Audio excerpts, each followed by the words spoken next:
All right, then. I'm going to take a public comment on non-agended items. I'll begin with the speaker on the floor, then I'll move to the speaker in the balcony, then we'll go to the digital sphere for comments to those who are attending via Zoom. All right, go ahead. You have the floor. My name is Woody Howard, and I live at 28 Roundabout Lane in Portland. For the last 2 years, the Stroudwater Neighborhood Association has been striving on behalf of the citizens of Portland to get information for you all to consider regarding the proposed surface parking expansion at the Jetport. We've been pretty frustrated in these attempts. The following are a few of the areas we want to clarify. The Jetport director has repeatedly stated that trees are not an effective buffer for sound waves. This has been said with no scientific backing of any kind in more than one public meeting. He is wrong, and we have the scientific studies to prove that just the opposite is true. Mixed growth trees and underbrush, especially on rising land, as at the Jetport, are a very effective barrier for sound waves. The Jetport director claims that most of the trees to be cut would need to be cut anyway, as many of them are ash trees, all infected by ash borers. This is false. Of the 160 trees to be cut, exactly 19 are affected by ash borers. The other 141 trees, all with diameters greater than 10 inches, are healthy trees. More open surface parking spaces are needed because there are increasing numbers of oversized vehicles that can't fit into the current garage, claims the Jetport director, with no supporting data to suggest how many such vehicles are regularly looking for parking at the Jetport, and no explanation has been provided as to why such vehicles could not be guided to the currently available, often unused cell phone lot or the toy lot. The Jetport director has stated that it is not currently financially feasible to build this garage expansion. No actual financial data has been provided to support this statement. In fact, every presentation that's been given by the Jetport leadership in the last 2 years has trumpeted the unprecedented growth of the Jetport, with ridership figures rebounding from the COVID slump way beyond expectations. Using the employment numbers provided by the Jetport, ridership has reached the level that had not been expected until 2035. As you all know, the airlines provide money to the Jetport for every passenger arriving or departing, and the reserve fund seems to be healthy and growing. Rental of spaces to car rental companies is also lucrative. At a meeting with Enterprise Car Rental this past January, we were told by them that they would welcome the availability of 300 to 400 more spaces for their use at any time undercover in a garage being preferable. The garage expansion would yield around 2,000 new spaces. The $9.1 million surface lot proposal will yield 265 new spaces. Taking all this into account, financial difficulties as the reason not to add on to the garage, an addition which has already been partially sited, designed, and engineered, is tough to swallow. The Jetport director was asked by the planning board at a meeting in late 2024 to go back to the main mall to see if any long-term parking there was available, a 7-minute shuttle ride to the terminal, whether that would be feasible. When asked at the January 2025 meeting if he had done as requested, he replied, no. We did check. At the time of the meeting, 300 spaces were available for long-term lease at the point of that January meeting. Hertz Avis had just started a lease for 100 spaces when we made our— You want to wrap it up because you got 2 seconds. Yes. Between the mall and several large underused parking areas for businesses even closer to the Jetport than the mall, there need be no hand-wringing about where to park employees or the spaces displaced from the parking garage during its expansion. But thank you. If you don't want to find those spaces because it doesn't fit your vision, then you won't. Thank you. Thank you. You've provided me an illustrative example for the rest of the evening. A lot of people are going to want— you're free to go. A lot of people are probably going to speak this evening. Let's try to keep it to the 3 minutes. Many of you will probably want to repeat what others have said. Consider that as to whether it's worth the time or do you want to make a different point. All right, we're going to manage the clock judiciously so that everybody has an opportunity they so choose. All right, and one final note, whether we agree with the speaker or not, I want to see an audience this evening behave as I just have. You're silent. Your opportunity to speak is your opportunity to share your opinion or your conclusions.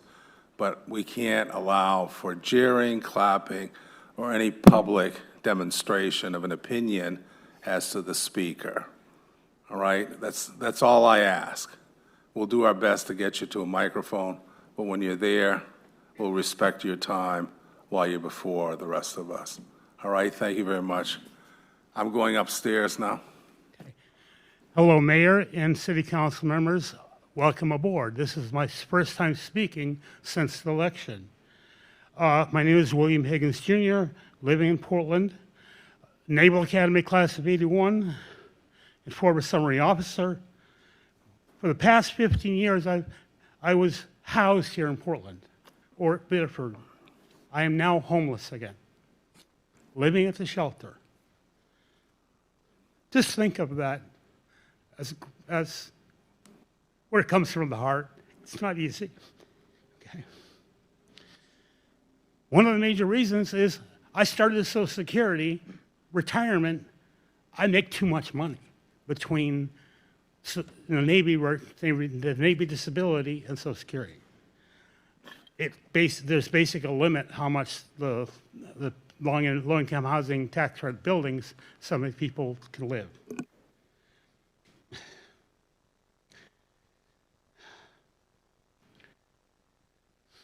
I'm now at the service center.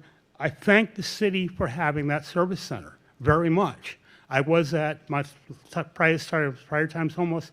I was at Oxford Street, and it wasn't that great. There are some improvements that I'd like to recommend to the HSC. I'm trying to keep it short. Stop the continuous bed reassignment that happens every night. There are people that have been there 18 months, been there 18 months and the same, they need help to get housing, they need help, but shoving them out the door and having to come back in for another reassignment just doesn't make sense. It wastes staff time. If somebody has a locker, don't make them move out of that locker because they missed one night. Twice over the last 2 weeks, I had to move out of the locker, get my stuff out of the cages, and that included one night where I had to wait 2 hours to get my medication to keep me from having a stroke. So the third thing, feed people a little bit better. Sometimes the nutrition that is able to be served to people is not sufficient, especially for somebody that's pregnant. And I'm trying to be disoriented. The fourth thing is greater frequency for the housing counselors to meet with the people. I've been there for 2 weeks. I haven't had a chance to meet with anybody.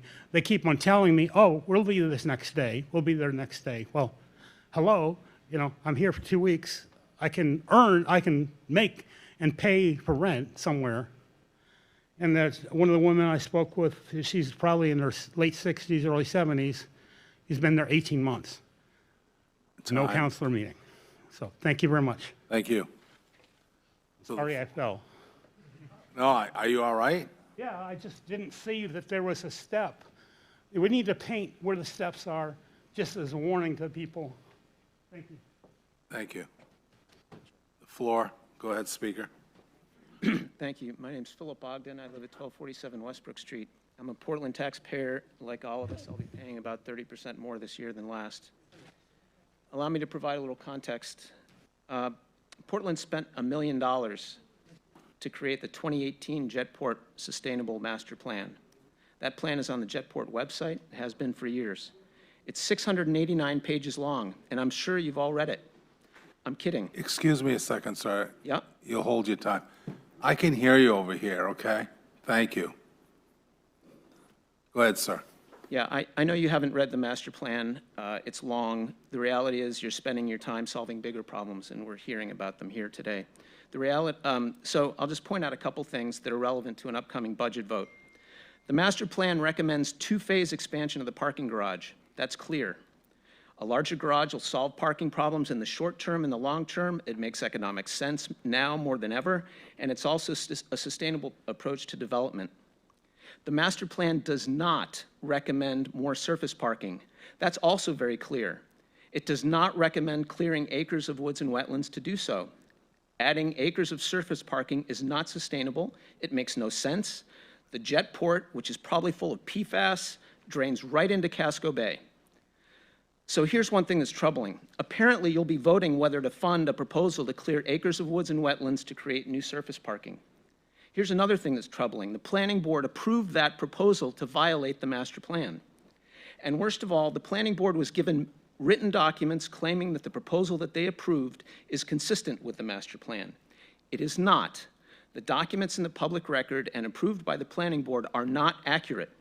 I would gladly show you why the proposal and the data analysis are misleading.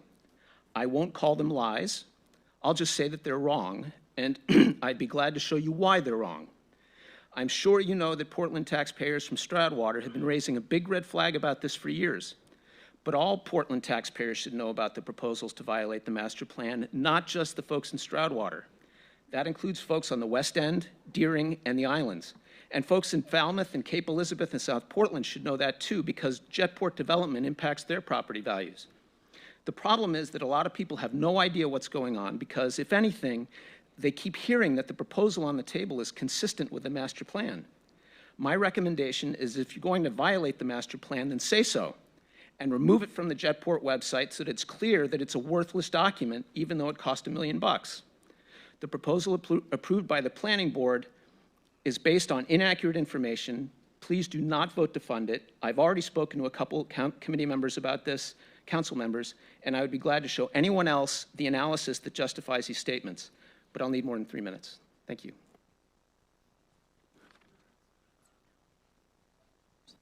We're going to Zoom now.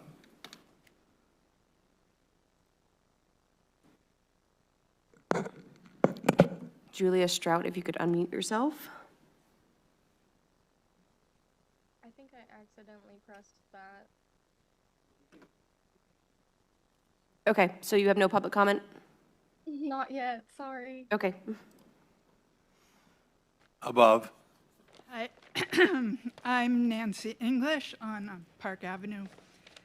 And I have gathered with my friend Roseanne here more than 494 signatures on petitions asking politely that Rennie's stay on Congress Street. I'm going to read you the petition.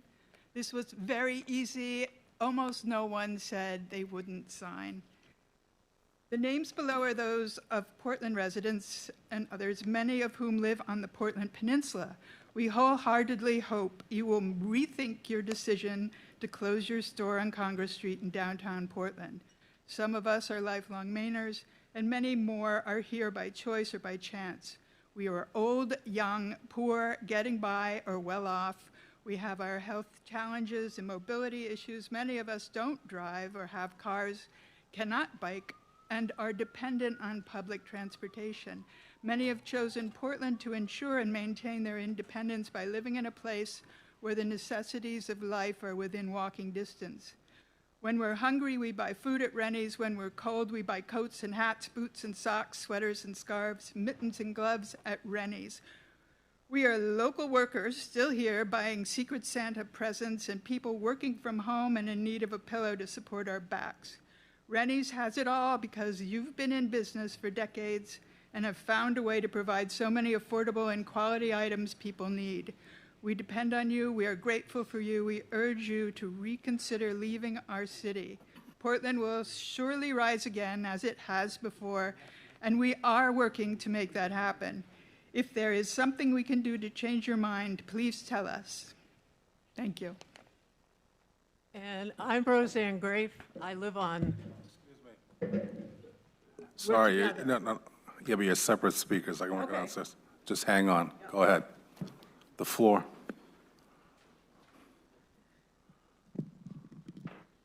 Good afternoon, members of the City Council and city staff. My name is Deborah Napier, and I'm a Stroudwater resident. I'm here today to ask you to uphold your commitment to our city's future, a future that is currently threatened by proposed surface parking on the Jetport grounds that directly contradicts the 2018 Jetport Sustainability Master Plan and is a contradiction to our city's written policies. Today, I want to focus on the plan and what it says about expanded parking. To support my comments, I have provided you with some handouts. The first page, under the heading Demand-Based Planning, states, facility planning begins with a definition of demand that may be reasonably expected in the future. It continues, the master plan should be keyed more to potential demand levels than future dates and in time. The second handout, the passenger enplanement forecast, clearly shows that we have already exceeded the projected enplanements for 2035. In April, Mr. Bradbury provided numbers to the Finance Committee showing an all-time record high was reached in 2024 with 1.2 million enplanements. He expects a 10.7% increase for 2025. The trigger for building both phases 3 and 4 of the garage has already been exceeded, and it is past the time to build the parking garage. With this type of growth, the 265 spaces that are part of this plan is short-sighted, it's destructive surface parking, and purely and simply will be inadequate. This brings me to the third handout, which comes from the capital improvement plan of the master plan. The map shows the designated locations for the parking garage expansions, plots 10 and 23. There is no mention anywhere in those identity blocks of any short-term, either in the short-term, intermediate, or long-term capital improvement development plan for expanded surface parking, contrary to what the planning staff reported in their November 22nd, 2024 report to the Planning Board. In fact, there is no mention anywhere in the master plan for the surface parking being proposed. They presented their own map, but it's not part of the master plan. The only surface parking in the master plan is near the terminal, and it's limited. Furthermore, the master plan developers wisely concluded, even back in 2008, and also 10 years later in the 2018 plan, that we must protect the wetlands. The land being proposed for parking is totally wetlands, and this plan was rejected back in 2005, again in 2008, and again in 2018. A decision to approve the surface parking proposal would not only ignore that guidance, but also set a dangerous precedent for future development in the city of Portland. I just want to thank you for listening, and we have more information if you're eager to hear it. Thank you. Above? I'm Roseanne Grafe. I live on Salem Street, and along with Nancy English, who just spoke, I launched this petition drive and will be mailing those petitions to Rennie's headquarters in Newcastle tomorrow. We have no illusions that our petition will cause Rennie's to revise their plans to leave downtown Portland, nor do we think there's something the City Council could do or say to try and make Rennie's change their mind and stay. But over the years, Portland's municipal government could have done better by its residents, workers, and businessmen. When the council and staff are making recommendations, taking decisions, I urge you to first consider and then think twice about the impacts on the quality of life and the livelihoods and opportunities of the people who are already here in Portland.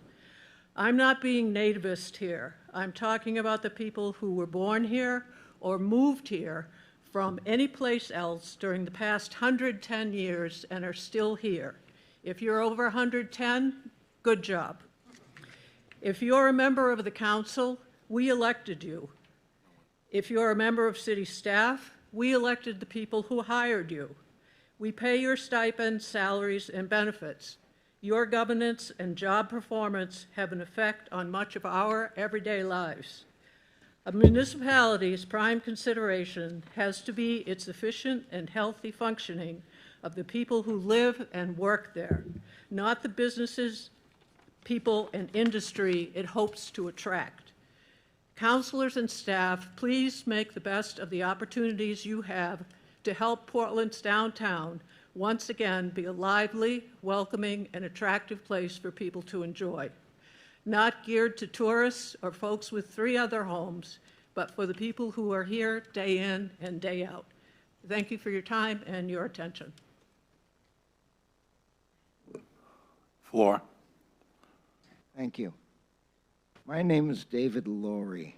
I'm the attorney for the opponents to expanding surface parking at the Jetport. You already heard a few of them tonight. A lot more could not be here, and you'll hear again from them in September if you go forward with the I understand that the funding for the project is going to appear on the agenda in September sometime. Some of you will recall that I was once your attorney many years ago, and I'm here on behalf. I remember the council tried to make the lives of your constituents better, and I certainly bore that in mind when I was giving them advice. I'm here now on behalf of your constituents whose lives and enjoyment of their homes is about to be made much worse if you move forward to fund this unwise and actually unlawful expansion of the surface parking of the Jetport. The point I want to make as a lawyer is that under your site plan ordinance, it's required that projects done at the Jetport be consistent with the Jetport master plan, which this clearly is not. In fact, the Jetport master plan, it's kind of funny because the so-called sustainable Jetport master plan, which is actually a very good document, speaks very little about parking. What it does is it says automobile parking alternatives are straightforward. Yeah, sure. Following the plan set in place a decade ago. That's what it says in the 2018 plan.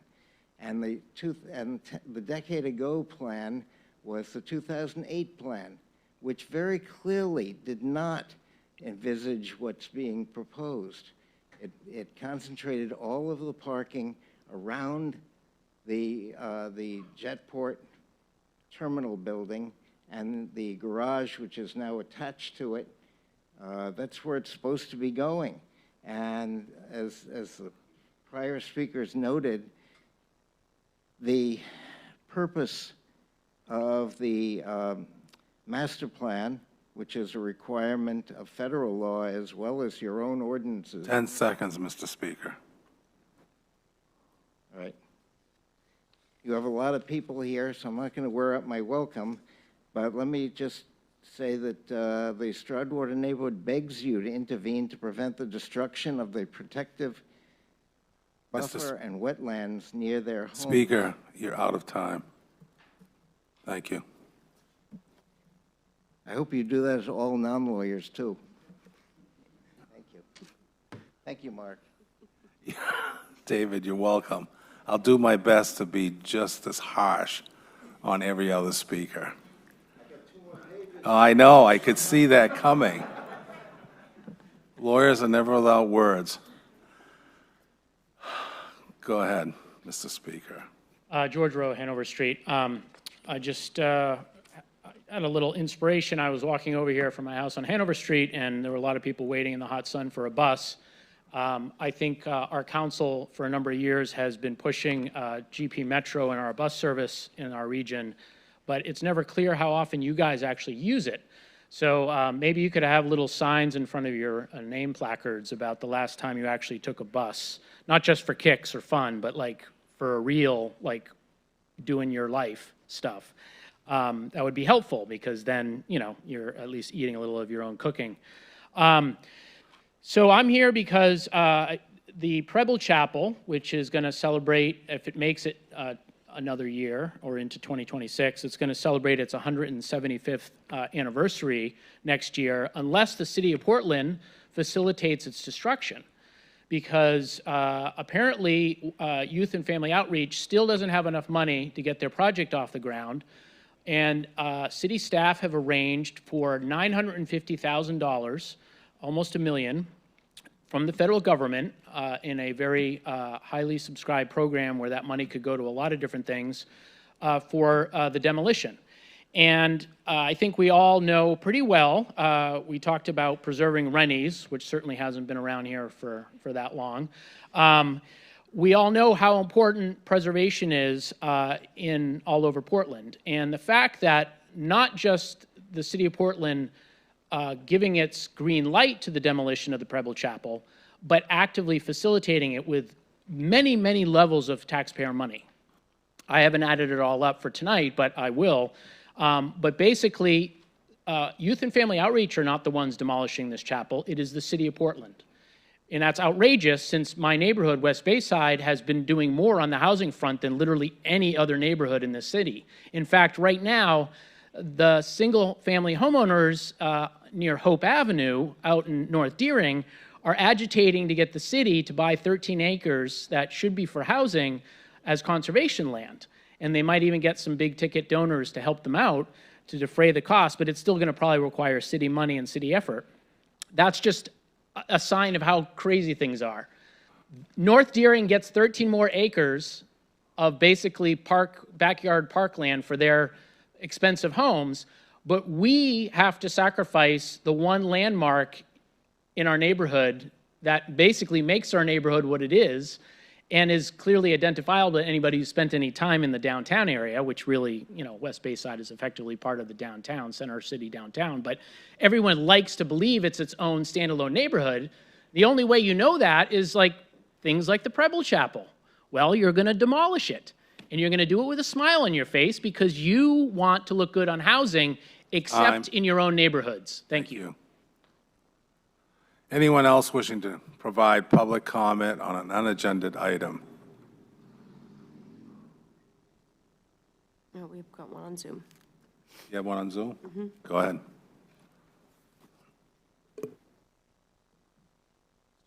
Darian? Yes, thank you, Council.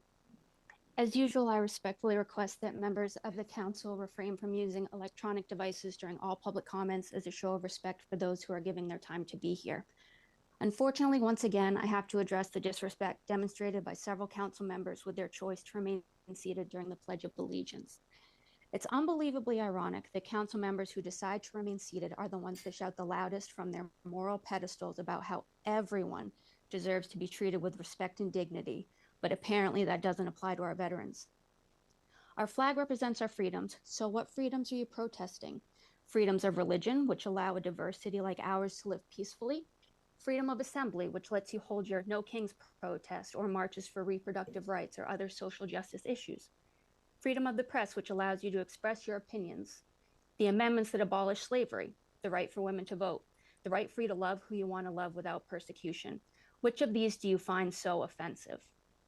You have those rights because people fought and in many cases died for you. They served with honor regardless of who sat in the White House. They missed birthdays, funerals, and the births of their children, often stationed across the globe in wars they didn't believe in because they believed in something greater than themselves and they did it for you.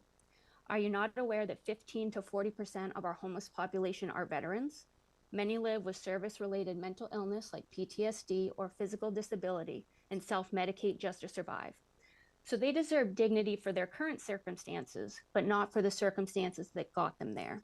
That's selective compassion. It's time to grow up and stop acting like children throwing a tantrum and demonstrate basic decency and respect. You claim discrimination against any protected class is hate, yet veterans are a protected class from discrimination under federal law. Your actions are disgraceful and you should be ashamed. We get it.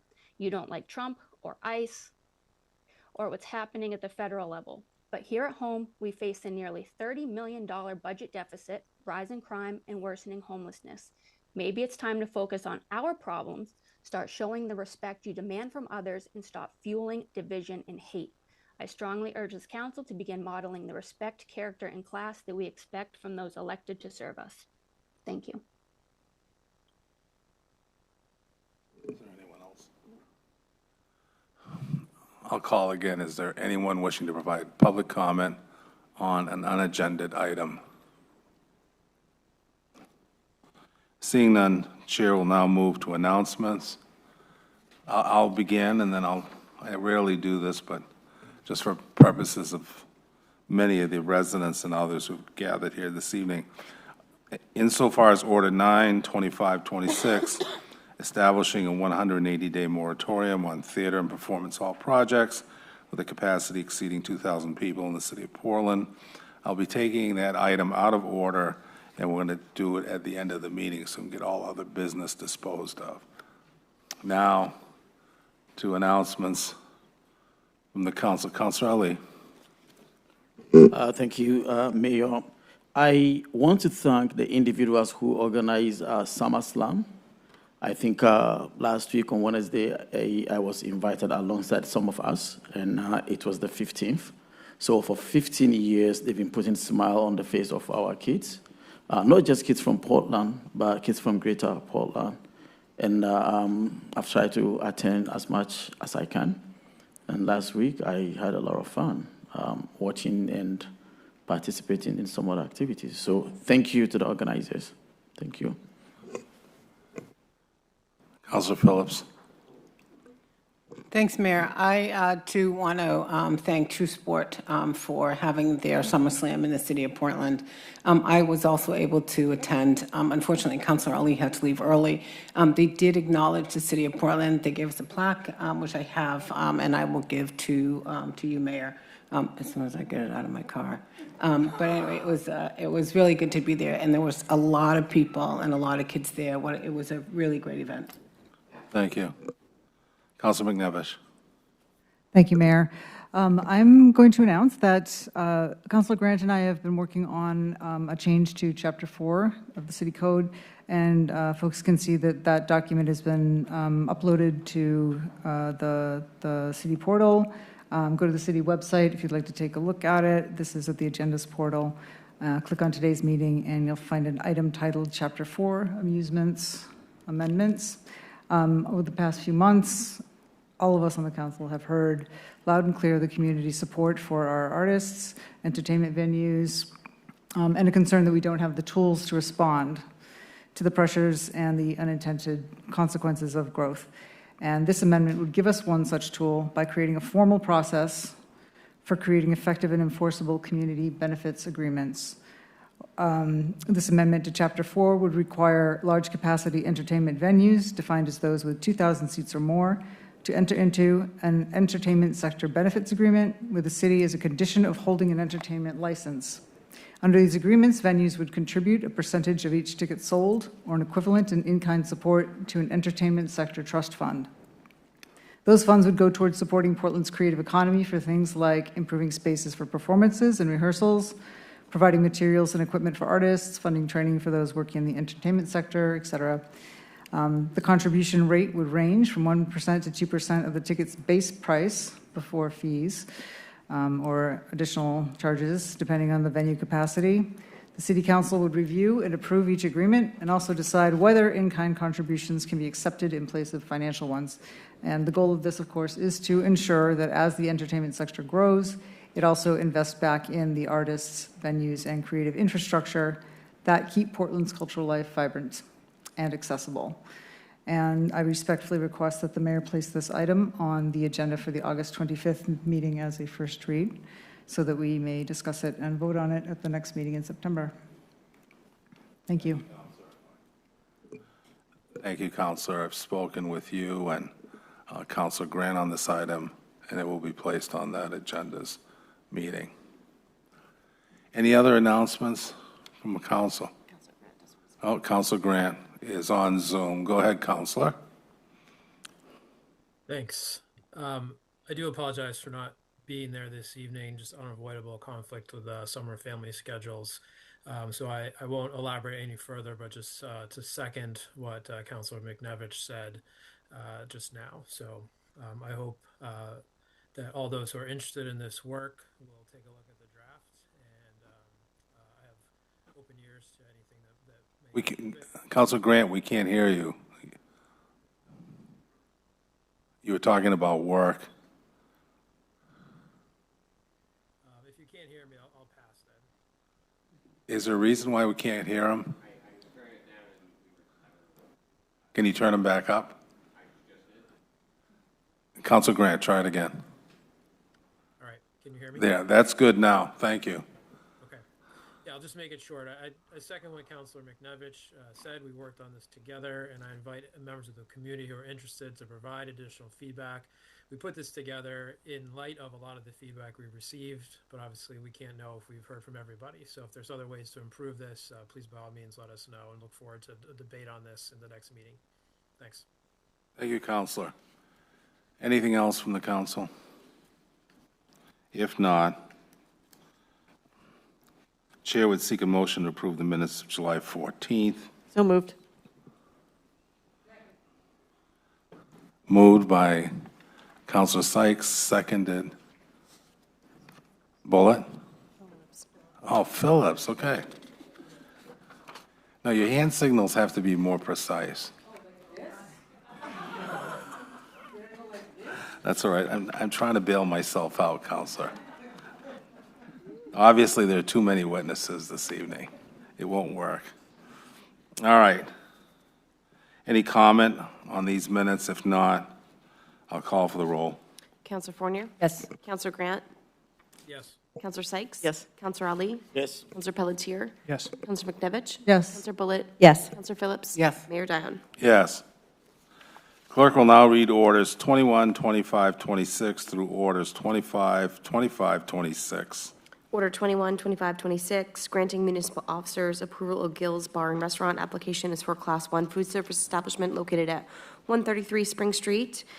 Granting, Order 22, 25, 26, granting municipal officers approval of application for Class 1 food service establishment located at 30 Market Street. Order 23, 25, 26, granting municipal officers approval of Amore Market. Application is for Class 3 and 4 food service establishment with outdoor dining on private property located at 52 Hanover Street, Suite C. Order 24, 25, 26, granting municipal officers approval of Amore. Application is for Class 1 food service establishment at 52 Hanover Street, Suite D. And Order 25, 26, granting municipal officers approval of minibar. Application is for a Class 1 food service establishment with outdoor dining on private property located at 270 Marginal Way, all sponsored by Daniel West, City Manager. Thank you, Madam Clerk. Is there any comment from the city manager on these applications? No, Mr. Mayor. Thank you. The chair would entertain public comment on all or any of the licenses included in this consent calendar.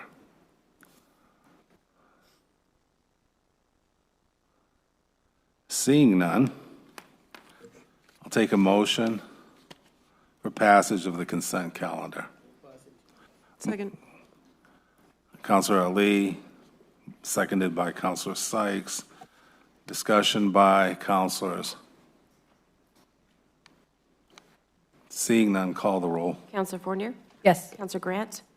Yes. Counselor Sykes? Yes. Counselor Ali? Yes. Counselor Pelletier? Yes. Counselor McNevich? Yes. Counselor Bullitt? Yes. Counselor Phillips? Yes. Mayor Dion? Yes. Are any of the owners or applicants for these licenses present here this evening? Who are you with, sir? Okay.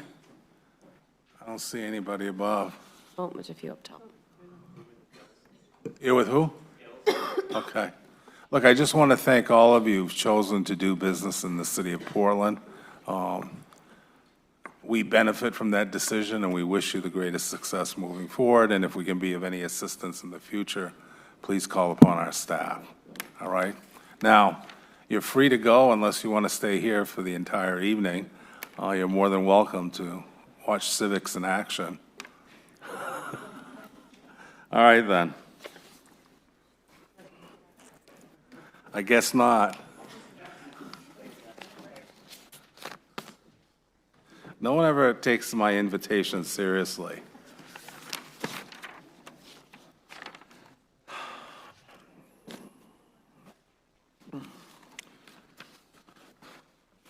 Clerk will now read Communication 12526. Communication 1, 2526, adoption of Historic Preservation Board procedural rules by Kevin Kraft, Director of Planning and Urban Development. Thank you. Is Director Kraft here? If the council has any questions for him? Yes, he is, Mr. Mayor. He's right here. And I don't believe he has a presentation, but he's available if there's any questions. Happy to take any questions. As it states in your packet, the Historic Preservation Board adopted new rules in June. To our knowledge, staff's knowledge, there were no rules on file, so we worked with Corporation Council to draft new rules that are similar to the Planning Board and other boards and committees throughout the city. And this was in your packet at the last meeting in July. All right. Happy to take any Thank you, Director. Any questions from councilors? Councilor Phillips? Thanks, Director. I have two questions. Where are they under? My first question is, how are folks voted? It says, under Article 2, Officers, Elections, and Duties, Section 2, the chair and vice chair will be elected annually by regular members at the first regular meeting in December. Is it by hand vote? Is it by paper vote? Is it? Hand vote during a Historic Preservation Board meeting, and somebody is nominated by a board member. So I'm wondering if we could add that in there, because it's just not clear. All it basically says is that you're being voted on, but it doesn't say how. Okay. And my second question is, who takes notes at these meetings? I'm assuming we have notes, because it says the only two real positions are a chair and a vice chair. So who is the secretary? Does somebody take notes? Staff oversees the Historic Preservation Board, and all the meetings are recorded as well. Okay, does that say that in here, does that say that in here, that city staff will take notes and they're the liaison? It doesn't say that specifically. We were mimicking the existing board rules and regulations for other committees at this time. If we could add that, that would be terrific. Is that an option? Yeah, I mean, I think it sounds like it's consistent with current practice. I have to say I wasn't involved in the drafting of these rules, but one thing that the council can do right now is propose to amend the rules to require that. I think it's probably not something that's necessary if staff are already doing it, and I think it's probably consistent with the historic preservation provisions in the land use code. But if there's a particular interest in specifying in the rules that city staff will be responsible for, for taking the minutes during a meeting, this council can, and I think it's indicated in the, with most communications, there's no council action required. If the council would like to do that, you can make a motion to suggest that change. Right now or later? You can do it right now, and if the HP board has concerns about it or about the way it's going to be implemented or not, I think they can comment on that. And I don't know, Kevin, if you've got any concerns as a practical matter. I mean, we don't have any concerns with the practical matter. We want to make sure that we're maintaining consistency across our boards, and that was the reason for the draft in front of the council tonight. But we don't have any concerns procedurally from that. This is just a communication, right? I mean, we can always do it at another time. I don't want to take tonight's meeting to, okay, yeah, I'll just do it at another time. Thanks, Kevin. Director.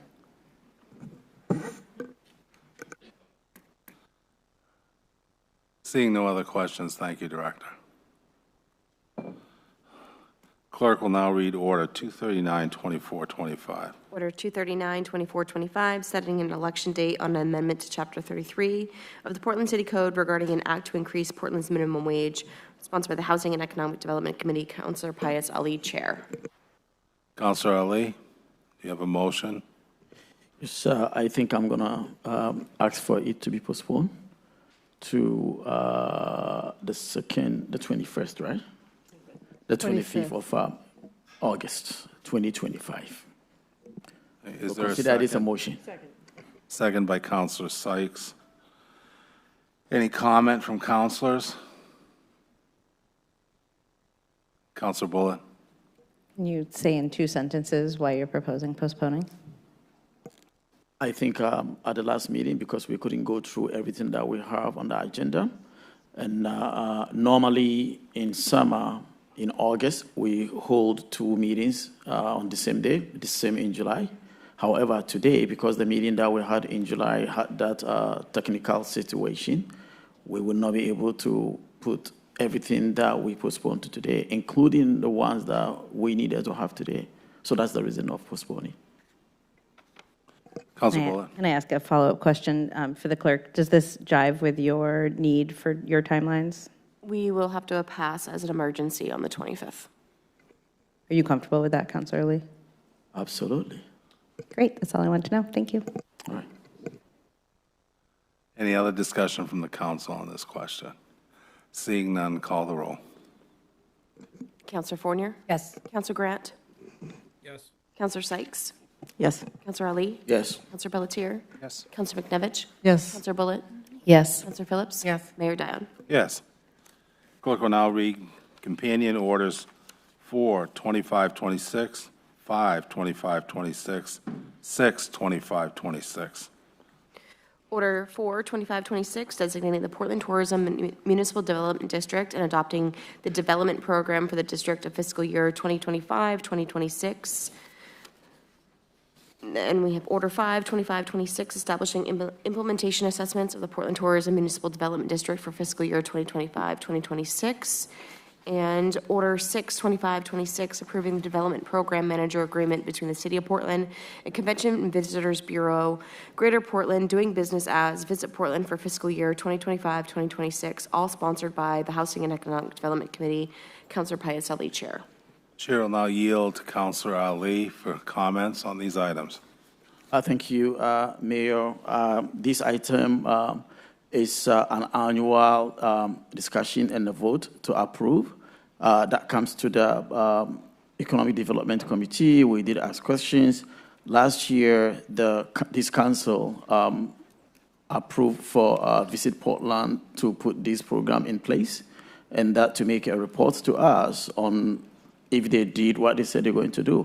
And I think when it came to the Economic Development Committee, we were satisfied with what they did. And my colleague here, Councillor Sykes, met with the director and go through some things that the committee was not comfortable with. And today, I will hope that we will all vote to approve this. Thank you, Councilor. Chair would now seek public comment on these three orders or an individual order of the three, if that is the preference of the speaker. I'll begin on the floor and then move to the balcony and then to Zoom. You have the floor. Mayor and Councilor Sam Aborn, 22 Dow Street. Let's unburden this program. We have an amazing opportunity through our Visit Portland initiative to grow our economy and encourage Portland to be a city people want to visit, explore, and host conferences in without needing to raise taxes on our citizens through the Visit Portland efforts. However, we're burdening this program and their impact and taking resources away from them through a 10% fee on the proceeds to pay for administrative expenses. Let's call this what this is, a 10% tax on a program we should be investing in and not taxing. We need to work for those trying to help the city thrive, not against them. I would recommend that you amend the motion, strike out the 10% value, and replace it with a reasonable cost per invoice of $20 per invoice. Portland deserves better. How do I get to this number of needing to change this? Well, it's pretty simple.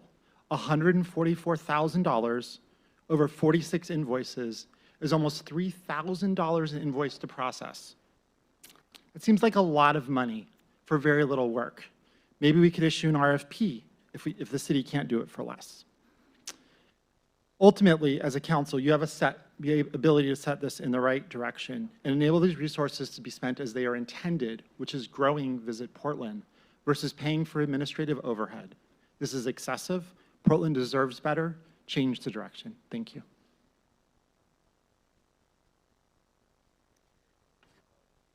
Good afternoon, Mayor and City Councilors. My name is Lynn Tillotson, the President and CEO of Visit Portland, also known to many as the Convention and Visitors Bureau. Our office sits in District 3. Our organization was established in 1982. We're a 501c6 nonprofit. For more than 4 decades, our mission has stayed the same: to share Portland's unique charm with the world and support the businesses and people who make this city so special. And we are honored to do this work. Thanks to the collaboration of 23 Portland hotels and the City of Portland and our organization, the Portland Tourism Development District was established in the fall of 2023. Hotels within the city limit receive an assessment invoice from the city, which they must pay. Twice a year, the city passes those funds to Visit Portland for destination marketing. The city retains 10% of the administration fees. This collective investment allows us to market Portland more effectively and keep our local economy thriving, not just for lodging, but for restaurants, shops, attractions, and our cultural institutions. With these resources, we're strengthening Portland's brand, telling a more inclusive story, and building winter visitation to keep our hospitality workforce employed year-round. We've also launched brand research, including resident and visitor sentiment studies, to guide our future marketing. Fiscal year '26 will only be our second full year. We've had a strong start, but there's so much more to do. I hope you've had a chance to review the annual report that I shared last month at the City Council meeting, which highlights our progress and plans. This district is already making a great difference, and with your continued support, allows us to build on that momentum. Together, we can keep attracting visitors in a way that sustains our small businesses, strengthens our workforce, and celebrates all that makes Portland so special. Thank you for your time. Anyone else wishing to comment on these orders?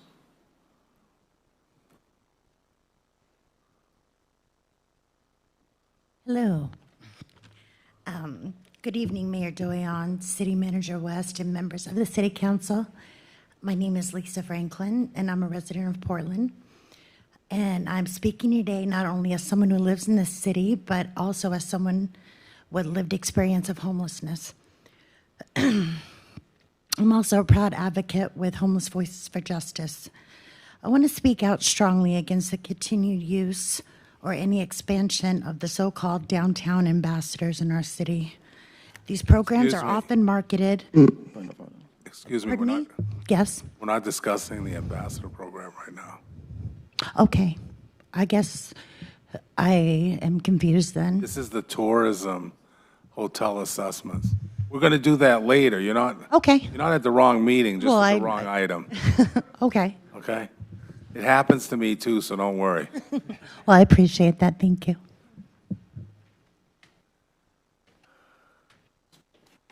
Is there anyone else wishing to talk about the Portland Tourism Municipal Development District or the Tourism Municipal Development District implementation and assessment, or the agreement between that body and the city? That's what we're taking comment on.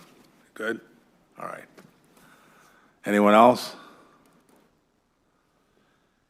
Seeing none, the chair would entertain a motion for passage on Order 42526. So moved. Moved by Councilor Ali, seconded by Second. Councilor McNevich. Discussion? Councilor Ali. I'm going to ask a couple of questions to Corporation Council or the city manager or you, Mr. Mayor, so that I can clear some conversation that I've had with a few people in the community. Is this the city's money? All of the money all of the assessments that are paid to the city under the program come from the hotels, the properties that are benefited by the district. So it doesn't come from tax dollars, it comes directly from those property owners. So I know that we have the fiduciary authority over how we have to approve for this to happen, but do we have the authority to tell Visit Portland what and how to do their work? We have an agreement with them.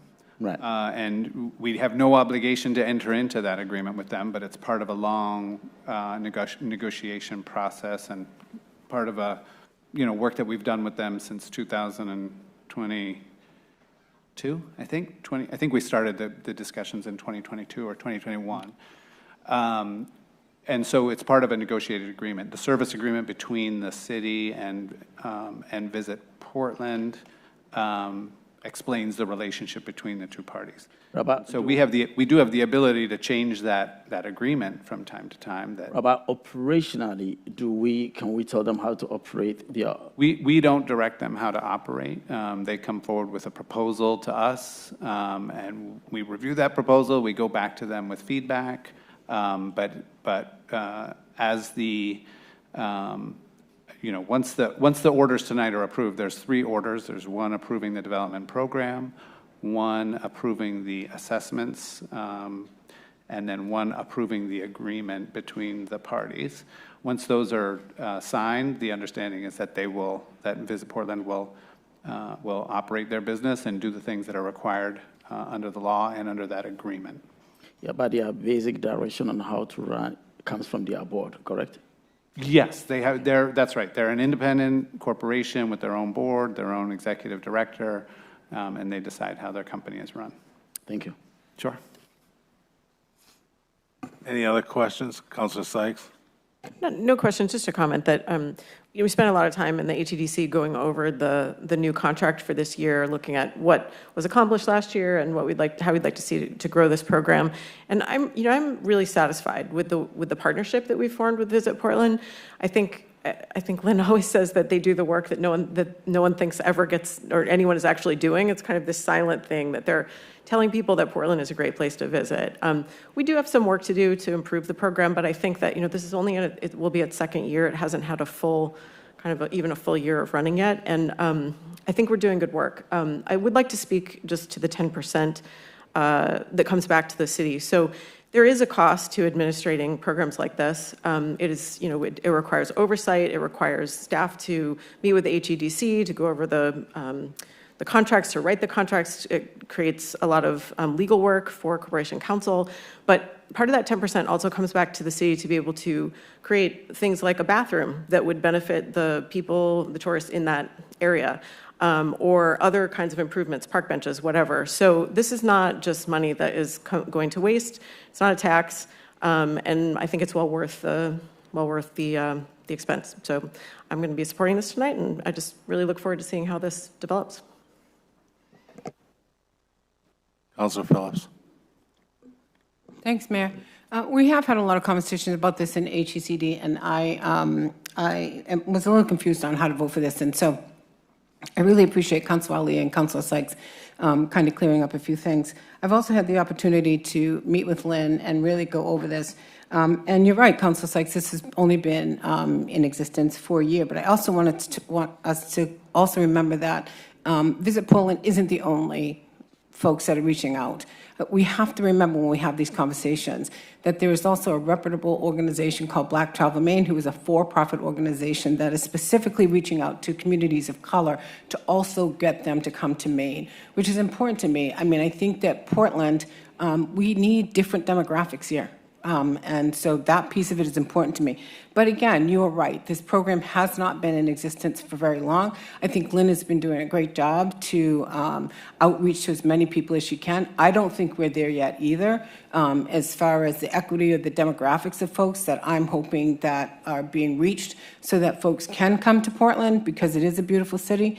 And so I've struggled with this decision. But after talking to Lynn and hearing both of you and really taking a look at this, we do need more time to take a look at this. I hope that Lynn will continue to try to work with Black Travel Maine. I hope that Lynn will continue to try to look at this in an equitable manner and fashion by reaching out to various communities of color outside of the state. And so I need to give her that time. So because of that, I will be supporting this. Thank you. Any other comments? I want to just say a word that I will be supporting these orders.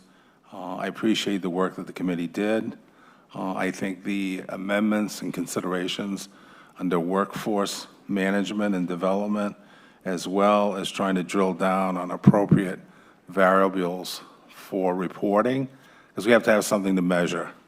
And I think that's an important consideration. So that said, I will vote yes.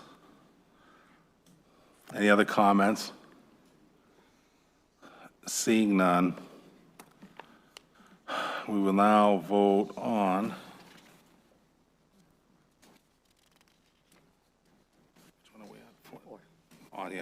Order 4, 2526. Councilor Fournier? Yes. Councilor Grant? Yes. Councilor Sykes? Yes. Councilor Ali? Yes. Councilor Pelletier? Yes. Councilor Beknevich? Yes. Councilor Bullitt? Yes. Councilor Phillips? Yes. Mayor Dion? Yes. Chair would now seek a motion for passage on Order 5, 2526. We have to vote individuals, just in case there was a question. Go ahead. Who's going to vote passage? Phillips. Second. Second by Ali. Any discussion? Seeing none, call the roll. Councilor Fournier? Yes. Councilor Grant? Yes. Councilor Sykes? Yes. Councilor Ali? Yes. Councilor Pelletier? Yes. Councilor Beknevich? Yes. Councilor Bullitt? Yes. Counselor Phillips? Yes. Mayor Dion? Yes. Chair now seeks a motion for passage on Order 62526. So moved. Second. Moved by Counselor Ali, seconded by Counselor McNevich. Any discussion? Seeing none, call the roll. Counselor Fournier? Yes. Counselor Grant? Yes. Counselor Sykes? Yes. Counselor Ali? Yes. Counselor Pelletier? Yes. Counselor McNevich? Yes. Counselor Bullitt? Yes. Counselor Phillips? Yes. Mayor Dion? Yes. Clerk will now read three companion orders. Order 102526, Order 112526, and Order 122526. Order 102526, approving an option to lease agreement with Prosperity Housing LP for city land at 1125 Bridgeton Ave. Order 112526, designating Prosperity Place, 1125 Brighton Ave, Suite 1, and Affordable Housing Development and Tax Increment Financing District, adopting the Municipal Development Program for District. And Order 122526, approving the Prosperity Place, 1125 Brighton Ave, Suite 1, Affordable Housing Credit Enhancement Agreement with Prosperity Place LP, all sponsored by the Housing and Economic Development Committee, Councilor Pius Ali, Chair, and a note that staff is requesting Orders 11 and 12 be passed as emergency.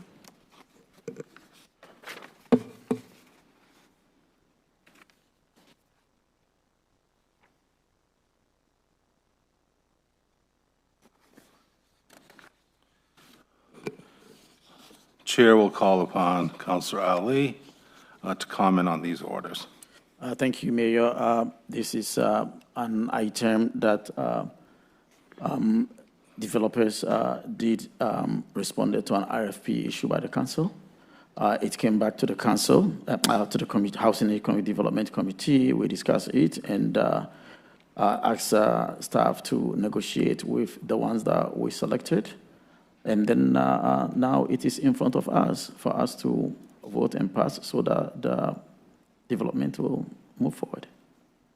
I don't know if there's a city staff that will add anything that I may have missed. All right, then. Or answer any questions. Thank you, Counselor. Chair will now take public comment on any of the related orders. This is all having to do with housing development at 1125 Brighton Avenue. You have the floor. Thank you. Hi, my name is Catherine Buxton, 141 Reed Street. I work closely with Prosperity Maine as part of my job at Maine Equal Justice and the Peer Workforce Navigator Project, but currently I'm speaking not as a representative of those organizations, but as a citizen of Portland who is incredibly enthusiastic about growing our affordable housing stock and those units throughout the city. We run a legal clinic and a job seeker clinic for immigrants every Friday at Prosperity Maine. You're all welcome to visit. It's a great space.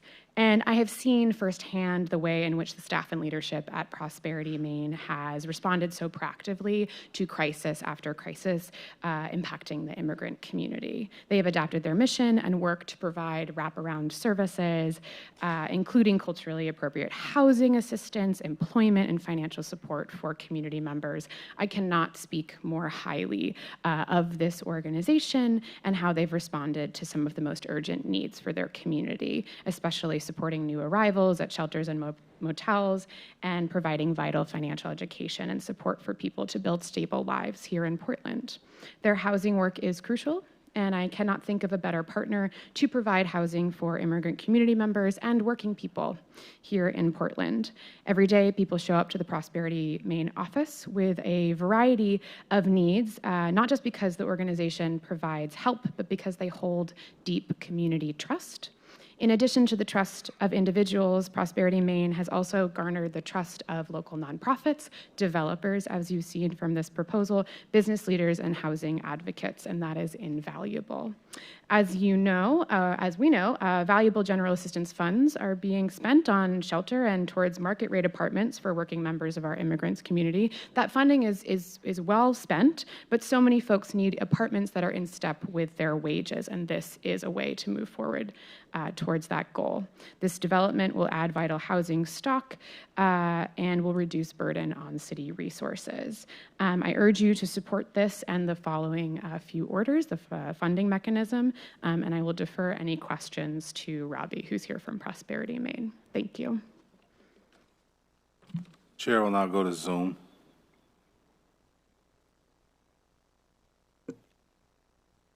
Darian Plant, you can unmute yourself. Thank you, Mayor. My name is Darian Plant, and I live on Home Avenue.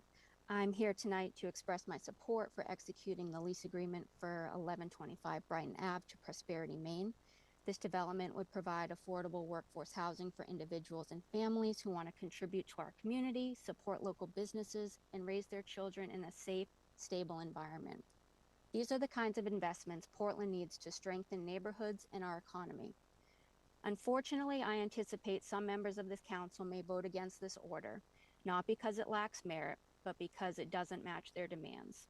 Some have pushed for 30% of the units be reserved for a narrow subset of social service referrals, prioritizing chronically unhoused individuals, many struggling with mental illness and substance abuse, over homeless children and families. The intention behind this agenda wasn't to solve the problem, but to spread it, shifting the burden into other districts. Once it became clear this would not be a housing first site, some councilors voted against advancing it from the Housing and Economic Development Committee. After 6 months of public engagement and revisions to the original RFP, those same councilors then tried to block the project entirely when it was brought to the full council.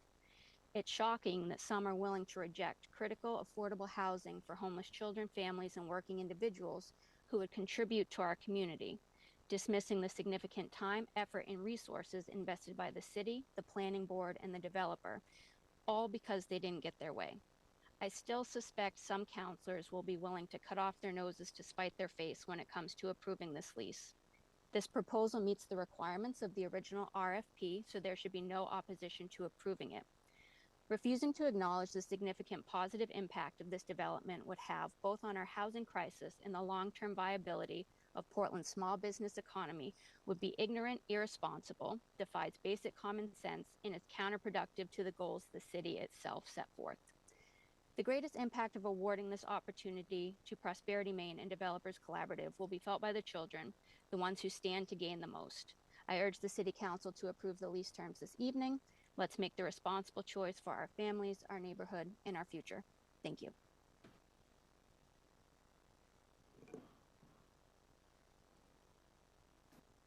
Stephen Scharf of Brackett Street in Portland. I do not object to this project. I just have some technical issues with it and like to present regarding them. Specifically, the agreement proposes to lease the property, the ground lease. There's a couple different things happening here. There's a ground lease being for Prosperity Maine for $75,000 for 99 years. That's $75,000, one check of $75,000 for 99 years. It's not $75,000 a year, it's one-time payment for a 99-year lease. That is not the way we should be doing business.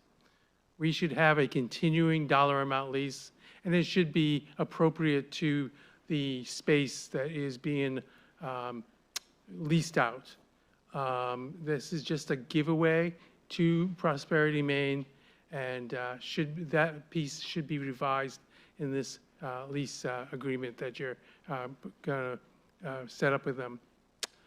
The other piece I want to just touch on is relating to the other property that is on the site, and that is the backside property. And quite frankly, I don't think it's developable, and I don't think you should continue to even look at developing it. But the building that is existing that was renovated some 40 years ago, 30 years ago, I don't know exactly when, that building, to me, is where a new, if you're going to offer something for the public, for the, to be developed, it should be where that building is located, and because you can access it from Home Avenue or more directly, but the property all the way in the back just makes no sense. It's encumbered by easements and should not even be considered for any further development. So thank you.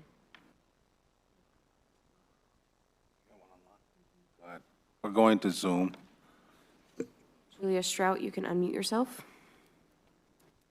I wanted to second everything said by the first and second speakers who spoke on this agenda item. We could not benefit more from more affordable housing in the city, and I would urge everyone on the council to pass these items. Thank you. To the floor now. George Rowe, Hanover Street. I urge you to postpone any action on these 3 items. This entire project has been basically one of your song and dance efforts. This parcel has unbelievable opportunities for housing, and all you're getting is 50 units. And the project itself is the barest bones project I think I've seen in the housing development space in the 10 years I've lived in Portland. This is basically the equivalent of buying, private label shredded wheat at the supermarket for your cereal. It is bare bones. Over half of the bedrooms and apartments will be facing Brighton Avenue 15 feet from that busy stretch as you go up the hill towards the Barron Center, across the street from what is soon going to be the Aldi's.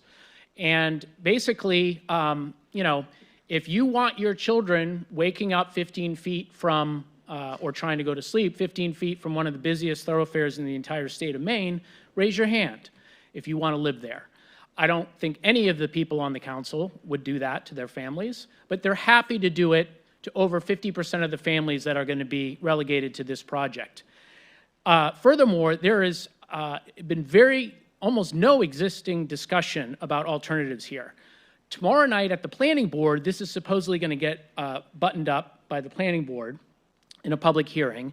One of the things they're being asked to do is a parking analysis and traffic analysis for the whole campus, which we know half of the Barron Center is empty right now. So I'm not even sure what traffic counts mean. You keep promising that the Barron Center is going to be someday healthy again and maybe at full capacity. There's no plan for that. There's been no discussion about that with respect to this project.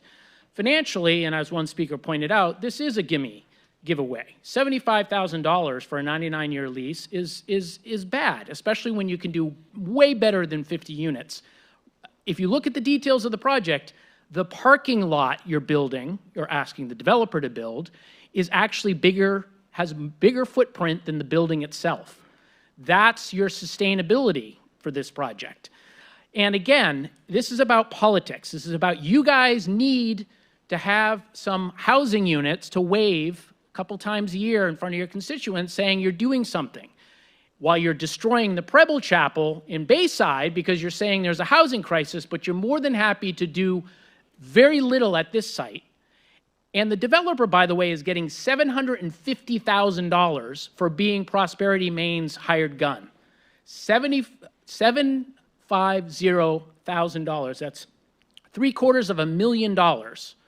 They're happy to do whatever you want. You give them that big slug of money, they'll sing whatever song you want them to sing. This is a travesty, and it's not how we should be doing housing development in the city, and it's a shame. Anyone else wishing to comment on this order? Seeing none.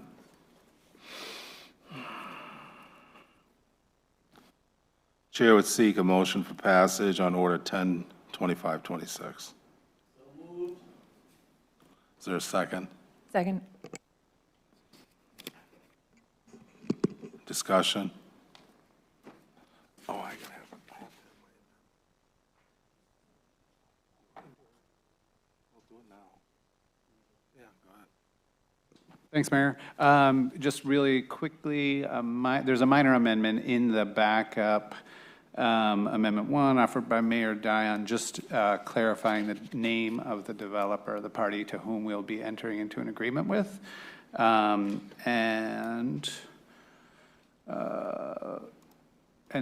that's it. That's the only change. It's not a substantive change. It's just correcting the name of the developer. Corporation Counsel, can you go on record with the name changes involved, because my computer crashed here? Yes, I will. I'm trying to find it as well. Give me 1 second.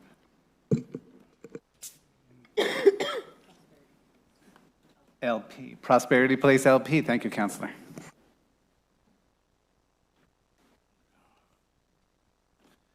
All right, the motion's on the floor for this corrective amendment. Is there a second? Seconded by Counselor Fournier. Any discussion by the councilors on this Scrivener's error and correction? Seeing none, call the roll. Counselor Fournier? Yes. Counselor Grant? Yes. Counselor Sykes? Yes. Counselor Ali? Yes. Counselor Pelletier? Yes. Counselor McNivich? Yes. Counselor Bullitt? Yes. Counselor Phillips? Yes. Mayor Don? Yes. Now we will be voting on Order 102526 as amended. Is there any discussion prior to the vote? Counselor Sykes.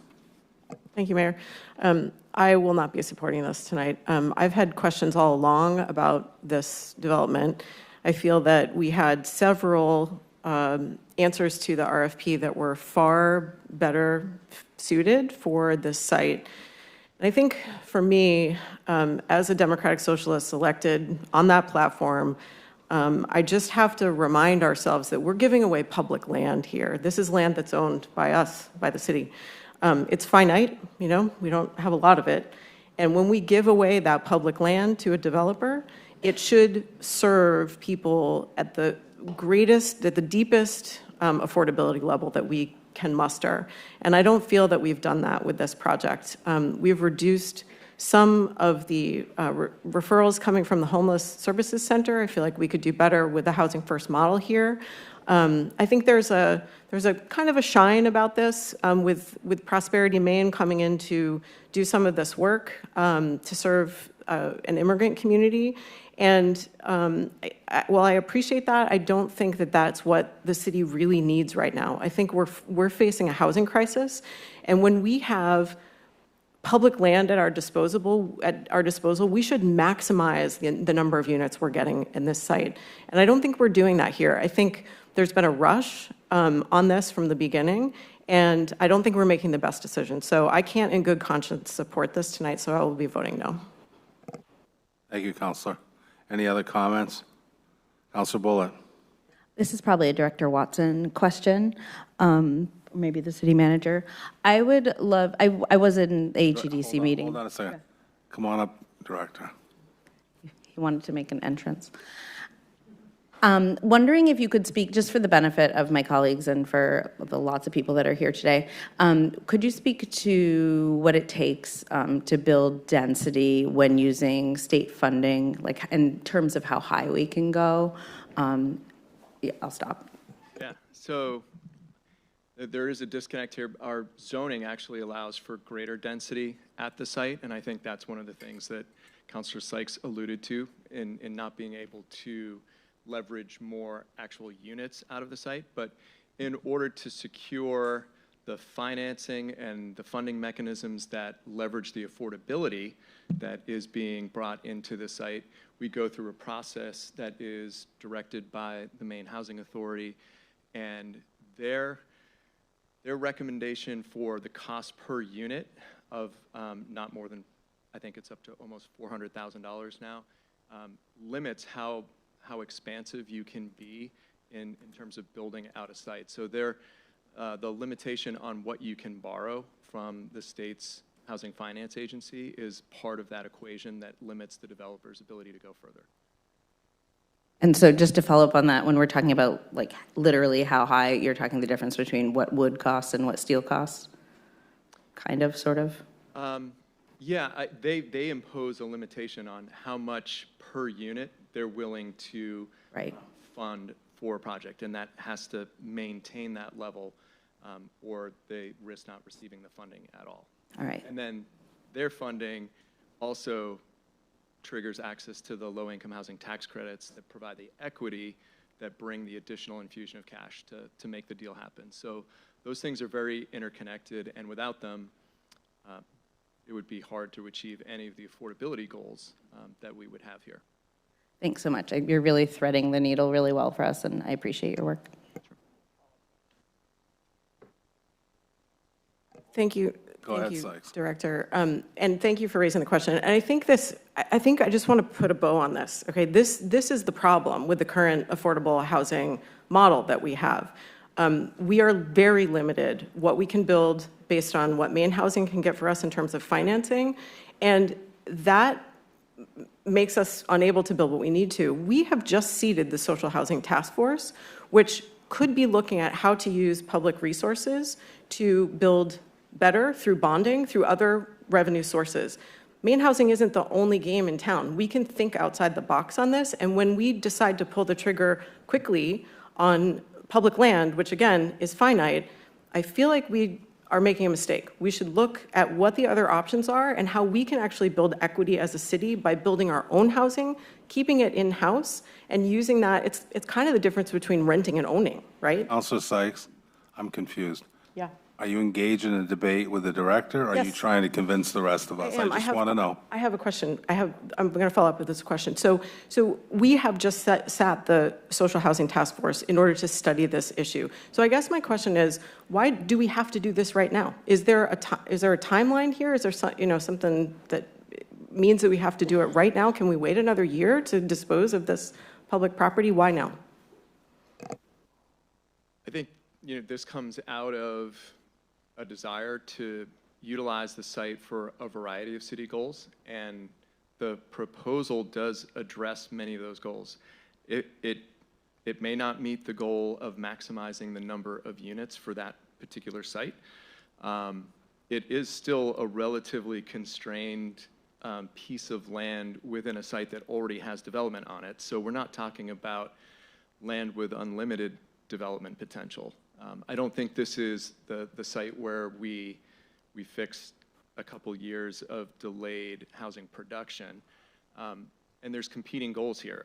Affordability is a goal that was a big part of the RFP and was a big part of how the committee, both at the staff level and with the HEDC, reviewed the responses from the development community, and the committee and the council made decisions about which team to move forward with based on that feedback.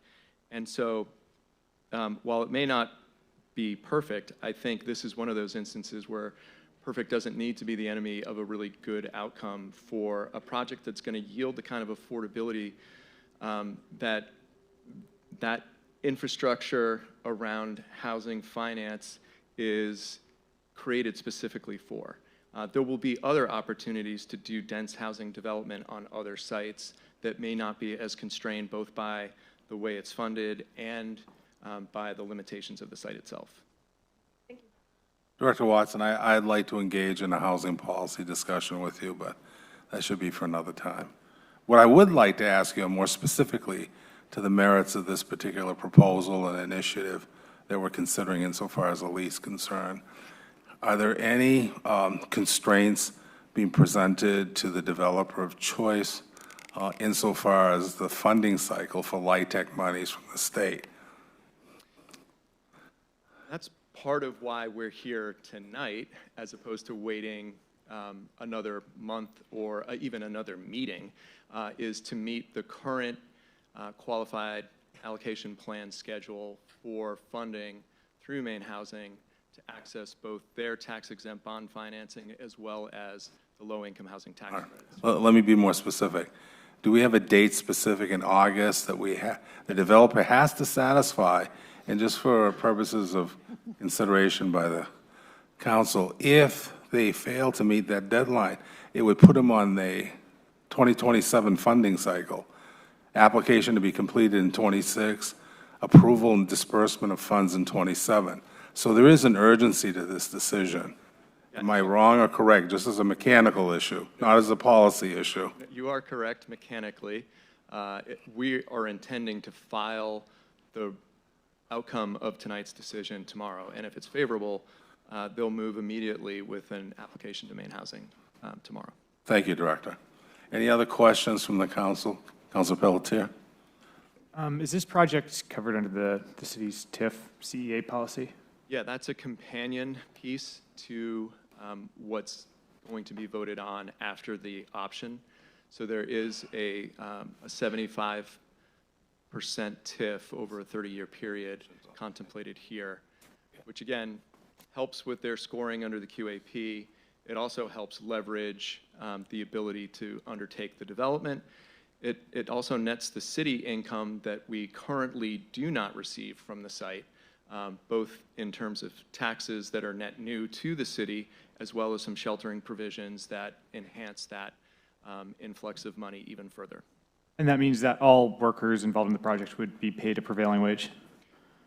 That's a separate discussion. That's not part of the TIF, but that's part of building under the state-sponsored housing funding. The CEA policy? So, but yes, to answer the question? Yes. Okay, perfect. Thank you so much. Thank you, Counselor. Any other comments? Counselor Bullitt?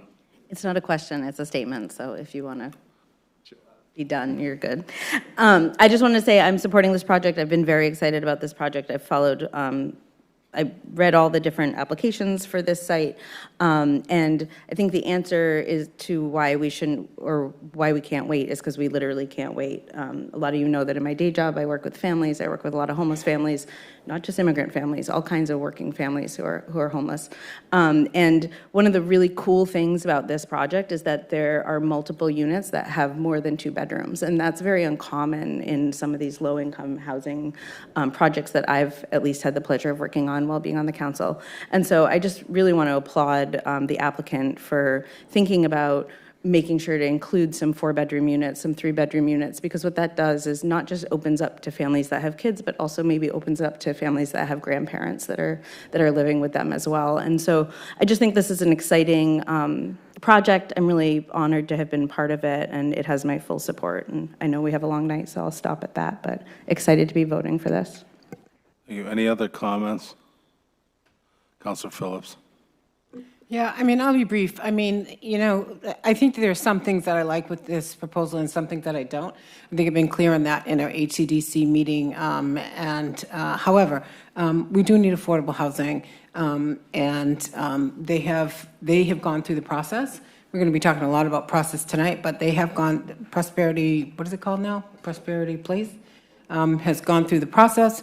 And although I do not like some of the things in here, and I can work with the Prosperity Place, Jesus, I don't know, I can't remember that. It's a really simple name, Prosperity Place.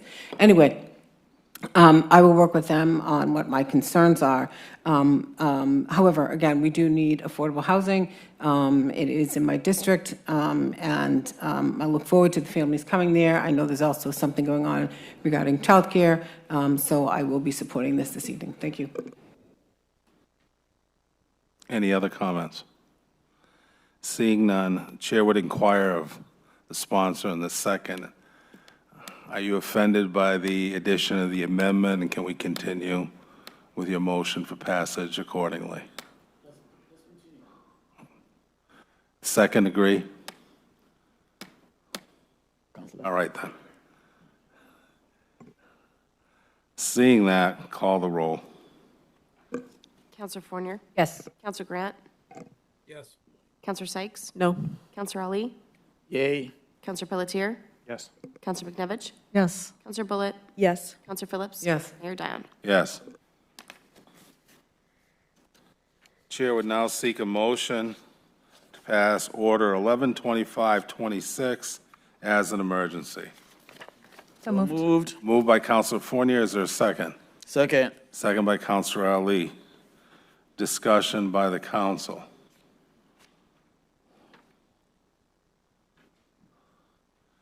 Seeing none, the clerk will call the roll. Counselor Fournier? Yes. Counselor Grant? Yes. Counselor Sykes? No. Counselor Ali? Yay. Counselor Pelletier? Yes. Counselor McNevich? Yes. Counselor Bullitt? Yes. Counselor Phillips? Yes. Mayor Dion? Yes. Chair would now seek a motion for passage as emergency on Order 122526. Move passage. Second. Moved by Counselor Ali, seconded by Counselor Fournier. Discussion. Seeing none, clerk call the roll. Counselor Fournier? Yes. Counselor Grant? Yes. Counselor Sykes? No. Counselor Ali? Yay. Counselor Pelletier? Yes. Counselor McNevich? Yes. Counselor Bullitt? Yes. Counselor Phillips? Yes. Mayor Dion? Yes. Clerk will now read 5 companion orders together. Order 132526, Order 142526, Order 152526, Order 162526, and Order 172526. These have to do with affordable housing development on East Oxford Street. Chair seeks comment from Councilor Ali. Order 132526, designating Mayo Housing 70 East Oxford Street an affordable housing development district and tax increment finance district, and adopting the municipal development program for the district. Order 142526, approving the Mayo Housing 70 East Oxford Street Affordable Housing Credit Enhancement Agreement with Mayo Housing LP. Order 152526, designating Boyd Housing and Cumberland Housing Affordable Housing Development and Tax Increment Financing District, and adopting the Municipal Development Program for the district. Order 162526, approving the Credit Enhancement Agreement with Boyd Housing LP. And Order 172526, approving the Credit Enhancement Agreement with Cumberland Housing LP. All are sponsored by the Housing and Economic Development Committee. Councilor Pius Ali, Chair. My apologies to the clerk. I move to get your comment, Councilor Ali, before she actually read the titles. It could only get better moving forward, trust me. I know. All right, you have the floor.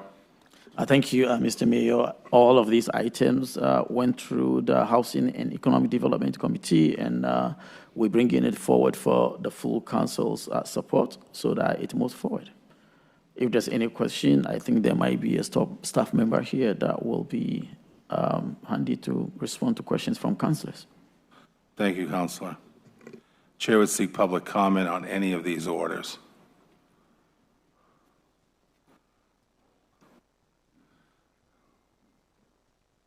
Good evening, Mayor and Councilors. My name is Justin Barker, and I work with the Portland Housing Development Corporation. We are very excited about these two projects, and in particular, the Cumberland and Boyd Housing Project. The use of the LIHTC twin financing structure paired with the recent recode changes allows us to effectively double the number of housing units we're able to provide on this site while using substantially less subsidy funding overall. However, the success of these projects still relies on the approval of the tax increment financing district for both projects to make the overall financing viable. We appreciate all that you do to support the development of affordable housing in our community, and thank you for your consideration of these two projects. Thank you. Anyone on Zoom? George Rowe. Again, this is just a great example of the politics of our housing. And so there's two pieces to this proposal. On the Mayo Street side, the corner of Oxford and Mayo, the politics of the neighborhood, the people who own those, I guess now expensive, they weren't always, but those expensive houses as we start to get deeper into East Bayside and towards Washington, those people do not want a big looming public housing project in front of them. So we're going to put little townhouses. And so we're, instead of getting the most bang for our buck, we're basically cutting out a whole big chunk of housing opportunity on the Mayo Street side of this project. Again, you're fine with that because you don't want to deal with the politics. That's fine. You're going to fix the problem by destroying somebody else's neighborhood, putting the problem, people needing housing, somewhere else. You're going to miss the opportunity to do the most with our city dollars and the most with this housing site. But also, on the Cumberland and Boyd Street side, the Public Housing Authority in their basically their low-income housing development arm, they are putting 91 units in a 7-story building, which you just claimed, and our economic development director said couldn't be done. Well, they're doing it, and that just puts you to shame out at the Barron Center for basically making stuff up. That's not true. But it is work. They do have to be creative. They now have to apply to 2 separate housing funding lines from Maine State Housing to make this possible. You should understand that. Why can't we do that at Barron Center? Why can't we have 91 units at the Barron Center in 7 stories, which actually the height zoning out there allows? Politics. housing crisis, except when you feel the heat from NIMBY neighbors who don't want things happening too big, too much, too fast. We're going to say no to housing. We're going to dumb it down. All those happy stories about people finding housing, that can be put aside. Those people can find somewhere else to live in the meantime because the politicians don't have the courage to do big when big will help us. And we wonder why there's a housing crisis. The drip, drip, drip. You guys have been doing this song and dance for decades. That's why we have a roof, we have a basement, and in between, instead of a big, thick housing layer, we get little sheet pans of housing. And year after year, housing project after housing project, you get thousands of people living on the street, and you don't care. You're still doing it. Okay, go ahead. There's no one above. Good evening, City Council. My name is Jason Shedlock. I live on Prospect Street. I'm the president of the Maine State Building Construction Trades Council, as well as the Southern Maine Labor Council, and on the board of the Maine AFL-CIO. I heard some previous testimony and a question by a councilor regarding the city's TIF policy and whether or not it would apply to a different project. And I just wanted to remind the council, of course, and the mayor and staff that indeed the city's TIF policy states, and I'll quote in subsection 3, any firms employed in the construction phase of a TIF-assisted project must compensate all employees the current wage rates and fringe benefits as required under applicable state prevailing wage law under 26 MRSA 1306 or Portland City Ordinance, whichever is higher. So I just wanted to make sure to clarify that. We are obviously, I want my workers, current and future, to be able to live in the place where they work. Affordable housing, we all know, is a tremendous need for the city of Portland, and our union sisters and brothers look forward to being part of the solution on that, so that perhaps the people that build affordable housing don't make a wage so that they can turn around and have to live in the very housing that they're building because of depressed wages. Thanks very much. Anyone else wishing to comment on these orders?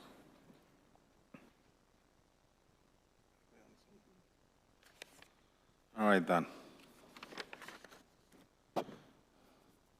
Chair would seek motion for passage as an emergency on 1325-26. Moved by Councilor Ali. Second by Councilor Fournier. Discussion. Councilor Sykes. So this question about prevailing wage is really, really important, and I think I'd like to ask Director Watson to come up and answer a couple questions about how we handle that, if possible. So I just am curious, how do we verify that workers on TIF or credit enhancement agreement supplemented projects are actually being compensated prevailing wage? Do we have a mechanism for that? Yeah, we do that in-house with staff. So staff in Mary Davis's Community Development Division within Housing and Economic Development review that to make sure that we're in compliance with both state prevailing wage as well as Davis-Bacon wages when they apply due to federal funding requirements. And do we have specific documentation that we require from them that is public, that we can verify? Yeah. If you want to elaborate that. Yeah, I'd love to just for the public, I think this question deserves some. Excuse me, Councilor. I would have interrupted, but now I will. I wasn't going to, but I am. I think your conversation is on point, but not on the order that we're just trying to consider. This is a credit enhancement agreement project. Yes, no, we have an order on that question. I'm trying to deal with 1325-26.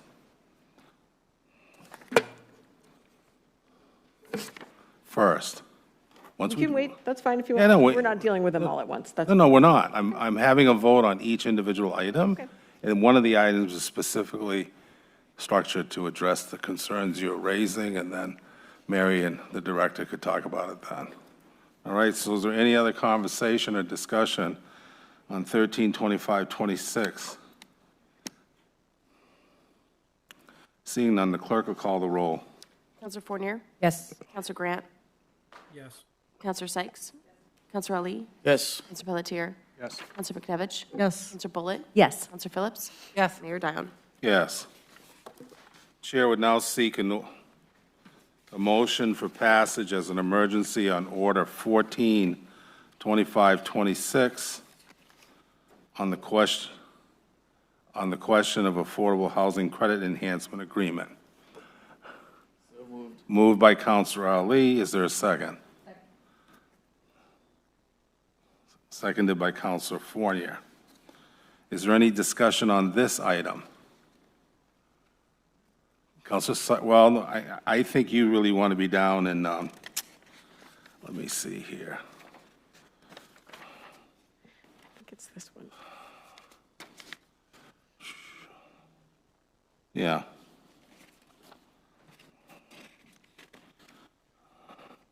Yeah, you could discuss it here. You can discuss it here. Come on back. Do we want to take public comment first? Sorry. No, we already did public Okay, good. comment on everything. Good evening, Council. My name is Mary Davis. I'm the Housing and Community Development Division Director. In response to your question, Councilor Sykes, we require that the developer and their contractor submit wage rates, pay spreadsheets to us. We use a system called Elations, so they file that electronically. The system, we tell the system what wage rate that needs to be in compliance, and it automatically screens that rate.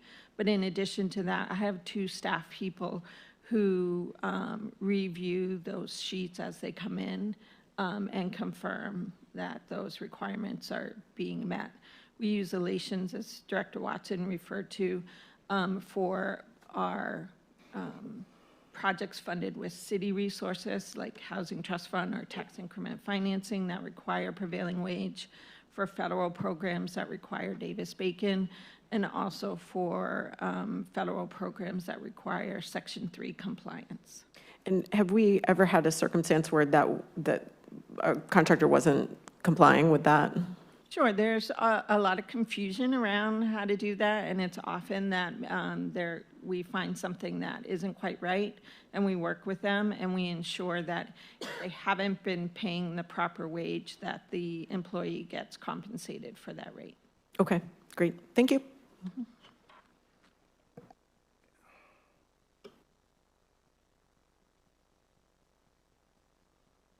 Any other comments or questions on this particular order?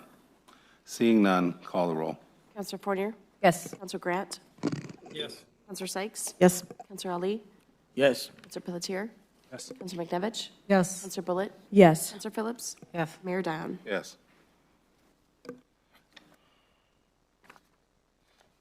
Chair would now seek motion for passage as an emergency on Order 16-2526. 15. 15. We just did 14. No. We've done this one. No, we just did 14. Correction, Order 15-2526 regarding the TIF financing district. Is there a motion for passage as an emergency? Second. Moved by Counselor Ali, seconded by Counselor Phillips. Discussion.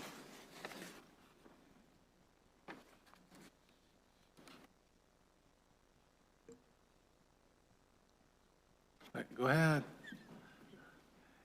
Whenever I want to laugh at someone, if I try to restrain it, it just goes badly.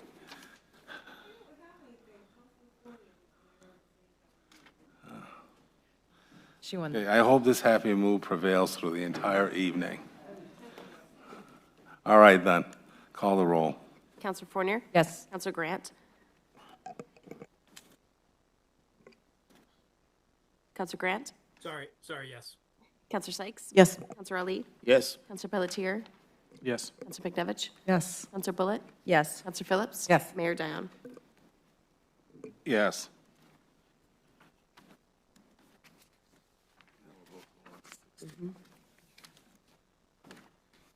Chair would seek a motion for passage as an emergency on Order 162526, Credit Enhancement Agreement.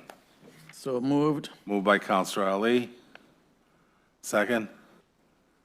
Counselor Fournier. Discussion.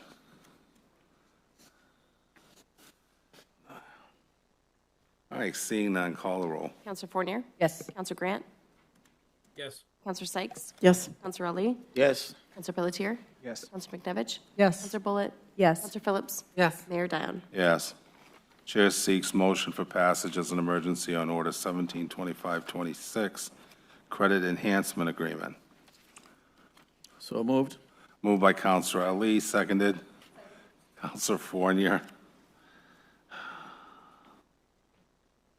Any discussion from the council? Seeing none, call the roll. Counselor Fournier? Yes. Counselor Grant? Yes. Counselor Sykes? Yes. Counselor Ali? Yes. Counselor Pelletier? Yes. Counselor McNevich? Yes. Counselor Bullitt? Yes. Counselor Phillips? Yes. Mayor Dion? Yes.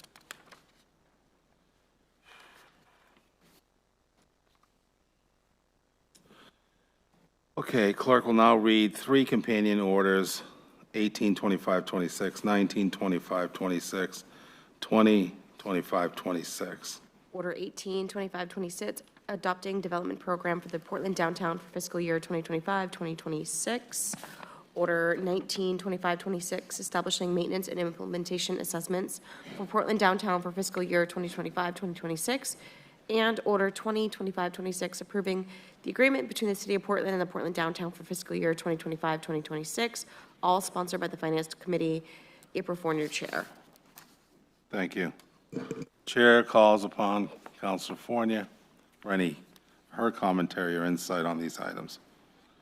Thank you so much. I actually don't have a whole lot to add. Most of the information's in the backup, but I don't know if Kerry Tyson is here.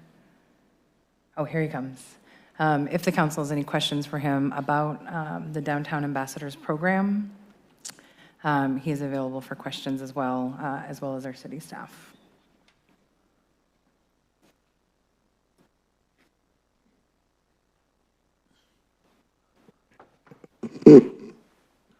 Hello. Hello I again. want to take public comment now. Okay. We both have been having the same kind of night. That's why I've waved you down. So go ahead. Okay, I'll just I'll run through this quick from the beginning. Good evening. Once again, Mayor Dion, City Manager West, and members of the City Council. My name is Lisa Franklin. I'm a resident of Portland, and I'm speaking today not only as someone who lives in this city, but also as someone who, with lived experience of homelessness. I'm also a proud advocate with Homeless Voices for Justice. I want to speak out strongly against the continued use or any expansion of the so-called downtown ambassadors in our city. These programs are often marketed as friendly, helpful alternatives to policing, but in practice, they serve to surveil, monitor, and displace people who are unhoused, marginalized, or simply seen as undesirable by certain business interests. As someone who has experienced homelessness firsthand, I know how painful and dehumanizing it is to be treated like a problem that needs to be removed instead of a person who deserves care, dignity, and support. We don't need more private security patrolling public spaces. We need more affordable housing, mental health resources, recovery houses, public bathrooms, places to rest, long-term solutions, not Band-Aids that come at the expense of our most vulnerable neighbors. Programs like this often claim to increase safety, but the question we need to ask is, safety for whom?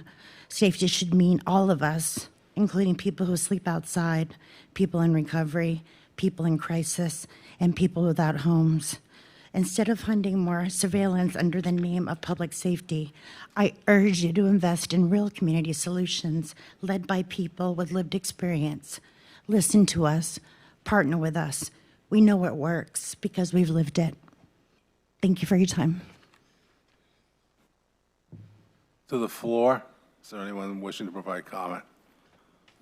Good evening, Councilor, Mr. Mayor. My name is Kerry Tyson. I'm the Executive Director of Portland Downtown. I'll only take a few minutes of your time. Appreciate your service to our community. I think it's good to point out, and I know I did some correspondence to you in the email this afternoon, that our folks, by and large, we're proposing hiring 8 additional ambassadors. 5 of those go for just cleaning our downtown, simply that, trash, graffiti, that kind of human waste, needles, those things that they can do on private property. We're trying to relieve the burden of government because it's our public works crew, which we pay for 6 public works staff, as you probably know, and soon to be 8 with this proposal. They simply cannot go on private property. It's just not allowed. So this is a deep need we've seen in our community.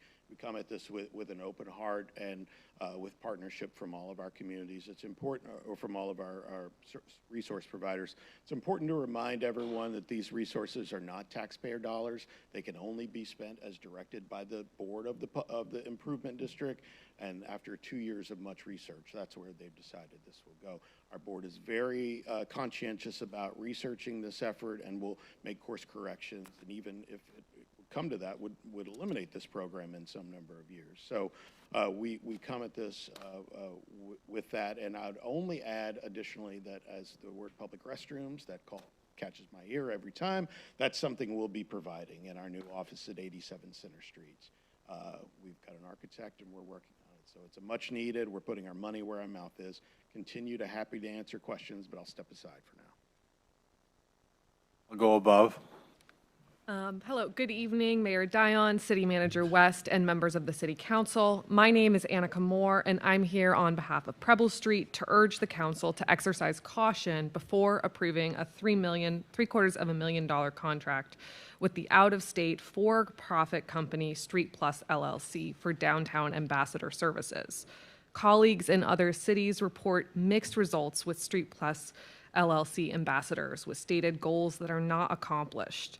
We urge you to look carefully at this contract and speak with counterparts in other cities before approving Portland Downtown's development plan. Before the Council decides to approve the Street Plus LLC ambassador program, we recommend that Portland Downtown implement guardrails, including setting clear goals to measure impacts. To avoid going overtime, we've prepared an addendum with suggestions for possible contract negotiations per recommendations from other cities' experiences. I have those in my hand. Unfortunately, I'm up here. They're also in your email inboxes.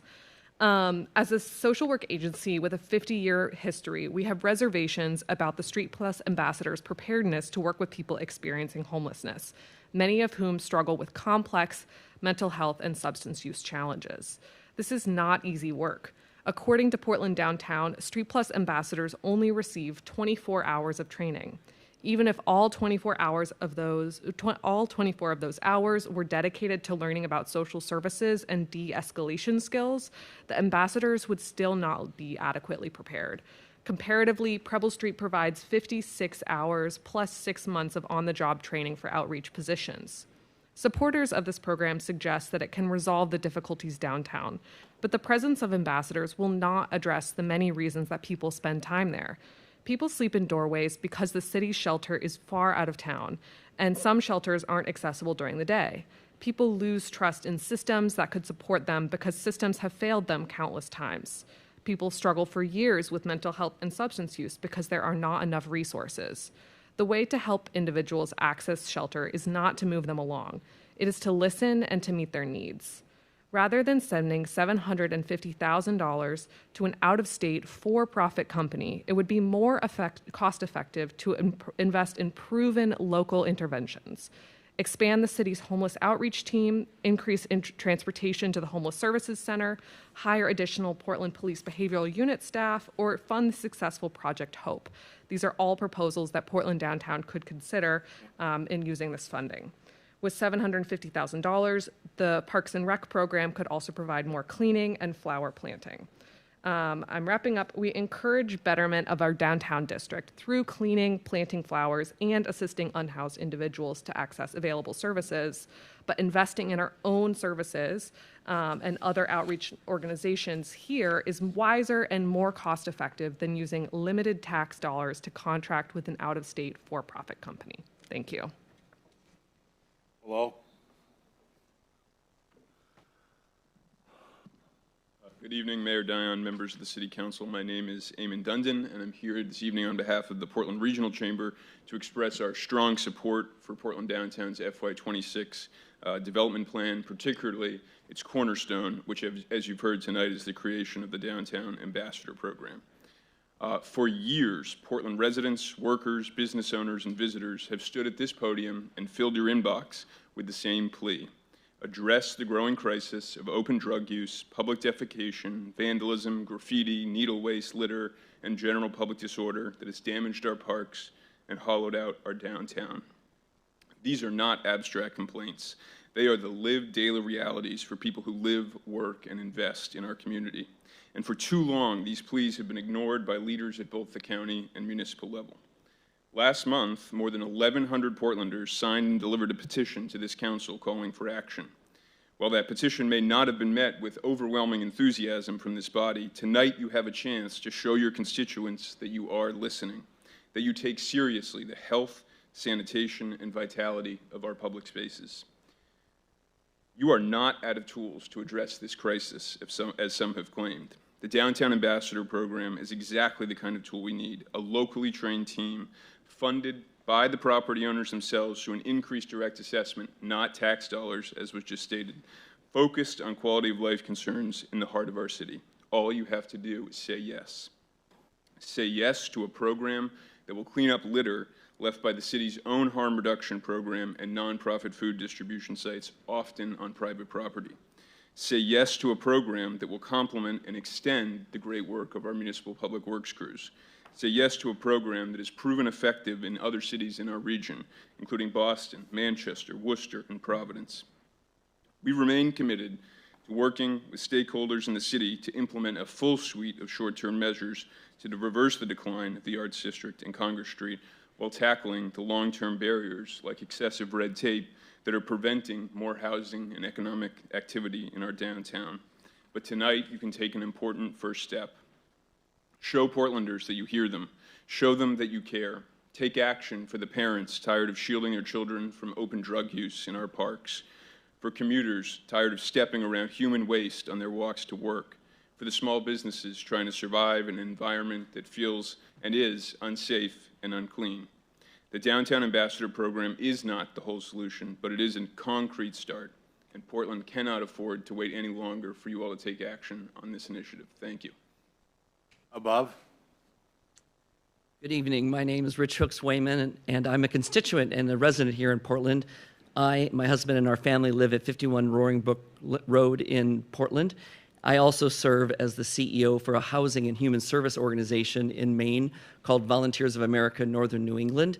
And prior to moving to Maine, I actually directed a street outreach collaborative in Minneapolis and St. Paul, Minnesota for many years.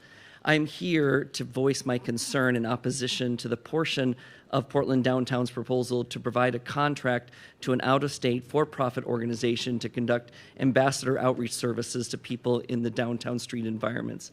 While I'm not opposed to having this service provided to the city of Portland, I also believe that this contract to the out-of-state corporation is not the solution you were looking for. The evidence can be seen on their own website when they actually provide very little information about the goals and strategy of their outreach strategies, nor is there proper training for their workers. The proposal is to provide only 24 hours of training to these ambassadors, where our collaborative and many others that do street outreach in Maine municipal centers are oftentimes used over months and weeks of shadowing and intensive ethical training on how to confront the crisis of street homelessness. So I would hope that we would actually look at this proposal in a way that would provide for an opportunity to provide for a competitive proposal process where other local nonprofits and collaborative groups can actually make a proposal on how this could be done right with local organizations. And so therefore I'm opposed to it. I would also like to reiterate some of the comments that were stated today, that maybe some of the focus should be done on transportation to the homeless service center, and we should be doing this in a kind of a more transparent way that we can actually look at competitive processing. The last thing I would like to say is that as a constituent of Portland, I would like to thank each of you for your patience in providing for this forum for public comment. You guys are awesome, and your pro-democracy should be lauded, so thank you for the time tonight.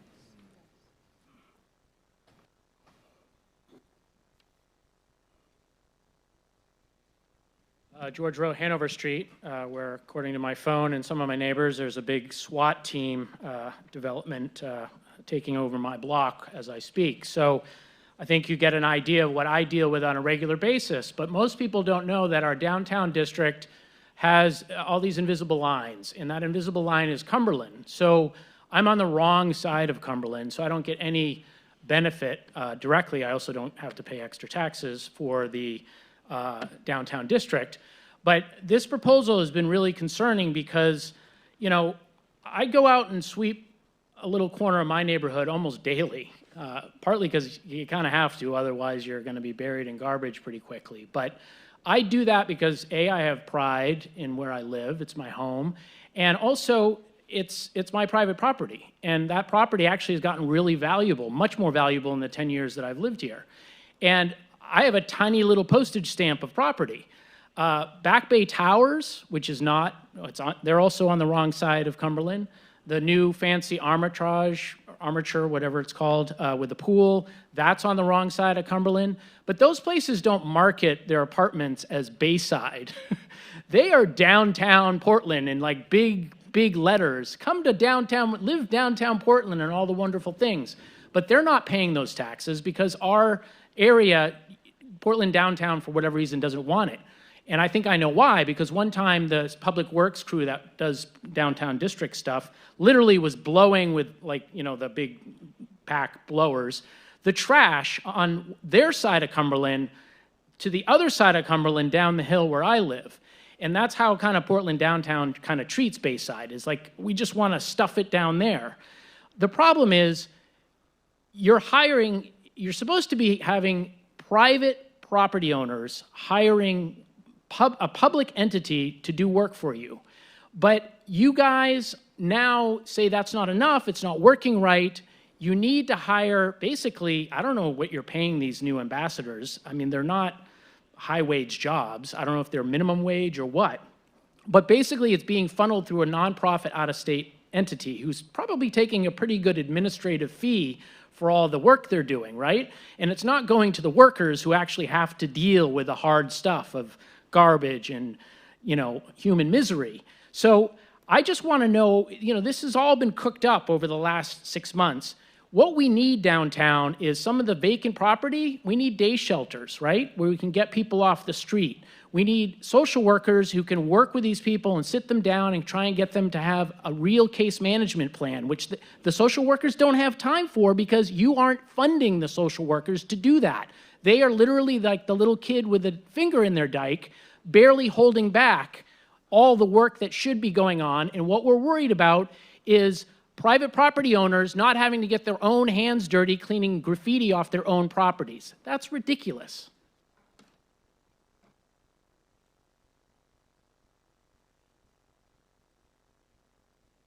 Stephen Sharfer, Brackett Street. I'm in support of the downtown, Portland Downtown's proposal for their full project funding, including the ambassador program. I do want to rise and make very clear comments that two people, Mr. Dundon and Mr. Carey, have both called this not a tax. It is a tax on the 1,400 properties that are in the downtown district. They cannot refuse to pay it. That makes it a tax. Same thing with the previously with the Portland Tourism Board, whatever we call that. Those taxes on those hotels are a tax. We need to be very clear about this. Interestingly, not one member, one taxpaying person of that district has come forward to say they're against this project. Everything I've heard from people downtown is they're very happy with the way Portland Downtown is running, planning to operate this ambassador project. So I fully support it. I just wanted to make clear that it is a tax and should be called a tax every time you talk about it. Thank you.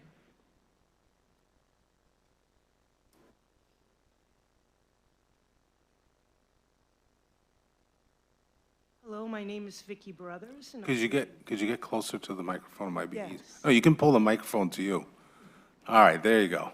Hello, my name is Vicky Brothers, and I live in Congress Square Plaza across from the Needle Exchange. And while you're voting on this ambassador program, I want to let you know that I have not seen one ambassador, and I go out of my house 4 or 5 times a day. You know, I've got the problem of people in our doorways, the street, our property, etc. I have not seen an ambassador downtown at all. I don't know if they're doing any work. I think we might be better served by providing shelter somewhere else, maybe a huge place of empty commercial property that somebody might want to open up for this situation would be great. But before you vote on this one item, I wanted to let you know that experience. I'll be back. Thank you. Anyone else wishing to comment on these orders? Paula Mahoney. I'm a resident on Summit Street, and I work in a building on Commercial Street.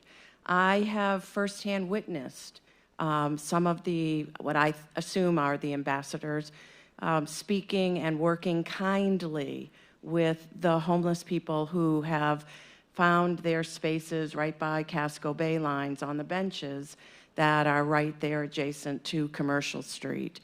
There were some very unhealthy people there who needed attention, and what I saw was very kindly delivered, very professionally delivered attention that was respectful of the people involved, but also cognizant of the workers around and the tourists who were coming in and out of the Bay lines, and this was their first vision of Portland. We do need help in that area. It's not just Monument Square. Commercial Street, Franklin Arterial, the old Auto Europe building. Right now, today, in the last 2 weeks, there has been a new little teeny encampment, but it has grown from 1 person and a sleeping bag to this morning, 4 people, multiple sleeping bags, and a needle safe box affixed to a tree between the picnic tables and the bushes that are outside of the old Auto Europe building. I've witnessed families let their children unknowingly sit at the other side of that picnic table, and people let their dogs roam around there just because they didn't know that on the other side there were people sleeping rough who were unconscious to the world around them. That can't continue. It really can't. Please give the downtown district the support that they need to help us improve the situation in the whole of the downtown area. Thank you.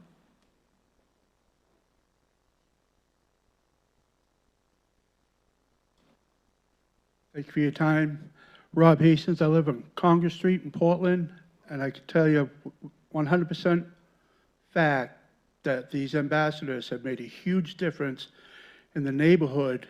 When there was a problem at Monument Square and they started to get pushed up the street towards Congress Square, buildings I'm responsible for is halfway between those properties. And when the people started coming up there, the ambassadors stepped up and kept our community safe, including the employees that work at the restaurants up there and some of the stores like Rennie's, right, to diffuse the situation and get these people the help they needed. I strongly recommend that you go forward with this program. Thank you very much. Anyone else wishing to provide comment on these orders? Seeing none, the chair, oh, there is one, okay.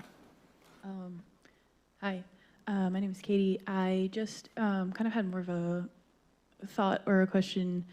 I'm not super informed on this particular issue, but I think I deal with homeless people a lot. I have a lot of friends who are dealing with homelessness, so I talk with them on a daily basis. And I just like to counsel to consider, with however they go forward, to think about what the plans are if, these people are supposedly getting help or whatever from this place. What,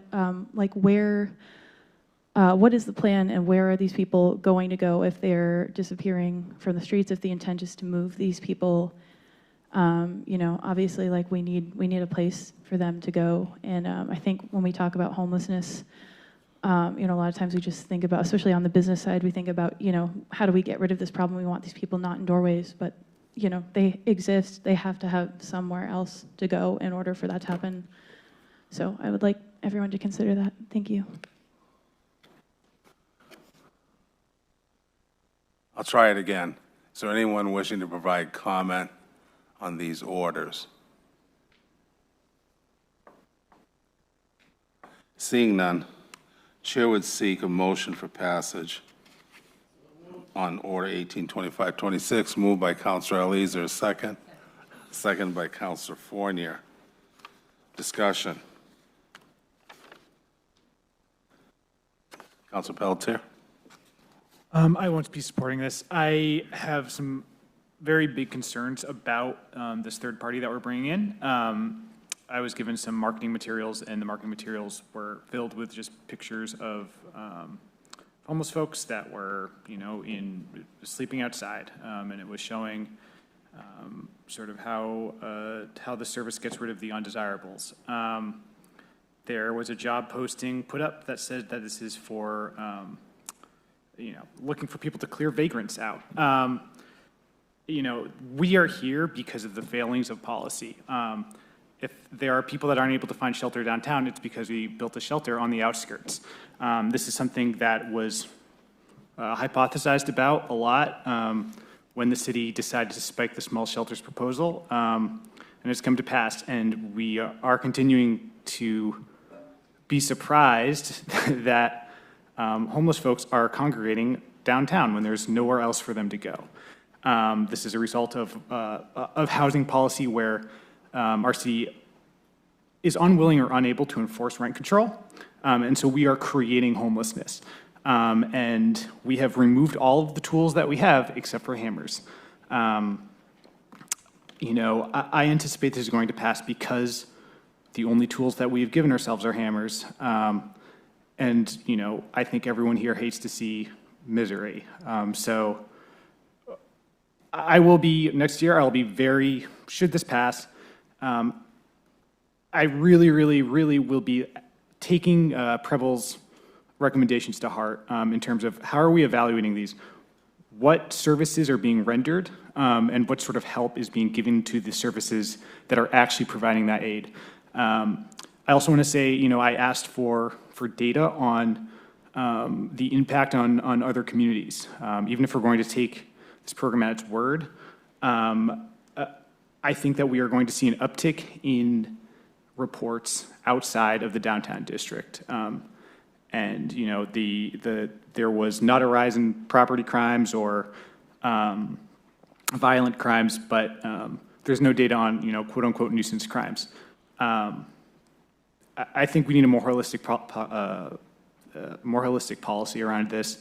I think this is a Band-Aid, and the city is addicted to Band-Aids rather than actually putting in the work to deal with homelessness. And we think that just because something is cruel, that means that it's not, that it's fiscally responsible. And I disagree with that. But again, we are in a place, we're getting, you know, a couple dozen letters. The first letter I got was from a landlord who was one of the first to get in trouble for violating rent control, complaining about homeless people. So, you know, I think we all need to look within ourselves and figure out why is this happening? What sort of policies can we be putting in place that actually solve the problem rather than, you know, moving them around to make us all feel better? Councilor Early. Thank you, Mayor. I think in emails and public comment tonight, we've heard about the unhoused individuals who congregated in downtown not wanting to go to the shelter. I think when this council was approving the Homeless Service Center, some of the conversation that came up that made it easy for some of us to support that was that the city will provide a van that will go around to pick up people. I have a question for our city manager. Is that happening? Yes, Councilor. And I just to address a few of the concerns, I think since I started working in this position with the city, I've spent more time on this issue than any other issue. We've increased, with the help of this council, increased funding for outreach workers. We have a HOPE program that goes out and provides specific outreach to homeless encampments, individuals who are not housed. We've increased capacity up to 250 beds at the HSC. We provide transportation, as you mentioned. We've increased DPW focus on the downtown in terms of sanitation, addressing those issues. Parks staff has tried to increase plantings and other issues to help address some of the business and the resident and visitor concerns about beautification and so on in the downtown.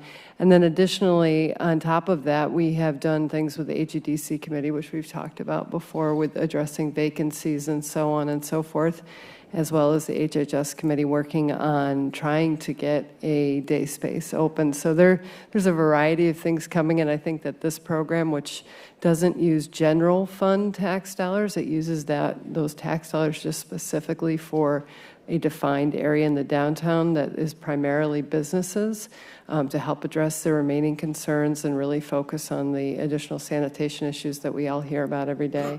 Amongst other things, I think it's just one added additional step. And so, long-winded answer to your question, but this is something that we have been focused on as a staff, and I know this council as well, for quite some time now. Yep. My follow-up question is, and you don't have to share that right now or answer that right now, is there a data specifically on the operations of the van that goes around to pick up people? I can get that for you, Counselor. I don't have that with me this evening. I'll follow up, though, after this meeting with that information for sure. Okay. Thank you. Mayor, I have a question for Casey from Downtown District. By all means, Director.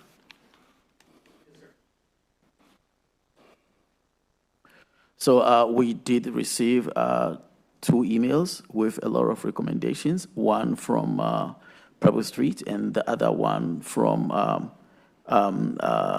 Volunteers of America. Are you open to reaching out to them and take some feedback on how the ambassador's work is going to happen? Yes, yes, thank you for your question, Counselor. Not only are we welcome to that, our board has already reached out to them this afternoon, to Preble Street in particular, not the other organizations which we can do. And I think we cleared up a couple of things that were of concern and confusion. So we've already, we did that pretty quickly. We've also taken our ambassador staff to not just the HSC and Milestone, but also to visit with Preble Street proper. But long way to answer your question again is we're certainly welcome to continue those conversations. Thank you. Thank you, Mayor. Excuse me, I have a question. Thank you, Counselor. Is your staff engaged in social worker outreach type of activity? No, sir. Okay, hold on. Is their primary work having to do with maintenance of physical space? Yes. Insofar as a consequence of vandalism, Cleanliness. waste, loitering, those kinds. Correct. When we speak of interaction between your staff and unhoused individuals, is the training in terms of civility, or are they directed to actually move people along, whatever jargon we want to attach? Is that their role? Their role is not to move people along, no, sir. It's 5 folks focused just on cleanliness. Trash, graffiti, needles, human waste, etc. 2 folks that are quote-unquote safety ambassadors, and they deal with any situation that might arise, and it's de-escalation, hands off, no touching, engage the proper authorities, and 1 person who's social outreach, that's job is to connect them with the services that are needed. That's the entirety of our folks. And when you say connect, what does that mean? Put them in touch with Milestone, with the HSC, with Preble Street, whatever the service provider that is applicable to the person in distress's situation. So they would not be trespassing on the work and responsibility of mobile outreach teams? By no means. All right. Thank you very much. Mr. Mayor, one additional thing I just want to mention is that we also have increased, to get to your question specifically, to the police's presence as well in the downtown to address some of those concerns, along with the behavioral health team, who also addresses some of those issues you just identified. Thank you. Any other comments? Councilor Bullock? Thank you, Mayor and Carrie. I know you just walked all the way over there, but do you mind coming back? Thanks so much. I know there's been some emphasis in public comment questioning the training for this crew, and I'm not actually super concerned about that. I think lots of training for lots of jobs happens on the job. But I did wonder about ongoing check-ins, staff meetings, supervision, and so could you just walk us through a little bit? How often are they having staff meetings? What kind of supervision? That kind of thing. Absolutely. Thank you for your question. Staff meetings happen on a weekly basis, and it's a good opportunity for me to correct something that was stated incorrectly. They got 80 hours of trainings, not 24. Again, weekly check-ins and constant continuing education on a regular level on whatever the issue of the moment is of the time. So that is why we're taking an approach this way. Yes, ma'am. Thanks so much. I really appreciate it. And thank you for your new bathroom. And we'll talk about menstrual products for it at another time. We're definitely going to provide those.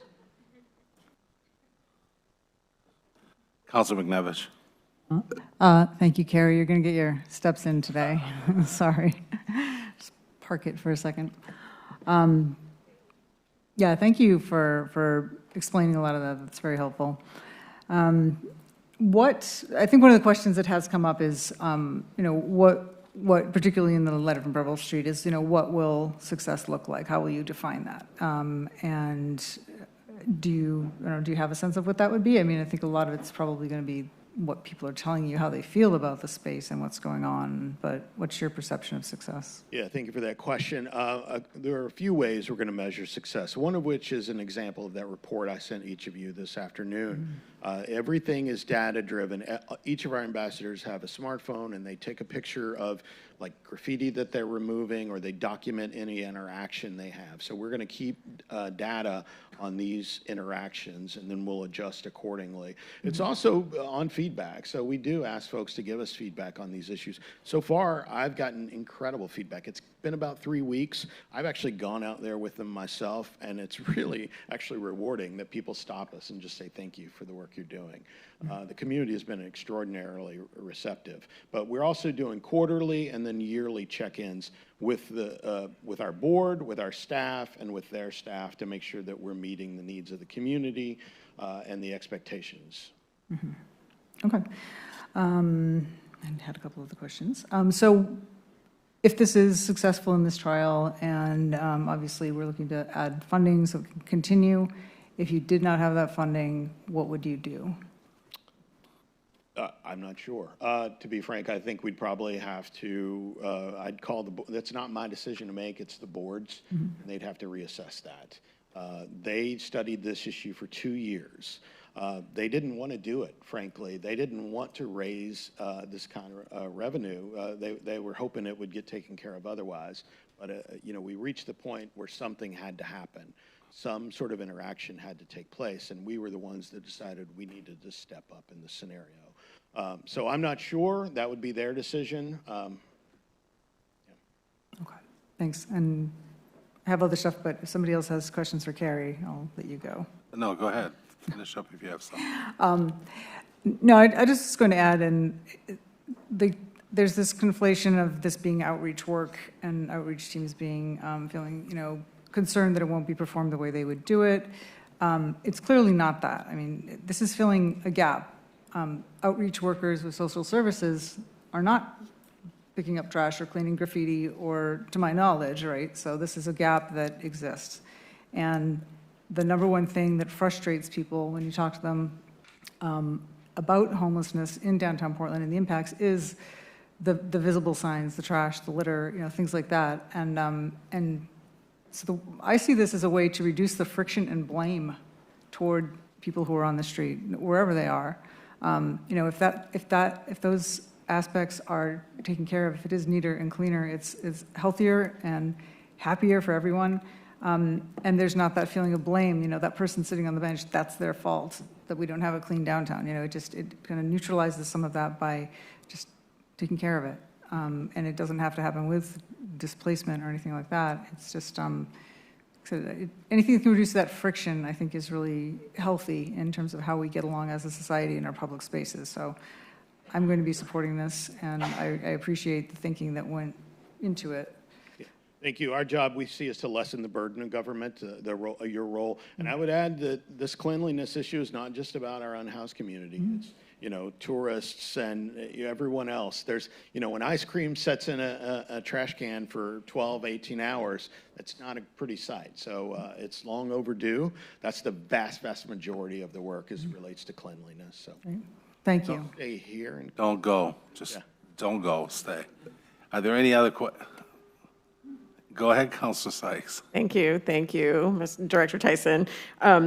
So I've been following this conversation and also looking at through the lens of the new Portland, Visit Portland tourism district that we created.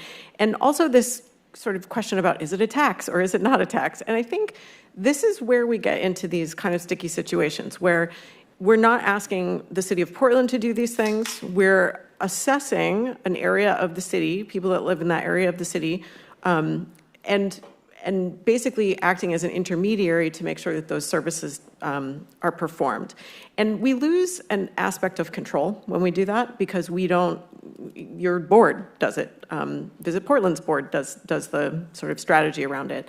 And Councilor McNevich and I penned an op-ed a couple of weeks ago talking about the patchwork nature of the outreach and various social services that we have in the city of Portland and how difficult it is as an elected official to look at the money that we're giving. A great example is the $750,000, which we are enabling, right? Even though it's not coming out of the Portland General Fund, we're enabling it. It's hard for us to do that if we don't know what the results are, what even the goals are for reducing X, Y, and Z or increasing X, Y, and Z. And so I guess I will be voting for this today, but I do so with strong reservations about the fact that there isn't enough detail in the contract with your organization to really understand what we're aiming to solve, and how we can measure that next year to see if we still want to do the same thing. So I'll be looking next year for a little bit more detail there. I also just want to voice that I have some concerns about this what is it called? Street Plus LLC, yes. I actually was sent information about the city of Evanston, Illinois, which actually terminated the contract with Street Plus because of an incident where 6 or 7 of the ambassadors ran down a citizen, threw him to the ground, and started kicking him. And so I don't think that's going to happen here in Portland, but without a really good understanding of what the oversight of this program is and what goals we're trying to achieve, I can't be 100% sure. And I think if what we're trying to do here is heal the sort of lack of trust that we have right now and the, finger pointing, we've got to get to that. We've got to be able to figure out how we're overseeing folks, what their training is, how we can make sure that if there's a problem, we can address it. And I don't know if that means that next year we don't just send this through the finance committee, that it also goes through maybe the HHS committee so that we can integrate it with other programs that we have. But yeah, those are just my thoughts about it. I will be supporting it. I hope that we can, give it a little bit more flesh on the bones for next year. certainly happy to follow through with all of that. Don't want to take too much of your time, but thank you for those comments.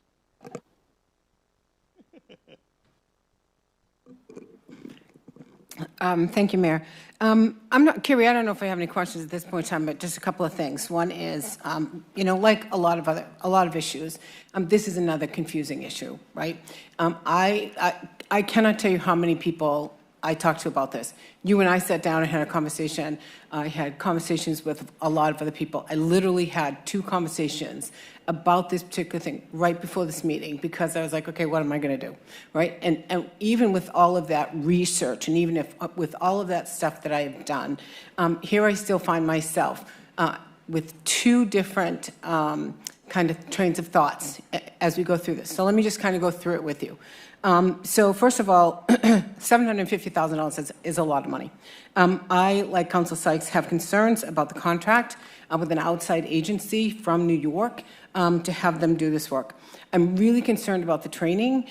In your presentation that's in our backup material, it only says that it's 24 hours of training, and it also says specifically what that training will be. None of that includes sitting down with Preble Street. None of that includes any kind of training regarding social services. What are the services available out there? And so for ambassadors to engage in whether they're unhoused, whether they're homeless, whether they have mental health, there should be something saying to them, I know where you can go.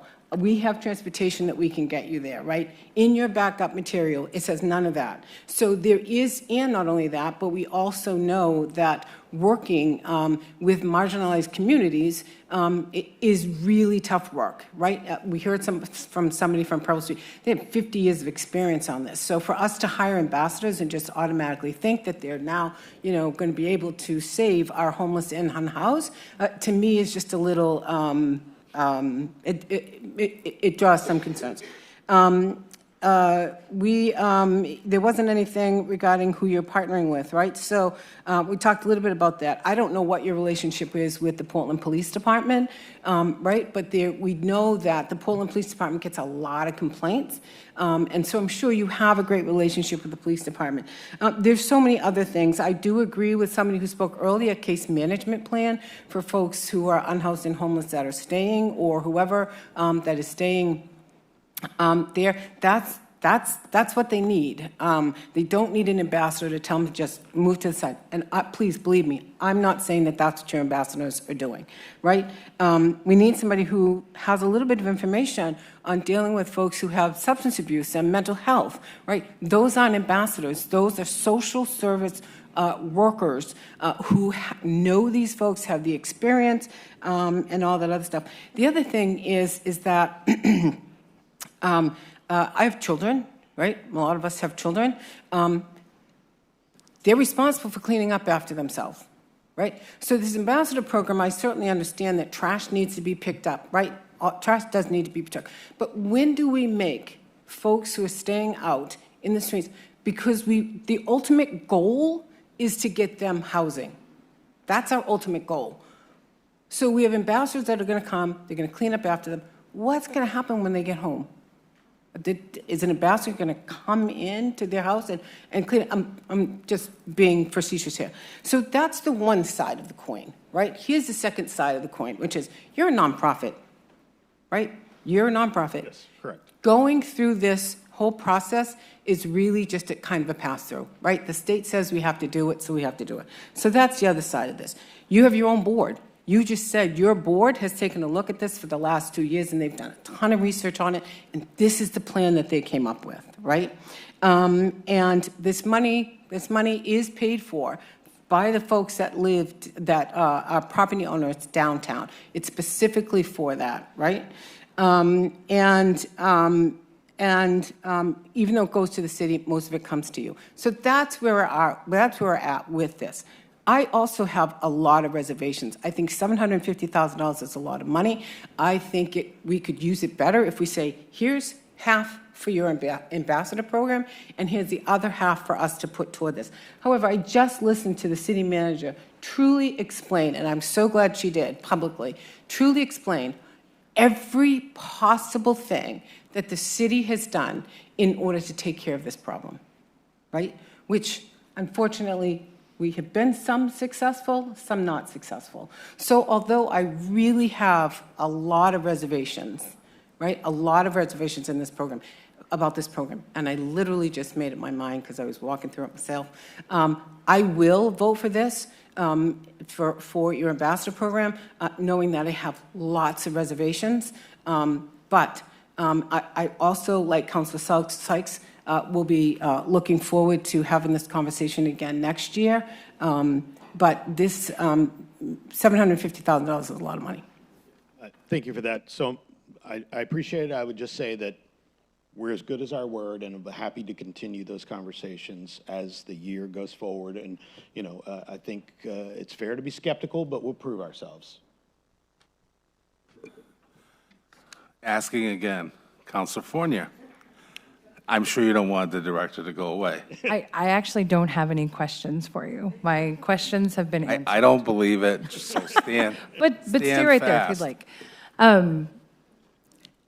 I want to be really clear that, we've heard everyone and what you're sharing, and I think you're all right. It's not this or day space. It's not this or transportation. It's not this or housing. It is this and all of those other things. And we have been so deficient in all of those other things for so long. This is only one way, one tool in our toolbox to try and address what's happening all over the city. And so I am appreciative of a creative solution to a problem using the funds that you have that are within your right to use and allocate as part of your TIF. And so I appreciate this. I will share and agree with some of my colleagues. I think more information just as far as program design, job descriptions, budget, the measurement metrics, agreements on whether you're going to come to HEDC or Health and Human Services or Finance Committee, and on what basis, whether it's quarterly, semi-annually, annually, to provide updates on how this is going, I think would help mitigate some of the anxiety I think that everyone is sharing that they have this evening about the program. I think always the more transparency, the more information, the better. And this is something clearly everyone is invested in. So residents, visitors, business people, our social services community, and those that are working directly with those experiencing homelessness. So I think we've given a lot of good feedback. I appreciate that you have been able to answer a lot of our questions. But I think it's just another reminder, we just approved 2 different affordable housing developments tonight. We have talked about, increasing, in the last budget cycle, trying to increase our social services. I was able to take a ride in the Connect van that we used ARPA funds for in partnership with Maine Health, and we allocated a whole afternoon to go and drive around downtown Portland and be able to meet with people. We met with the first person, and that took the rest of the afternoon. And so I think that's also an important perspective, that it's not just a quick, you go, you meet with someone, you give them the information, they're going to go to HSC, bam, the next day they have an apartment, and all of a sudden they're thriving. That's not how this works. And so this takes time. This takes lots of different solutions. Sometimes you have to pilot something and try it out and say, gosh, now we have to course correct halfway through. And I think it sounds like you are very open to that, and I appreciate that. And so we'll continue to follow up, but I will be supporting this. Thank you, Carrie. You're all set. I have no questions for you. Thank you. And I'm not going to add to the speeches and analysis that's already been given. Call the roll. Counselor Fournier? Yes. Counselor Grant? Yes. Counselor Sykes? Yes. Counselor Ali? Yes. Counselor Pelletier? No. Counselor McNibbich? Yes. Counselor Bullock? Yes. Counselor Phillips? Yes. Mayor Down? Yes. Can I have a motion for passage on Order 9? I got to at least read it, Counselor Ali. I'm always Order ready to make the motion. 1925-26. There's a lot Counselor of Ali people waiting moves here. passage. Is there a second? Counselor Fournier. This has to do with establishing the maintenance implementation of assessments for the downtown district. Discussion. There's an amendment. There's an amendment? This is Mayor Amendment Number 1, Exhibit A. Stand by. Do we have an amendment for corporate? We do. Mayor, there's an amendment in the backup that you are sponsoring. It is replacing the exhibit to this order. An incorrect exhibit was attached to this order, and so your amendment supplies the correct exhibit. It's the list of, that's correct. It's the list of properties included in the district. Thank you, Counselor. It's an inventory? Correct. All right. It's an addition to the pending order, or it incorporates into the order. That's a correction. It is going to be a correction. So the exhibit that's attached, Exhibit A, that is currently attached to the order, is going to be removed and replaced with Exhibit A1.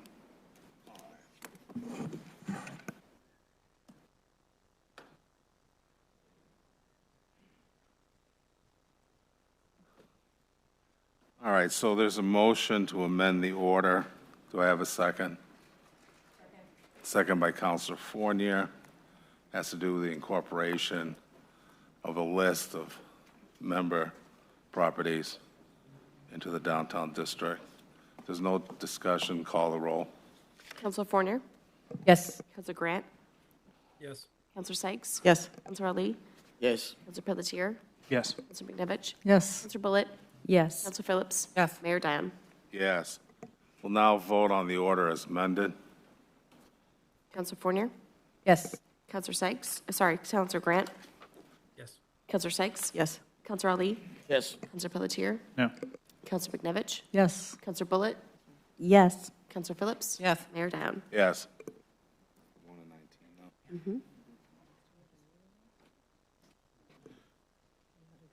20. We just did 19. Chair would call for a motion to passage on order 2025-26. Moved by Counselor Ali, seconded by Counselor Fournier. Is there any discussion in the council on the question of the agreement between the city and downtown district? Seeing none, call the roll. Counselor Fournier? Yes. Counselor Grant? Yes. Counselor Sykes? Yes. Counselor Ali? Yes. Counselor Pelletier? No. Counselor McNevich? Yes. Counselor Bullitt? Yes. Counselor Phillips? Yes. Mayor Diane? Yes. The council will now be at ease for. We got one more thing. Yeah, I'm going to get to that. We're going to go at ease for 10 minutes and then return to council chambers.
Meeting is now back in session. Clerk will read Order 262526. Order 262526, setting an election date on Citizens Initiative Amendment to the Portland City Code, Chapter 17, regarding an act to end fugitive coal dust, sponsored by Ashley Rand, City Clerk. Council Pelletier? Phillips? Sorry. I bet you were. I'd like to make a motion to postpone this until August 25th. Is there a second? Any discussion on the motion to postpone? Seeing none, clerk will call the roll. Counselor Fournier? Yes. Counselor Grant? Yes. Counselor Sykes? Yes. Counselor Ali? Yes. Counselor Pelletier? Yes. Counselor Beknevich? Yes. Counselor Bullitt? Yes. Counselor Phillips? Yes. Mayor Dion? Yes. Clerk will now read Order 92526. Order 92526, establishing a 180-day moratorium on theater and performance hall projects with a capacity exceeding 2,000 people in the city of Portland, sponsored by the Sustainability and Transportation Committee. Councilor Regina Phillips, Chair. Chair yields to Councilor Phillips for comment. Thanks, Mayor. We are bringing this forward to talk about a 180-day moratorium on the theater. And so we've had a lot of conversations about this in sustainability and transportation, and we're bringing it forward to you, and we look forward to a public comment. Was there a vote taken in sustainability and transportation for the record? Why, yes. Yes, there was. And the vote was? 2-1. Yes, 2-1 to bring it forward. Okay. The chair will now solicit public comment. Oh, Councilor Pelletier. Do you want me to explain my amendment up top? Yeah, it might be helpful. Sure. To do that. I mean, I was going to take public comment. I assume people have read the record. However, you can go forward with the amendment. Perfect. Yeah, I'm just making an amendment. This adds to the whereas clause language that explicitly takes a look at business impact as well as impact on workers and wages to help make it clear that this moratorium is looking at trying to ascertain the likelihood of irreparable damage being done to the business development community or the business community and the arts community. So that will be debated after public comment. Yeah, for purposes of process, for all of those in attendance, a main motion will come forward. It'll be moved and seconded. Then at that time, we would redirect our attention to any potential amendments. either previously filed, as is in the case of Council Pelletier, or something that might come to the floor. Once the amendments are resolved one way or the other, then the council will look at the original order, either as amended or as it existed when it came to the floor. So just so you all understand where we're going on that. Mayor, may I add? Go ahead. One other item, there is another amendment in the backup that changes the date, the proposed termination date. Yeah, and so for what it's worth, it's a short amendment, just changing, because this item was previously postponed from an earlier meeting, and the length of the moratorium, if passed, would be 180 days. It pushes back the end date from February to March 9th, 2026. I will sponsor that motion when it's appropriate. I'll look for a second. I don't anticipate any debate on that. It's more of a clerical amendment than it is a substantive one. All right, I'll return now to a public comment. As I've said earlier, everyone has a right to speak. No one should be subject to any ridicule or public outbursts, clapping, sneering, jeering, whatever the case might be. And unfortunately, we've seen all of that in this chamber, and it's unfortunate. So I think I will respect you as a speaker. However, I'll be pretty firm on the 3 minutes. If you can get it done in less than 3 minutes, good. I'll be honest, great. There are a lot of people here that want to participate. If you want to come up and simply say, I agree with the previous 3 speakers, but you want to announce that you're a resident of Portland or you have some interest professionally to the final decision, fine. I brought in a lunch, so I'm ready to go the distance. I prefer not being here till daybreak, but if that's what it takes, I've done it in the legislature when we look up at the clock and it says 4 a.m. and we're getting our second wind. I don't know if this council wants to go that far. So let's be respectful of everyone here in the room and of each other and extend the courtesy we would expect in that transaction, even if we vehemently oppose the thinking of the person presenting. Okay? I'll go from the floor to above to Zoom, and we'll keep that cycle going. Go ahead, Michael. Anyone wishing to provide public comment? Hi, everybody. Justin Kurtzinger, South Portland. A while back, I addressed the planning board downstairs on a subject I find largely absent from this conversation, and that's geography. And I'm going to start with the Worcester Palladium, which is located in lovely Worcester, Massachusetts. The Palladium could be described as a big state theater. Capacity at the state is 1,800. Palladium's 22 with another 5 upstairs. As of 2025, the population of Portland, Maine was 70,000-ish, with a greater of 557. Worcester was 209, with a greater metro of 866. I don't attend many concerts these days. I got super jaded by working too many of them. But since before I could drive a car, the Palladium has been the place that I would drive to, and it was run by a guy named Scott Lee, and they've had all kinds of concerts of all different sizes and everything.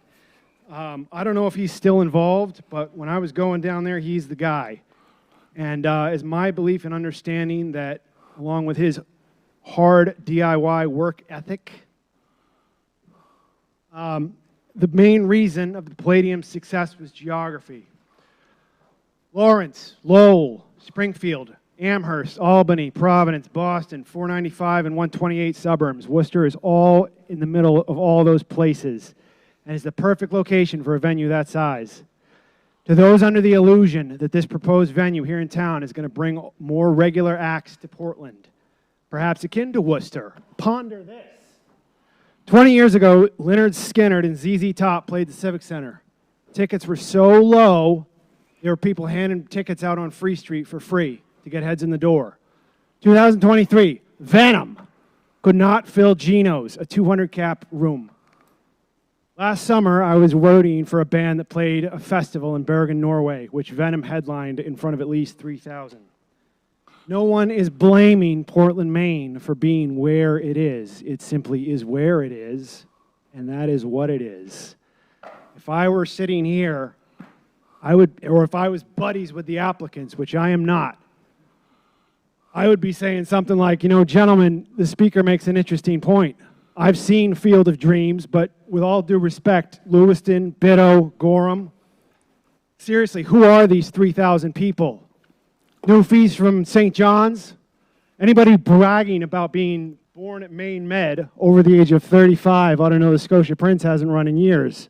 And I don't know anything about the Cat coming back, but that's seriously a long drive. But anyways, if I was up here, I'd be asking, gentlemen, are you sure? Have you thought about this one? You've all got an interesting choice to make, and I think it's pretty obvious, and I'm almost done, what this community thinks of this applicant and the project. Let's not kid ourselves. They're all going to be just fine no matter what you guys decide. To everyone here except the applicants, thank you for listening and thank you for your time. And if the applicants would like to know the true meaning of skin in the game. Excuse me, sir. Again, I want to caution the participants. If everyone takes 5 or 10 seconds more, I'll reserve comment. We're going to go upstairs next. Just try to respect each other's time. Go ahead. To the members of the Portland City Council and Mayor Dion, my name is Matthew Perry. I'm a music producer and audio engineer based in Portland with credits including ESPN, Guild Wars, Wu-Tang Clan, and more. I work closely with Portland artists to develop nationally competitive music and regularly collaborate with multi-platinum producers, Grammy-winning songwriters, and Billboard #1 artists. I'm here to express serious concern about the proposed Live Nation venue. While I understand the desire to grow Portland's cultural offerings, this move risks undermining the very music ecosystem that makes our city special. Live Nation is currently the subject of a major federal antitrust lawsuit involving the DOJ and 40 state attorney generals. With the trial set for 2026, it seems premature and potentially harmful to move forward with a deal involving a company under such intense legal scrutiny. People don't move to Portland for big box entertainment. They come for our independent spirit, local venues, original music, creative food, and authentic culture. That's what makes Portland stand out, and that's exactly what needs to be protected. As a performer in multiple bands, I've personally experienced the value of Portland's venue ladder. We started in small clubs playing for 30 people, graduated to mid-sized venues of 300, and eventually headlined festivals like River Jam and Pride Portland, playing for thousands. That kind of progression only exists because of the range and health of our independent venues. Venues like Thompson's Point, State Theater, Space, and Portland House of Music are vital to local music. A large corporate venue could easily unbalance this system by consolidating bookings, pushing up costs, and pulling artists away from local promoters. There's also the infrastructure impact, traffic, parking, and safety challenges that would likely require costly upgrades. Under Maine DOT rules, any high-traffic development must undergo analysis and fund mitigation. Those costs could easily fall on the city and its taxpayers. Instead of rushing into this Live Nation deal, I encourage the council to strengthen and scale up existing local venues, commission a neutral study of venue capacity, infrastructure, and economic impact, explore incentives and protections for independent venues and promoters. Portland's music scene is one of its most valuable assets. Let's protect what makes it unique. Thank you for your time and for allowing me to share my voice.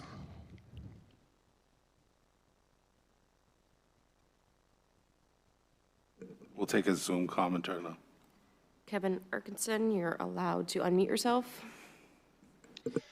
Hello, my name is Kevin Erickson. I direct an organization called Future of Music Coalition based in Washington, D.C. and focused on research, advocacy, and education for musicians. For 25 years, we've worked to ensure that musicians have a voice in the public policies and business practices that impact their lives and livelihoods.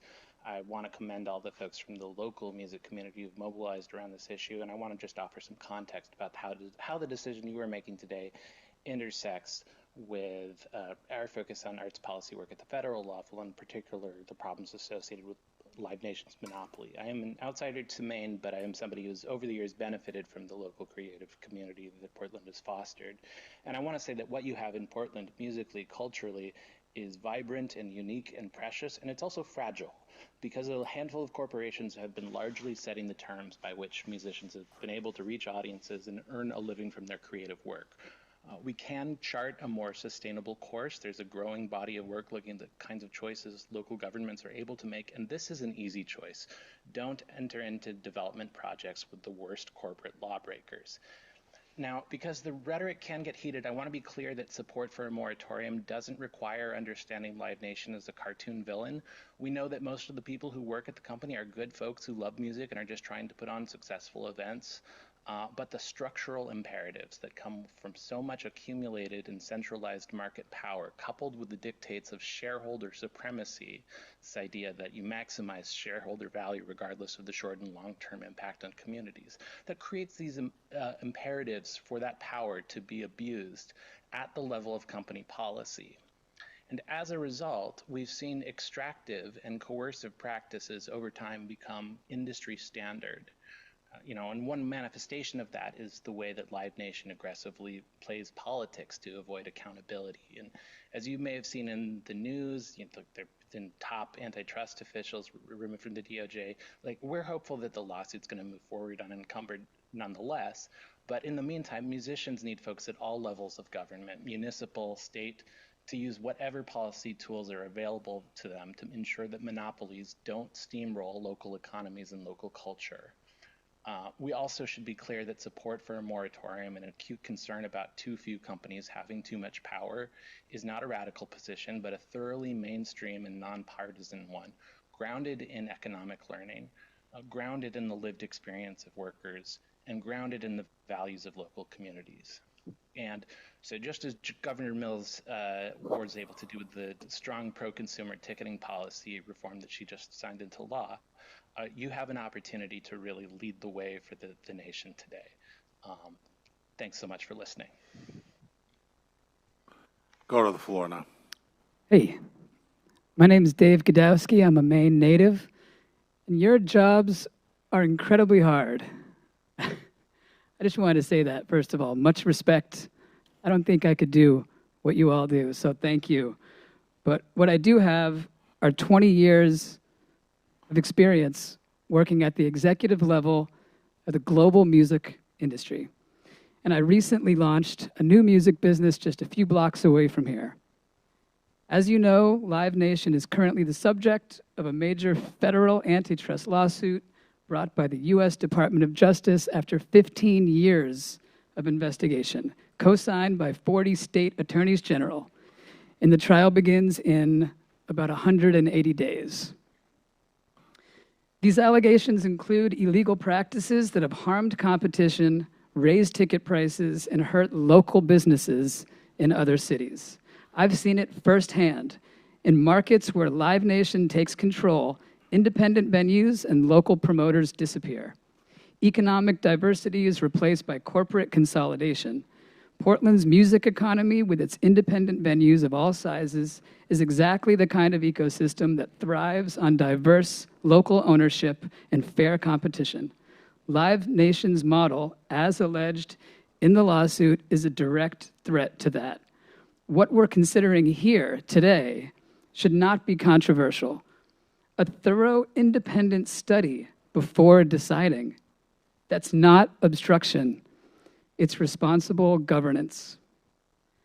This decision will shape Portland's cultural and economic landscape for decades. Making it without a comprehensive study would be like signing a contract without reading the fine print. I seriously urge you to approve the moratorium so the city can gather unbiased data, evaluate the economic, cultural, and infrastructure impacts, and negotiate from a position of strength. That's the best way to protect Portland's interests, whatever the final decision may be. Thank you. Hi, my name is Katie Delcourt, and I am an independent music artist. I'm a local musician. I work in Portland, Maine. And as a female musician and a marginalized member of this community, I would like to say I already struggle to get work in this town as a musician. I know there are tons of other talented, extremely talented local musicians in the same boat as me.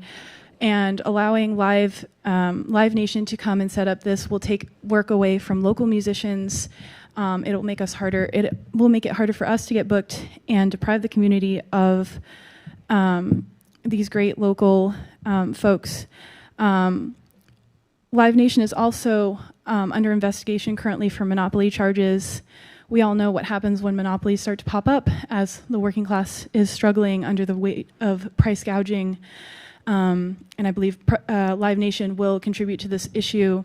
I just went to a show up in Bangor, and because we're not just talking about talking about a monopoly on music, but also the food and the ticket sales of these venues. When you go to large venues, they control the food prices. I just went to a show up in Bangor. They were charging nearly $17, nearly $20 for a slice of pizza. That's the kind of business we're going to get if this large venue opens up. As opposed to the great local food, we have lots of great venues that are affordable and allow for natural competition that we won't get. So I ask you to consider all of these for our economy, our local economy's sake.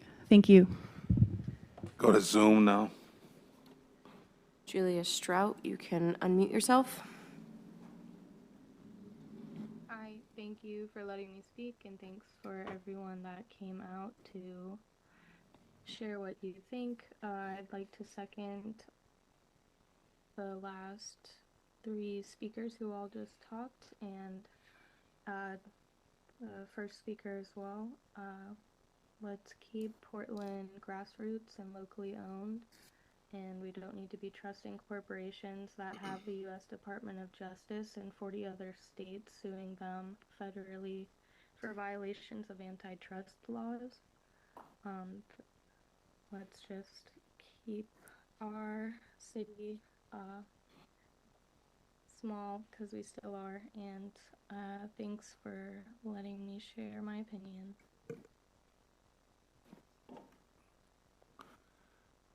To the floor now.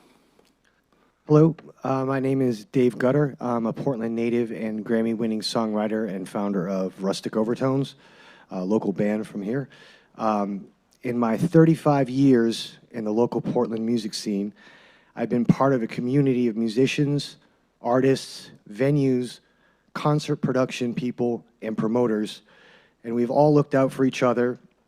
And I believe that most of us operate with this invisible safety net that I feel like I've even taken for granted at different points.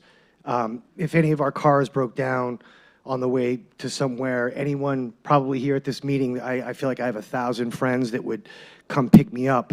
Or if someone or in the scene or our loved one was sick or needed help, I can think of venues that would jump to throw a fundraiser, artists who would contribute their time to a fundraiser to raise money for that person, to keep them out of the hospital or in their house or whatever it might be. This is a nuance I feel that is overlooked, excuse me, in all the political mumbo-jumbo, but there's like a soul here. And this has been happening organically for decades. And I'm here to speak up against Live Nation disrupting this unique ecosystem of artists and local venues. We all collaborate with each other creatively, share contacts with each other to elevate our scene. 25 years ago, the owner of a local dive bar managed my career and helped my band get international exposure and a record deal. Quarter century later, we've never had more main artists in the mainstream and a record number of Grammy-winning artists that are sitting in this room right now. We've all reached these highs by the support of our peers, not by corporations. Live Nation would disrupt this unique cultural art scene.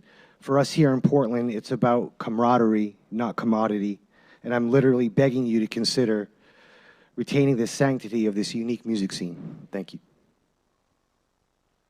Anyone above?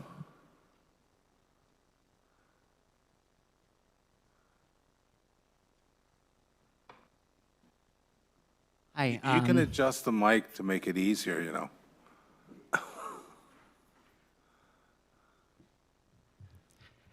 Hi, I am Dylan Gallagher, a resident of Portland, and I support the moratorium. How many of you have had your soul sing as you've danced down to your toes at Gino's, heard the song of your people at Blue, and experienced the light show and sounds you've never heard in your life at Sun Tiki Studios? How many of you have experienced the very many tidbits of local flavors in our food scene? You want one flavor of music here? In clipping the wings of the many musical flavors we have here by accepting Live Nation, you'd be killing off the many musical tidbits that you've never heard. You'd be killing off dancing and swaying and singing with the many flavors of people you've never met. Not to mention killing off more of an increasingly endangered species, the third space. Local music at an affordable price when everybody's spirit is low as it is, with skyrocketing rent and groceries. You'd be contributing to the increasing damage of long hours at work and then home to the internet because you can't afford anything else. Ever received care at a corporate-owned hospital? Have you seen what Citizens United has done to this country? Music is part of the human experience. One large corporate-owned Live Nation concert hall of $80 a ticket, one flavor of music at one big soulless venue would break all of our hearts, including yours, I would imagine. And I haven't even gotten to the housing crisis here. Consider this. To the floor. Good evening, Mayor, Diana, members of the council. My name is Phil Saucier. I'm an attorney at Bernstein Shur, and we represent Portland Music Holdings, the applicant for the proposed music venue on Cumberland Avenue. Mary Kostigan from my firm has been advising Portland Music Holdings, but is on vacation and cannot make it tonight, so she asked me to attend on her behalf. Mary previously sent a letter to the council regarding the legal aspects that the council must consider when contemplating a moratorium. As a brief reminder, in order to enact a moratorium, the council must find that it's needed for one of only two reasons allowed under state law.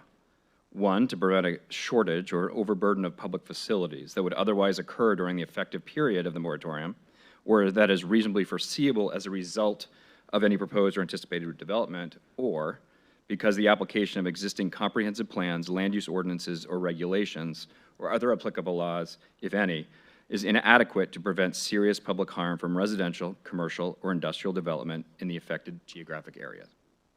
The proposed moratorium states that it's needed, quote, in order to allow the city time to review and amend the city code as necessary to prevent an overburdening of city services, public parking, and other facilities, and to ensure traffic patterns for pedestrians, bicyclists, and vehicles.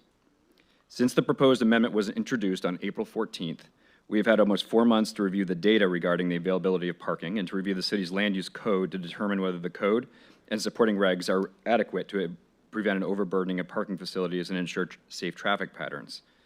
The memos from the planning director to the S&T committee and the council state unequivocally that the land use code is more than adequate to prevent any anticipated public harm from any music venue.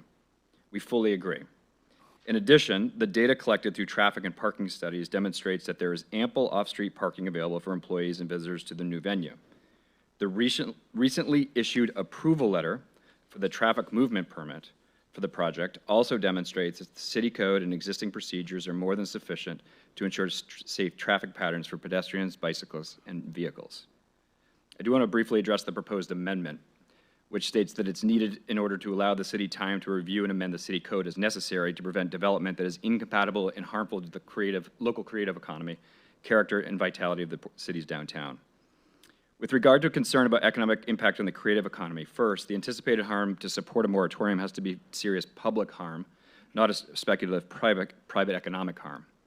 And second, the Oxford Economic Study has demonstrated that the proposed venue will have a positive impact on the local and regional economy. In addition, the proposed community benefit agreement includes a donation to the city of up to 50 cents per ticket sold to support the local performing arts. The actual information that is in the record regarding the economic impact of the project does not support the proposed language in the amendment. Thank you for your time, and we ask that you please vote against the proposed moratorium. Above. Wait, stand by. Zoom's next. Carlos, you can unmute. Good evening, councilors. My name is Carlos Santiago, and I'm speaking in strong support of the 180-day moratorium on the large-scale performance venues in Portland. Portland is a city built on local culture, independent art, and community resilience. We are not just another stop on a national corporate tour. Allowing a company like Live Nation Nation, which already controls over 70% of the U.S. live events market, to build a 2,000 plus seat venue here directly threatens our small community rooted venues. It risks pushing out local artists, raising ticket prices, and putting Portland's creative economy into the hands of a national monopoly. At the same time, we're facing a transit and homelessness crisis. Over 6,000 Portlanders are unhoused, and our public infrastructures from traffic flow to emergency services is already overburdened. A development of this scale would make us more pressured, if not worse.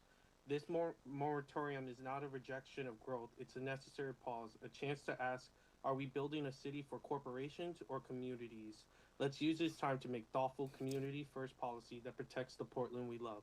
I urge you to vote in favor of the 100-day moratorium and against Live Nation. Thank you for your time. Above. Wanted to briefly remark. My name is Jake Falby. I'm a resident of Portland, and just wanted to briefly note the irony of the fact that the, I believe, maybe chief attorney behind the applicants is actually on vacation today. She couldn't bother to be here when I think pretty much the entire music community of Portland, Maine has come out. And I also just wanted to remark on the tone of the appeal made by the attorney to the council, which came off, at least to many of us, somewhat threatening, legal jargon, sort of. And we stay on topic. Criticizing another speaker is not what this is about. If you have something to say about the moratorium, you're more than welcome. Yeah, so I think as a musician and composer, the moratorium that's at least going to give us a chance to study the impacts on the community is something that we should all obviously support. I'm actually shocked that there's a debate about whether a Live Nation venue is going to be built in Portland, Maine, of all places. I've lived in New York City, Los Angeles, Boston, places where there is a large demand for this type of venue. And I've also seen the impact on local venues in those communities of this type of move-in by what is considered in our industry to be a bad actor, a company that's under investigation by over 40 states, as has been mentioned, a company that has been known to be distrustful and to throw their weight around in threatening ways, which is why I just wanted to remark on what was actually an unsurprising kind of realm of comments brought by them tonight. So I am also sharing my voice to support the cause of pretty much every other musician here in Portland, which is to vote yes on this moratorium. Thank you. Floor, please. Good evening, and thank you for this opportunity. My name is Amy Petrin. I am the Executive and Artistic Director at Portland Ovations for the last 20 years. Maine is my home, and as of this weekend, 11 years ago, my son was born at Maine Medical Center. Portland Ovations is a Maine nonprofit that was started 95 years ago by the City Council of Portland. It was started to bring world-class musicians to Portland. Along with the Portland Symphony, we are prime tenants who present regularly, care deeply for, and are stewards of Merrill Auditorium. My #1 professional priority and passion is helping drive a robust and dynamic art scene in Portland and supporting the many communities who live, work, and experience performance here. We work with and for this community. We do so by building relationships and building trust and working together. This is why I'm here to urge you to pass the proposed moratorium on large cap entertainment venues in downtown Portland so the council can take the necessary time to fully assess the impact, both the municipal infrastructure and economic, and put in place safeguards as needed. I appreciate the many issues that are related to traffic congestion, parking, fire and safety, what would happen when we add another or several other large cap venues to the city and for gathering. There's also major issues that we've already heard about as part of the amendment about what this could have for the impact of the local community and the artists and venue workers that live and work here. As Lynn Tillotson said earlier, Visit Portland, Portland sells itself for its uniqueness. If our local cultural scene is diminished, so is what makes Portland special. There's also been an additional amendment around public benefit, which again is already been clear by the fact that Councilor Member McNevich has outlined earlier that there's more time needed to pay attention to how a public benefit would work for large cap venues. The addition of 2,000-seat venues to downtown Portland is seismic and ground shifting. The moratorium is needed in order for the City Council to fully assess these issues, find solutions, and make wise and strategic decisions for the best of Portland now and into the future. Collaborating with the Arts District, independent venues align businesses to ensure that such developments are additive and not extractive. Thank you for your time.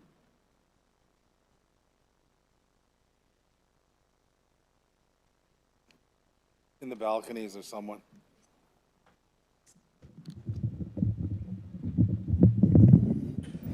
Hi, my name is Amelia Dolan. I've been a working singer-songwriter here in Portland for over 25 years.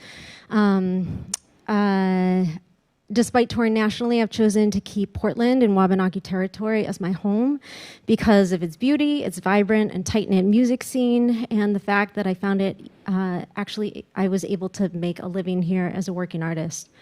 Maine's cultural industries are a significant economic driver. In 2022, they generated $2.5 billion annually.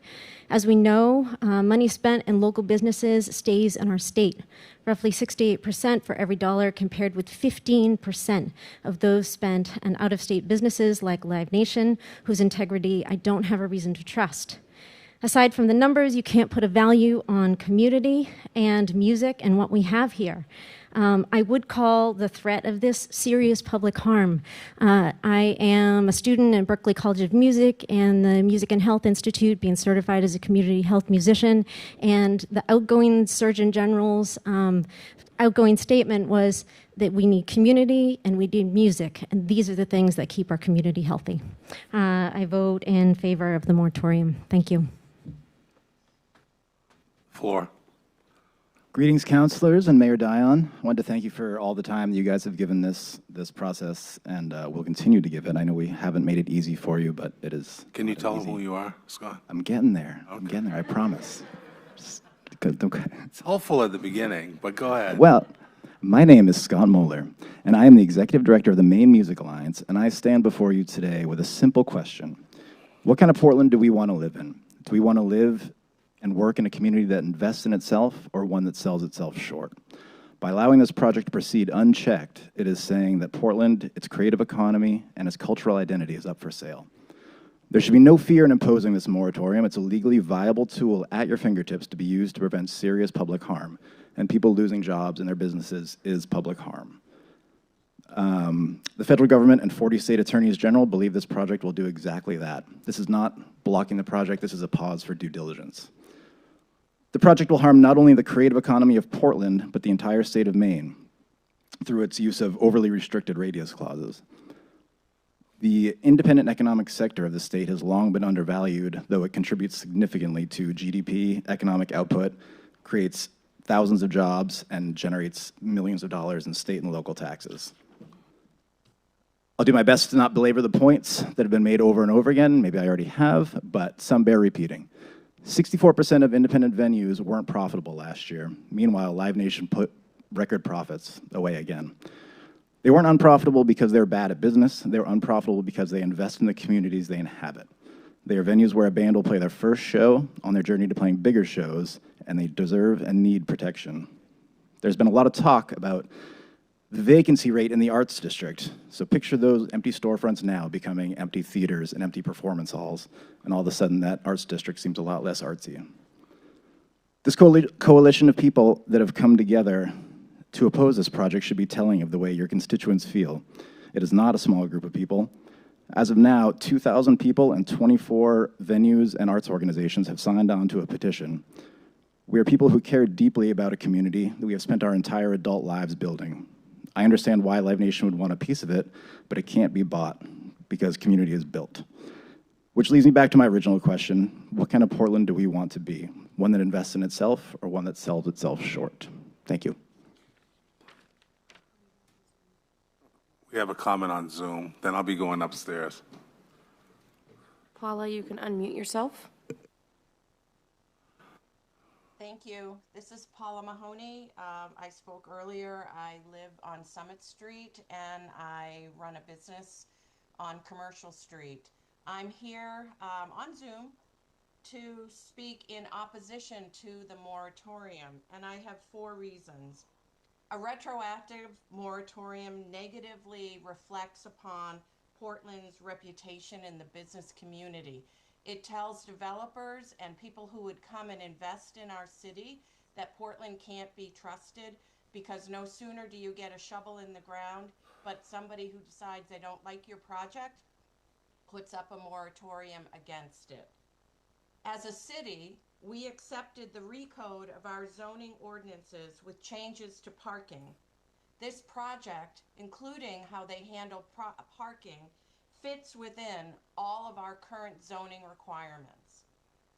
This building, the renditions that I've seen, are beautiful. It would make a beautiful addition to our city. And this project will generate really significant tax revenue.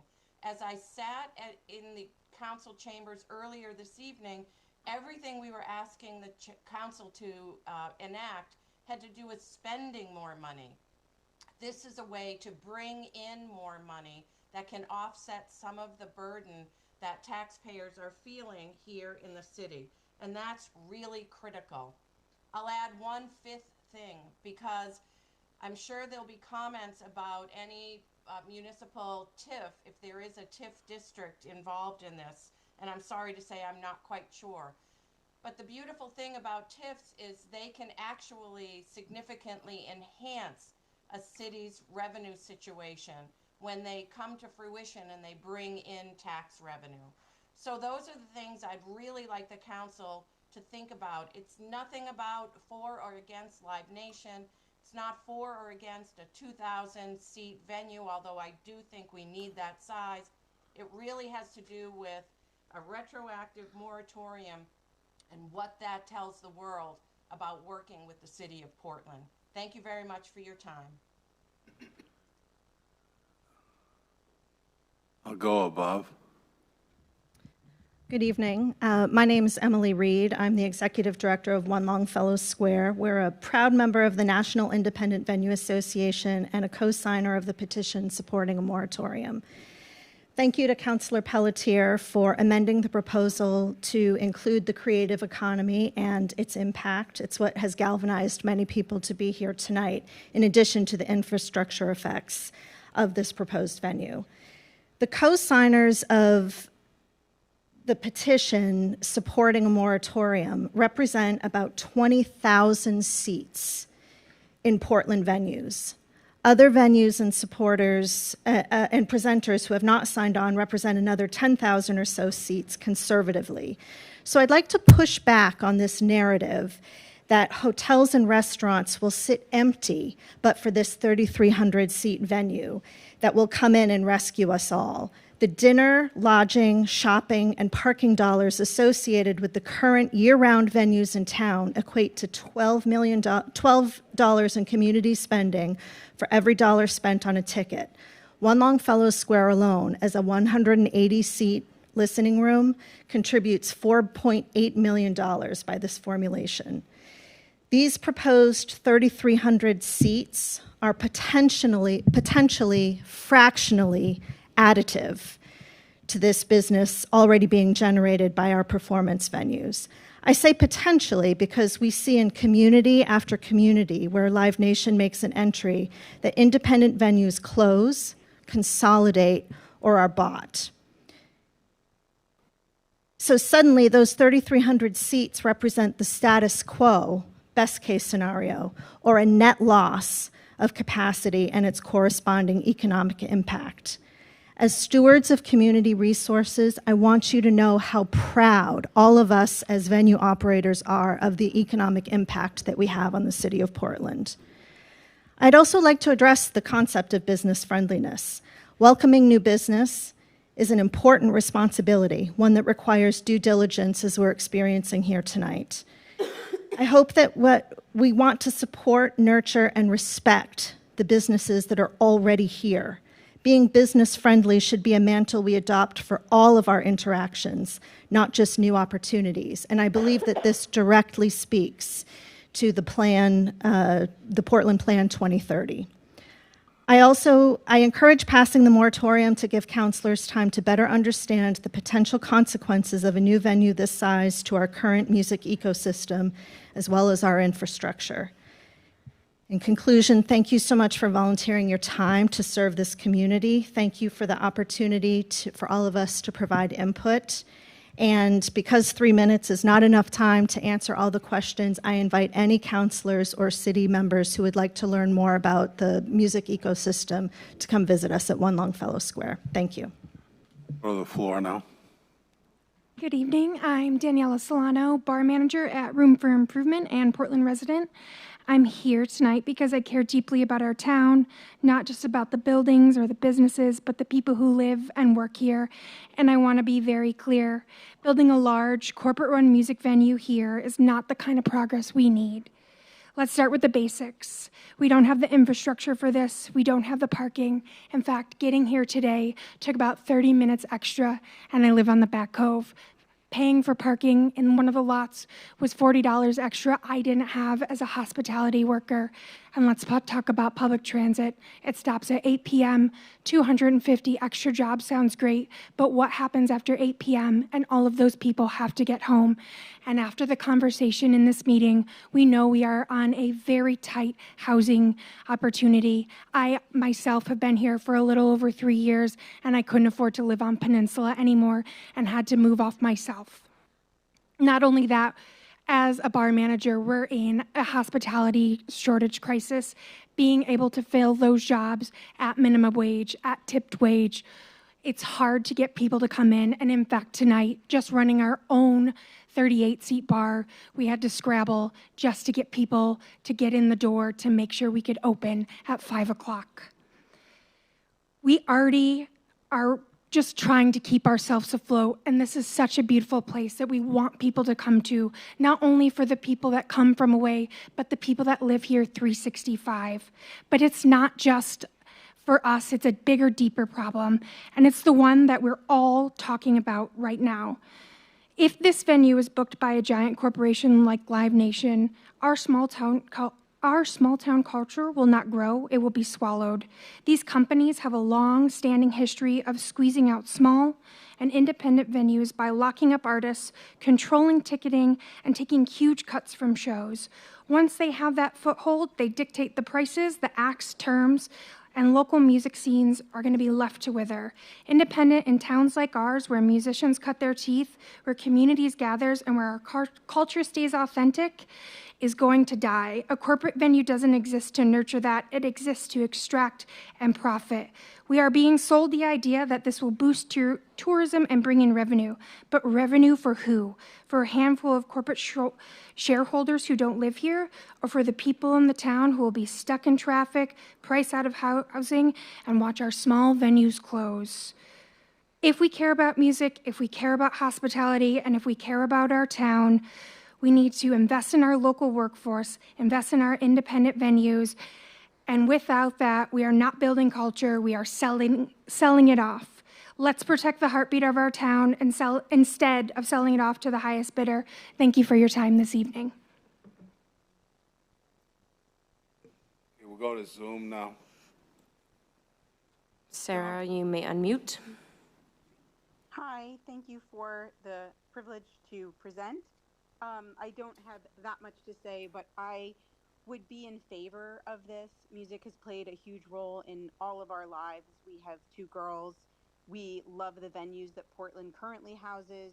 We see many shows a year, and I am a firm believer that you can healthily have more music.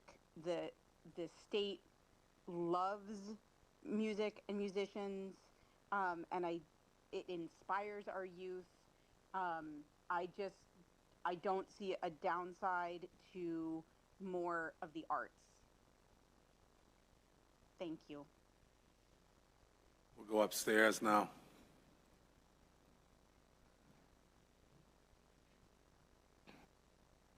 Hi, my name is Charles Broder. I'm a Portland resident, and I would encourage the council to look at other size venues that have failed in the past of a similar size. The one I'd like to provide is CPAC. It was Old Orchard Beach, also known as the Ballpark. It was made in the mid-'80s. It lasted about 6 years, and then the site sat vacant for about 15 years.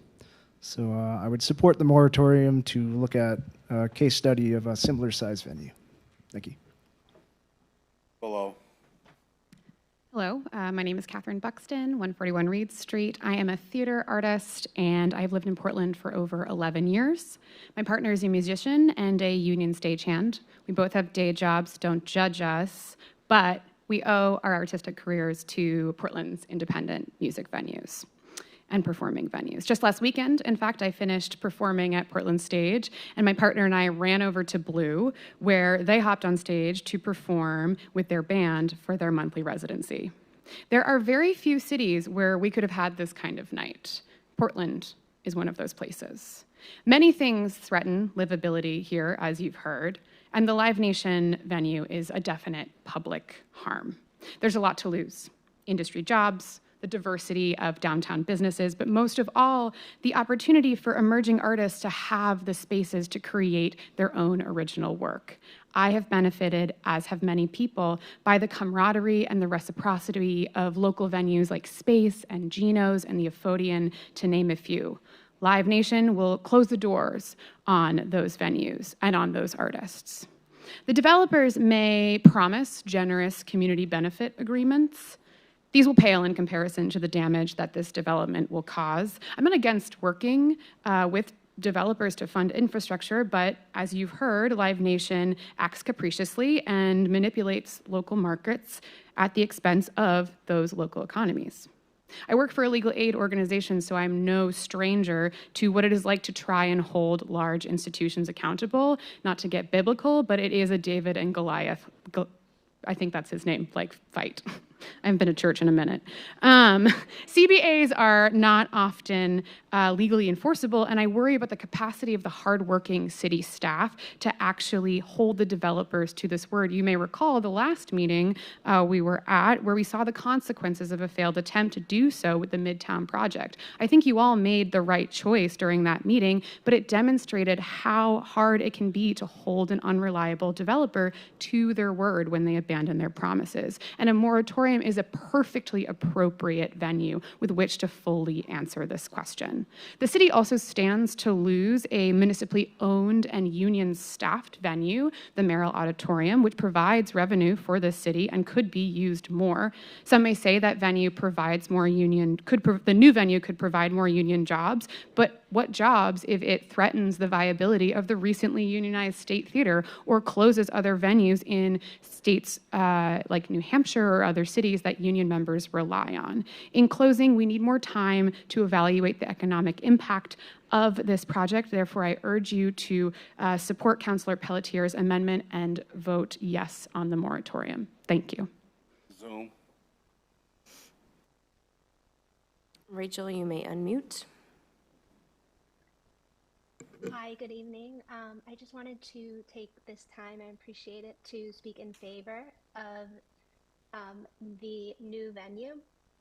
Personally, as somebody who lives in Maine, I love the Portland venues. I was in the Merrill Auditorium already twice this summer, had great experiences, brought my kids once, went with my husband once, and I don't see why this is an either or situation. This new venue will attract artists who can't currently play in Portland, so it seems to me like there's room for everyone.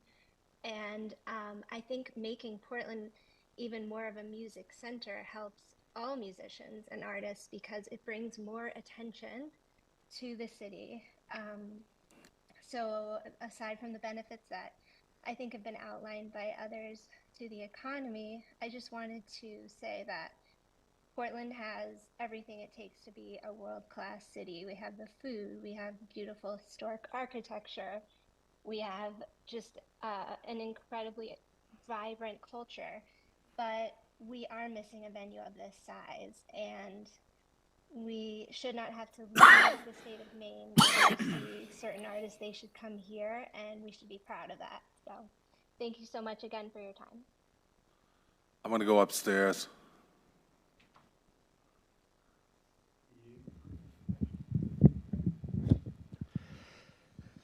Thank you, Mayor Dion, City Manager, and City Councils. My name is Ronald Dubé. I was born here in Portland many years ago. I'm also a bus operator for the City of Portland. So I have seen many things have happened here. I've seen a lot of changes, some for the good and some for the not so good. But what I'd like to share with you, on December of last year, I had a heart vision for the City of Portland. And if this proposal came through, can you imagine the parking problem that would arise?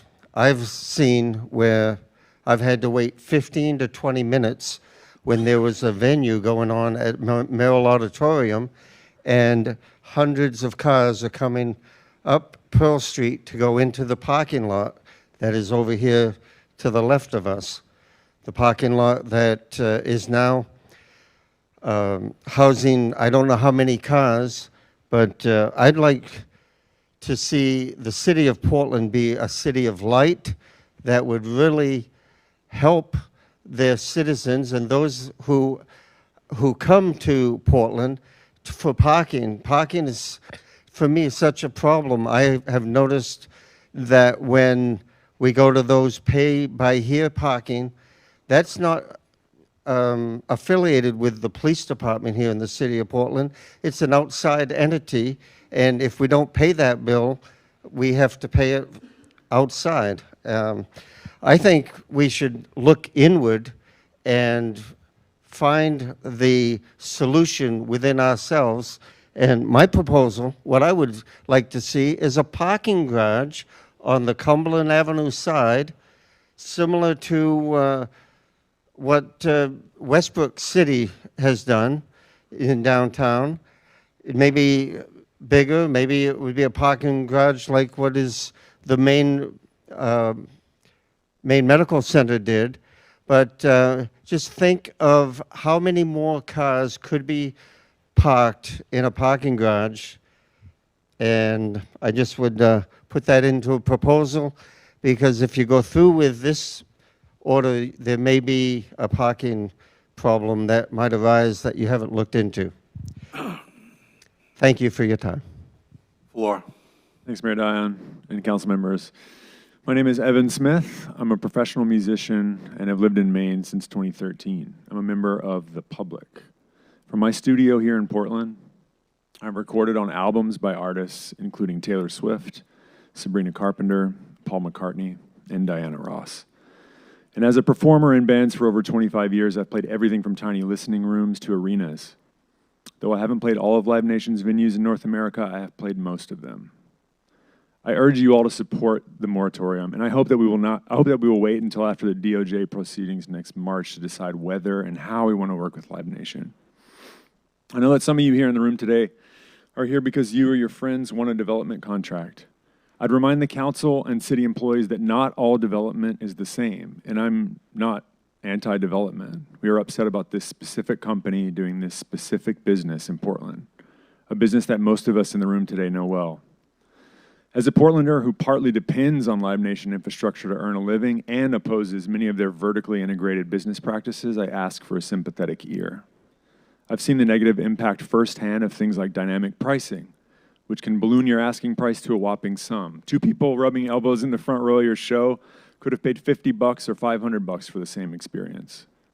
Or the certified reseller program, where your ticket is passed to bots until it's much more expensive, only to have 0% of the final selling price passed to you, the artist. Or the Live Nation premium and VIP products, where you can skip the line, the same line where your core fans have been camped out on the sidewalk overnight to make sure they can get in. Live Nation has promoted a concert-going culture of, quote, all indulgence, zero apology. And it contradicts the message many artists I know project with their brands: kindness, connectedness, and mutual respect. Their merch cuts have also significantly impacted artists' ability to make money on tour. At their venues, Live Nation might take 30% of your sales at the merch table. For any business, a profit loss like that day in, day out can break you. So it should surprise no one that the majority of young artists who manage to make it in America these days have private financial resources they can freely tap. And for young creatives, the financial math favors a life in New York City over Portland. But despite how hard it is to own a home or earn a living, we choose to live here because of the things the math doesn't show, like the supportive, independent spirit that oozes from our world-class arts output. Because of the culture our artists and venues have helped to build, Portland already has an outsized impact on the touring landscape.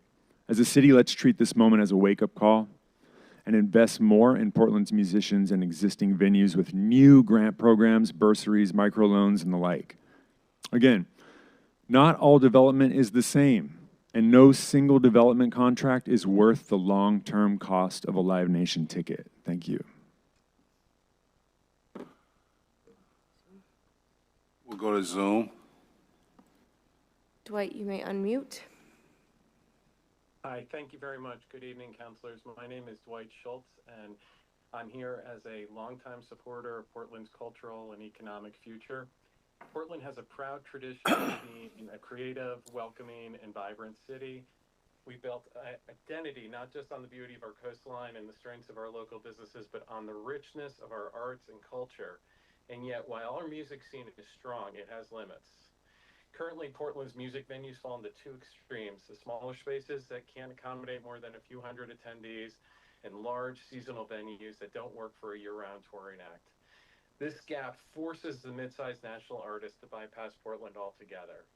That means lost revenue for our hotels, restaurants, and small businesses, and fewer cultural experiences for our residents. A new purpose-built music venue would have a few benefits in my mind. One, strengthen the local economy. Studies from similar projects show that millions in annual economic impact that is positive. Every concert goer spends beyond the ticket price, dining, parking, shopping, and staying overnight in some cases. In a tourism-driven economy like ours, that's not just entertainment, that's fuel for our small businesses year-round. Keeping Portland culturally competitive, I think, is a big one. As our city grows, we're competing with other New England hubs for talent, tourism, and investment. The state-of-the-art venue signals that we value culture and we invest in infrastructure that keeps people creative and their businesses here. It also will benefit local musicians and youth. A larger, well-equipped venue provides opportunities for local openers to play in front of bigger audiences and for schools and nonprofits to hold music education events. That pipeline keeps our music scene thriving for the next generation. And lastly, to draw year-round tourism. Music is not weather dependent. In February, when our streets are quiet, a sold-out show can fill hotel rooms and restaurants. I know I've listened in on all of these sessions, and parking continues to be a big concern. I would just say that other cities have addressed this with clear, practical strategies, and it sounds like, in this case, this group can too. The proposed venue can be paired with partnerships with existing garages that have unused evening capacity, shuttle services from satellite lots, incentives to rideshare.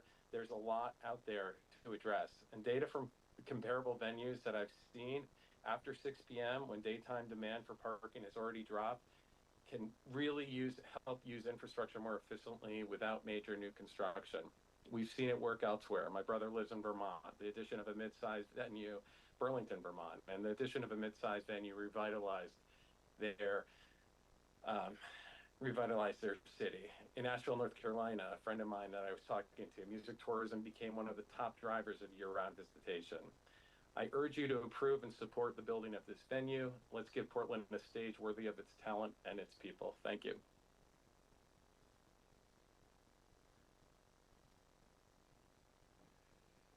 My name is Rob Hastings. I've lived in Portland for the last 33 years, the last 20 on Congress Street.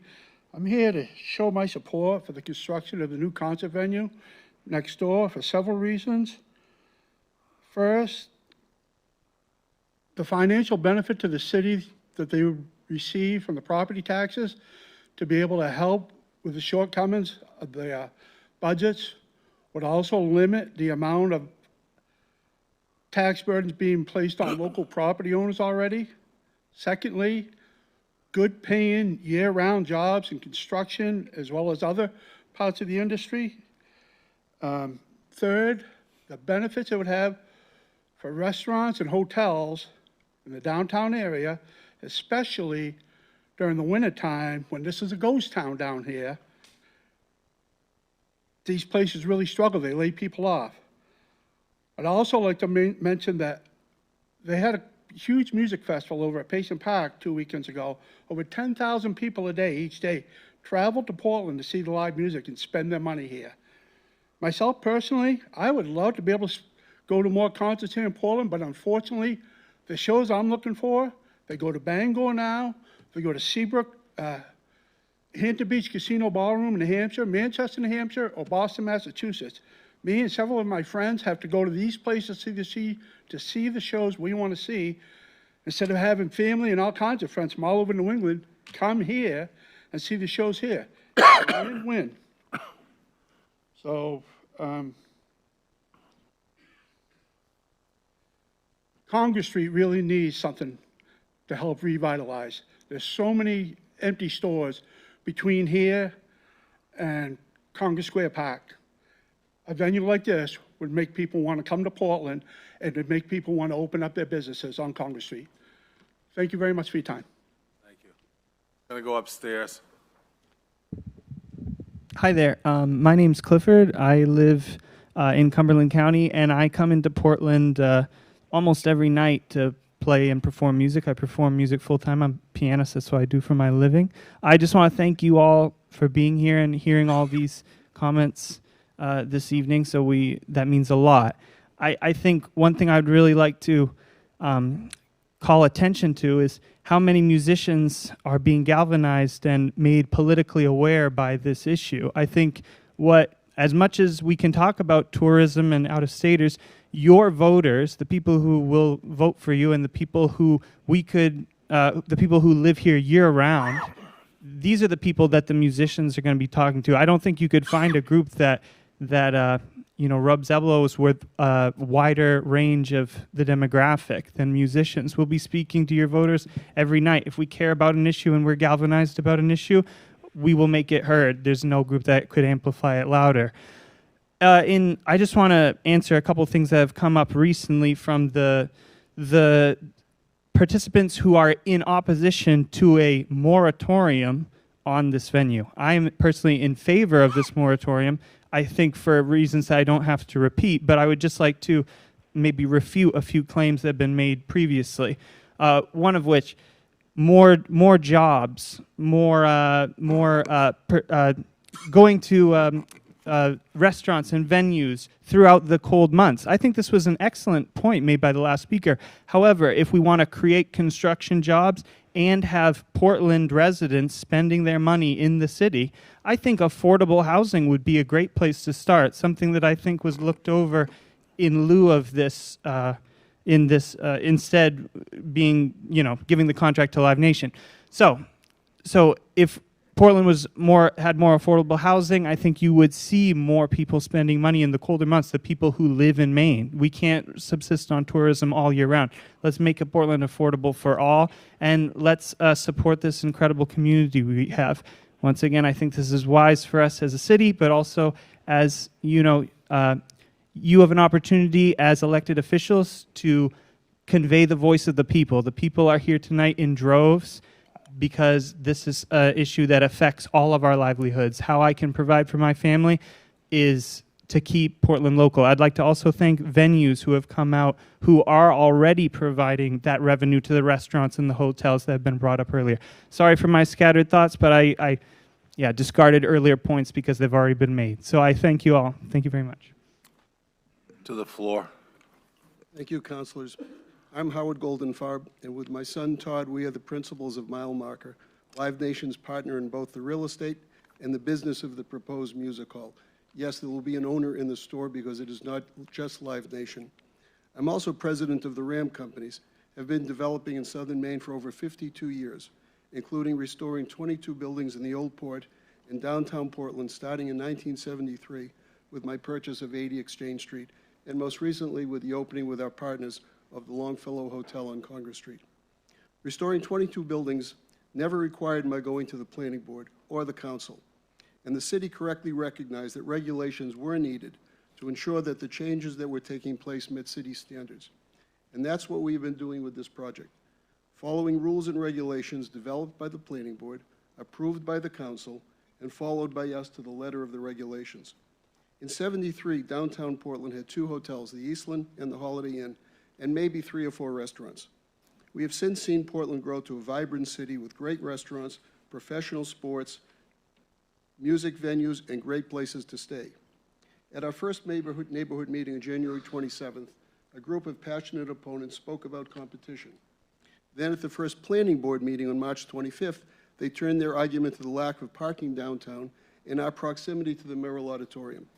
This resulted in the council considering a retroactive moratorium based on parking and distance. Now, having clearly shown that the distance to the Merrill meets the regulations and that there is no shortage of parking spaces downtown, a new proposal has been offered to the retroactive moratorium to add that our project would put other venues out of business. Is it the job of the council to prevent competition? I don't remember the council considering a moratorium, let alone 8 months after plans were filed, when a new owner in 1985 wanted to change the Armory into the Regency Hotel, or when Hilton Hotel proposed their first hotel in the city, all of which would compete with the Holiday Inn in the Eastland, or when Whole Foods opened in the Hannaford's backyard, or when Hearts of Pine Soccer opened in a city-owned facility next to the Sea Dog Stadium, all privately owned entities. Then why has the council proposed a retroactive moratorium against, retroactive moratorium? Our proposed venue will create 250 full-time and part-time jobs and pump millions of new economic activity into the city and generate an ongoing revenue stream for city priorities, including Metro and the arts community, and it will support the restaurant, lodging, and retail businesses downtown. There is no emergency to this. We're already 8 months into the planning process. We will build a venue that you will be proud of and we will be proud of and demonstrate that we'll continue to be good neighbors and a positive contributor to the community. I hope that you will vote against this moratorium and reject the idea that the city should target one business for unfair treatment because another business is unnecessarily afraid of competition. Thank you. We'll go to Zoom. Michael, you may unmute yourself. Hi, my name is Michael Borowski. I live in Boston and also have property in Kennebunkport. I visit Portland often, and I've been listening to a lot of the comments here. I want to say I don't agree with a moratorium. I've been on several meetings and listened to a lot of the comments. I find it a little bit disturbing. I would say that a lot of reasons are coming out to be against this venue. And it really just seems like excuses because of people don't like Live Nation and they don't like competition. They think that Live Nation will affect their livelihoods. But when I hear this, I think, okay, if a performing arts venue was proposed that had opera or plays or other theater, would people be up in arms about this? Would people be talking about the parking? Would people be talking about their livelihoods being ruined and that Portland was all of a sudden not local if say a national theater group came out of town to do something? And I think the answer would probably be no. And that leads me to my second point, which is that it just seems like that this body should not be able to legislate on kind of people's moral issues with Live Nation. Live Nation does a lot of great things around, has a lot of great venues and puts on a lot of great shows around the country. And there's a vocal, what I think is a vocal minority who's raising issues with Live Nation, but that should not come before the law and the zoning that's in place for this site, which allowed for a music venue as of right. I think it would be a great benefit to the city. I think it, like as many people have said, it would pump a lot of it would create a lot of excitement in the city and generate a lot of restaurant visits and really pump up the local economy. And I think it's just great that cities can grow. As the last speaker just said, when he started developing properties years ago, there was a few restaurants and a few hotels. Clearly, cities and towns evolve over time. This is just a natural evolution. And I think people need to just, I think the city council should just be aware that like legislating based on morality and people's personal vision, people's personal views about a company is really dangerous for future progress in the city. Thank you for your time. I'll go above.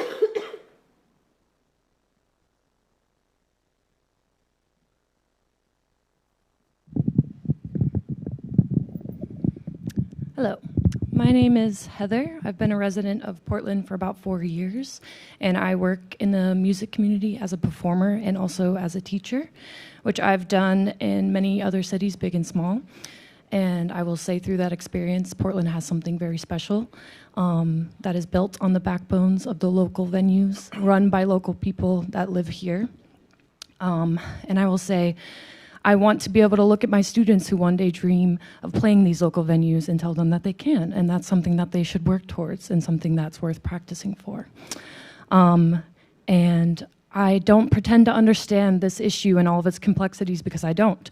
But what I do know is that I can look to the people in my community and trust them, and I see that they are afraid, and I think that that's important to listen to. Yeah, and I would say that I don't know anything that 40 states will agree on, and I wouldn't call that a minority issue. So, thank you. Or Thank you, Mayor. Thank you, council members. My name is Ryan Vangel, and I'm the president of Live Nation New England. I've been listening carefully since we unveiled Portland Music Hall in December. I've heard a lot of viewpoints, including many tonight. What I've heard throughout this process is that many of us have a lot in common. We are passionate about music. The connection between an artist and their fans is a very emotional thing. Making that happen is why I got into this business 30 years ago. It's why all of my colleagues chose a career in music. I want to tell you about Live Nation, who we are, and what we believe in. We care about our employees. We take care of our own with great benefits and pay. Portland Music Hall will create 250 new jobs starting at $20 per hour. We care about the environment. We set the standard for recycling and eliminating waste. In fact, we were an early supporter and partner with Reverb based here in Portland. We care about music and the people who make it possible. In 2020, the pandemic brought our entire industry to a standstill. Everyone was scared, including me. Live Nation stepped up help in a big way. We donated millions of dollars to keep artists and crew members afloat, not just our employees, but more than 12,000 people across the industry. When live music came back, we kept the program to donate millions to artists and crew impacted by natural disasters. Finally, we care about the communities where we live and work. What that means for Portland is that we will direct proceeds from every ticket sale to the city. To expand Metro service hours, making it easier to take public transport to and from a show, and to support local performing arts institutions. Plus, Live Nation will donate $50,000 to improve the Merrill Auditorium. Portland Music Hall means more music, more economic activity, more community benefits, and more jobs. We're proud to make a lasting investment in Portland's future. We're committed to being a good neighbor to you. Thank you all. I can't wait to open our doors and welcome you to a show. on the Zoom.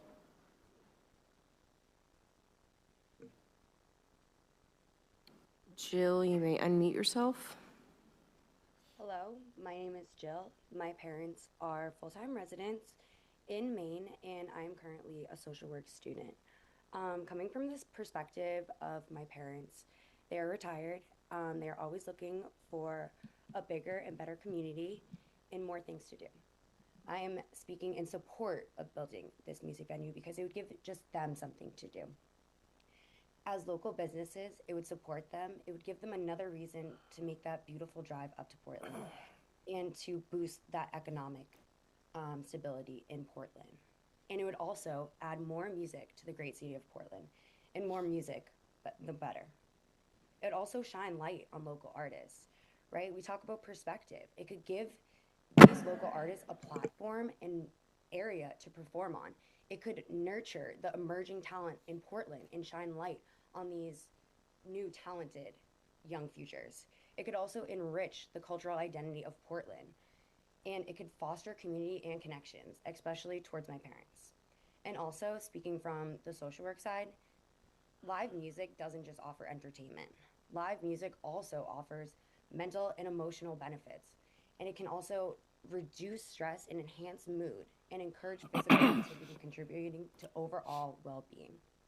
This isn't about just more jobs. This is about building community, shining light on young and new talents, and creating a safe and inclusive space for live music. Thank you so much.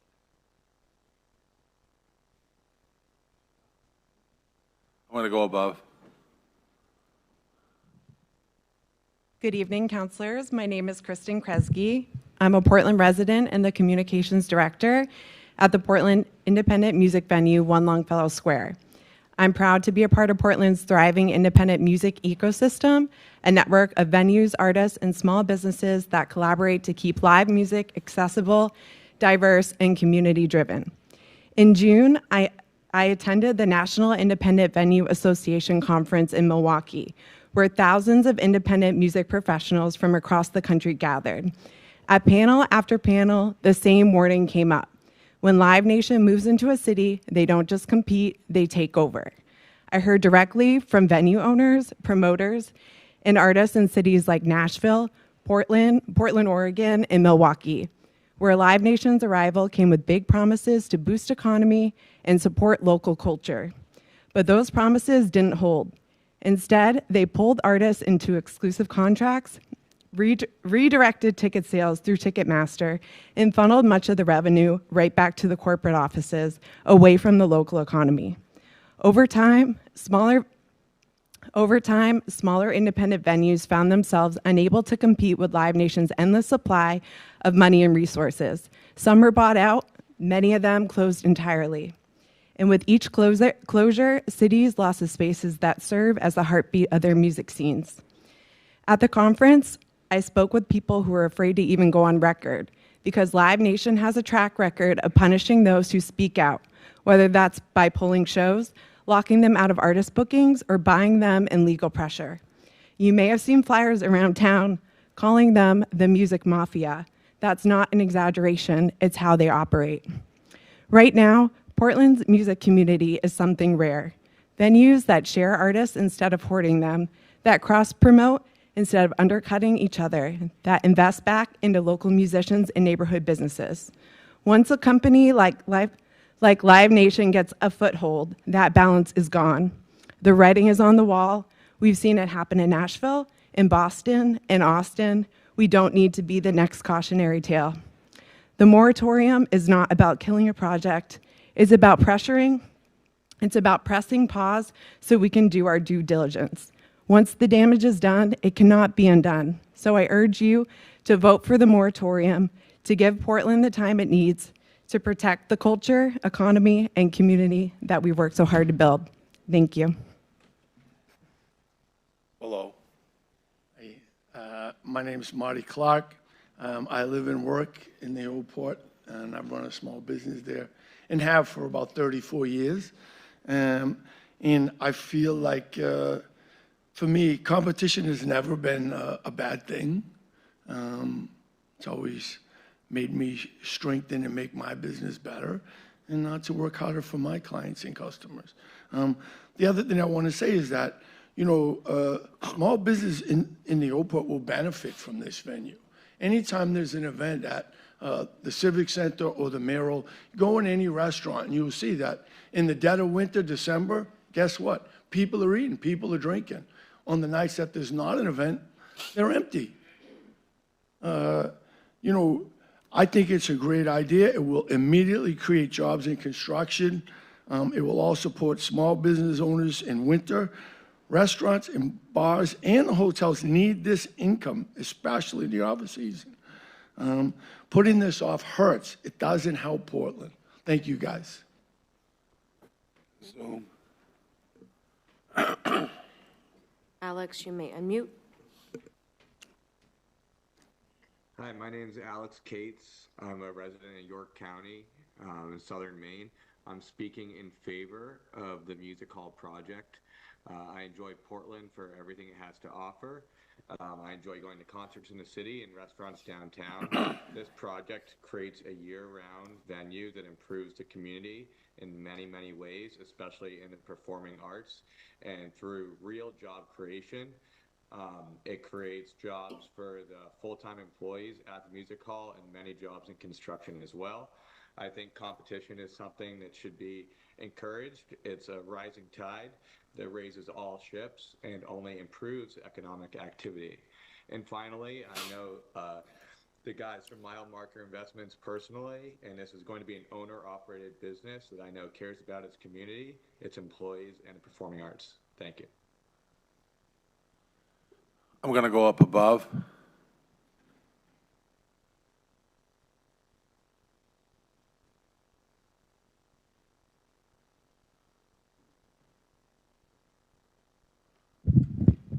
Hello, Mayor Dion. Hello, council members.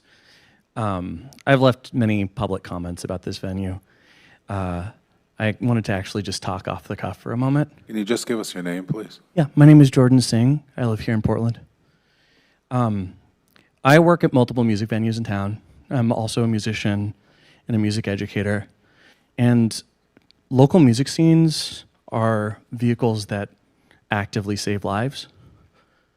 A local music scene that is well fostered in a community that loves one another, the way Portland's music scene does, is truly a rare thing. When I think about Portland's music scene, one of the first things I think about is a couple of years ago when local bands got together to buy a large amount of medical debt in New England and cancel it. This is a music scene that takes care of one another. This is a music scene that loves one another. This is a music scene that allows young queer folks from out of town to come through and feel safe at a venue. I, working metal shows, have seen older metalheads who are in a period of sobriety but still studded up, making sure that young folks aren't too rough on each other when they're in the mosh pit. I love this music scene. I've been sitting in these pews, ironically, for 3.5 hours debating whether or not I would talk because this music scene is church for me. I would really, really encourage you think about the spiritual decline that could come with not voting for this moratorium, not to mention the jobs that will be lost, not to mention the union jobs that will be lost. Thank you so much.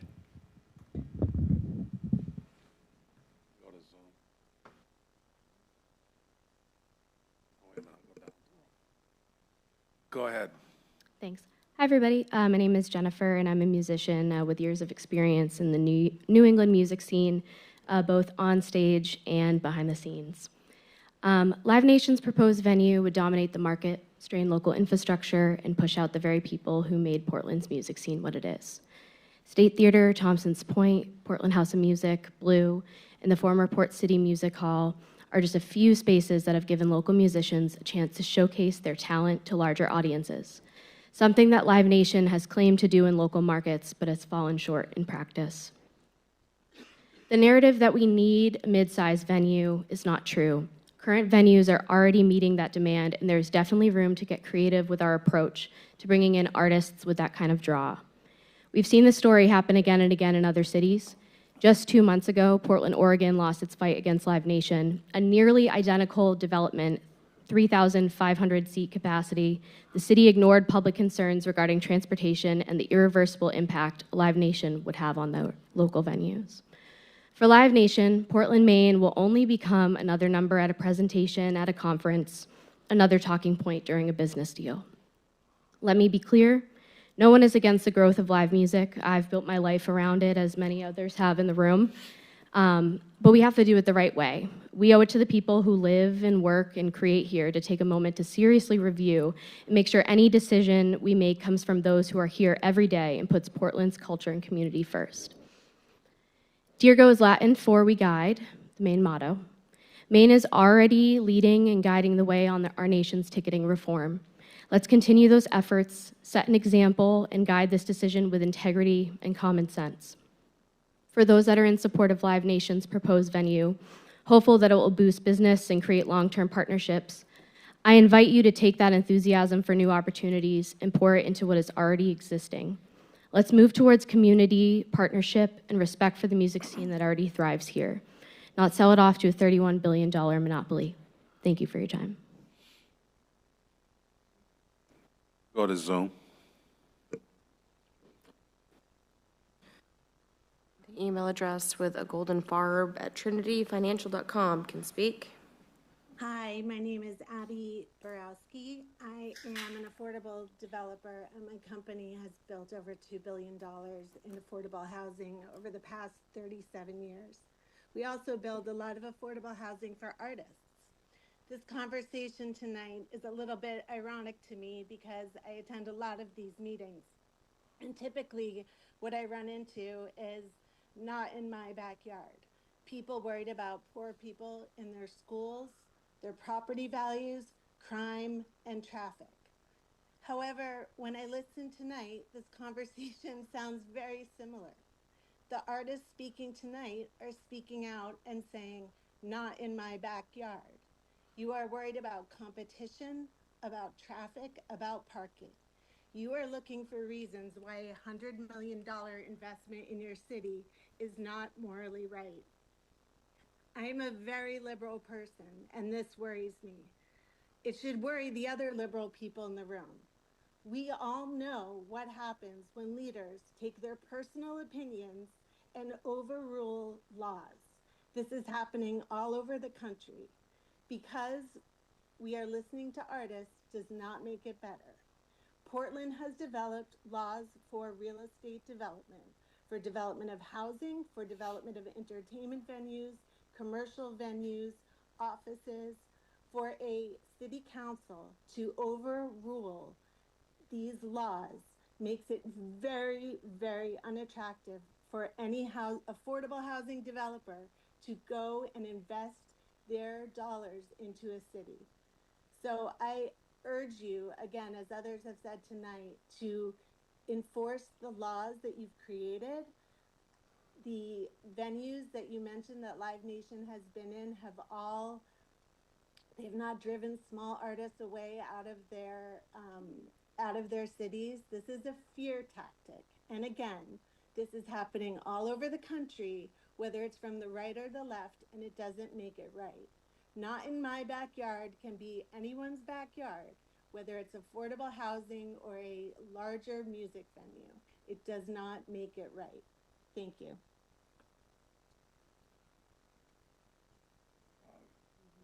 Is there anyone above that's going to speak?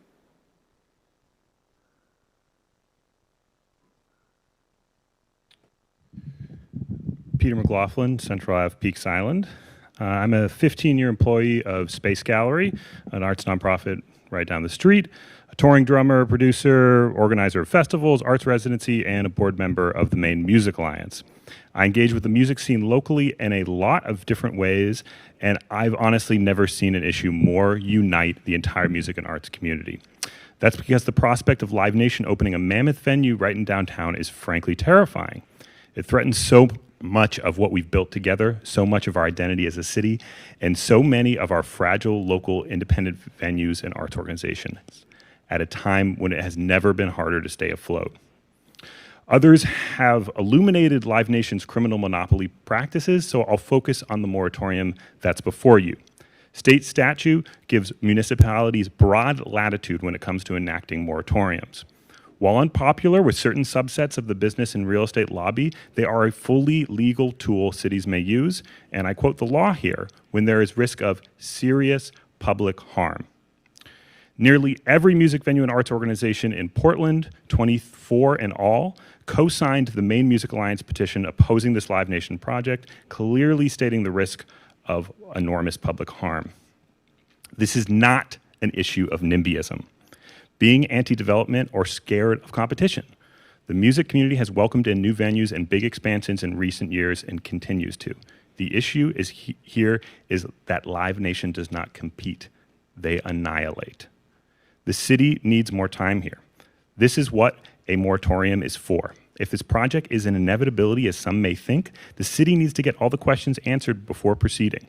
What the cost to taxpayers will be of seeing through the developer's proposed parking plan, necessary infrastructure upgrades, assessing DOT's role, evaluating whether current land use code is adequate, clear licensing issues, and so on.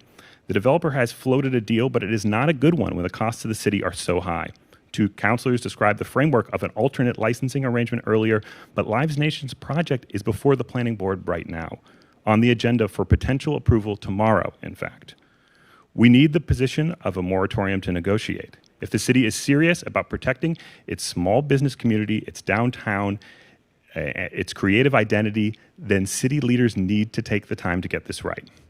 As you can see by all the people gathered here today, this is too big of a project, too great an existential threat to move quickly and get wrong. If the city does not stand up for our music and arts community, our celebrated arts district will soon have a lot more empty storefronts and a lot less art. Please pass the moratorium, and our whole music and arts community will be here to work collaboratively with you every step of the way going forward. Thank you. Floor. Hi, my name is Sonia Strino. You can bring it up. Oh, yeah, I'm pretty tall. Okay, there you go. My name is Sonia Strino. I'm a resident here in Portland. I'm also a musician. I tour and travel in my band Weekend Friends. I also work as the marketing manager at Portland House of Music, and I've worked for the State Theater for about 11 years now. I'm here today to hope you vote to support this moratorium. Frankly, a lot of people have already said the reasons why I'm urging that, so I'm just going to keep it brief. Portland is a small town. It's a small city. Although we have a big heart, we're a small city. We're not that big. We're not New York. We're not Los Angeles. We're not Atlanta. We're not this like giant metropolis. We don't have space for a venue like this because there are already great venues in this city that are filling that space, that are bringing these caliber of shows to our city, which is already hard to do because we're quite frankly out of the way.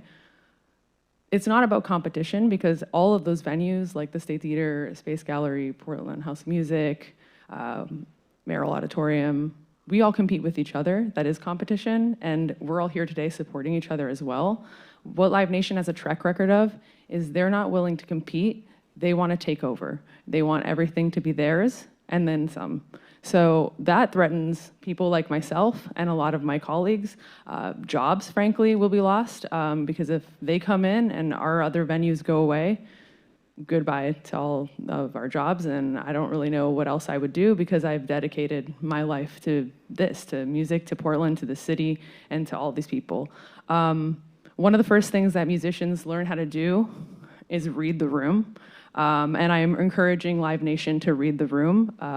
I don't think you're needed here in Portland. Thanks.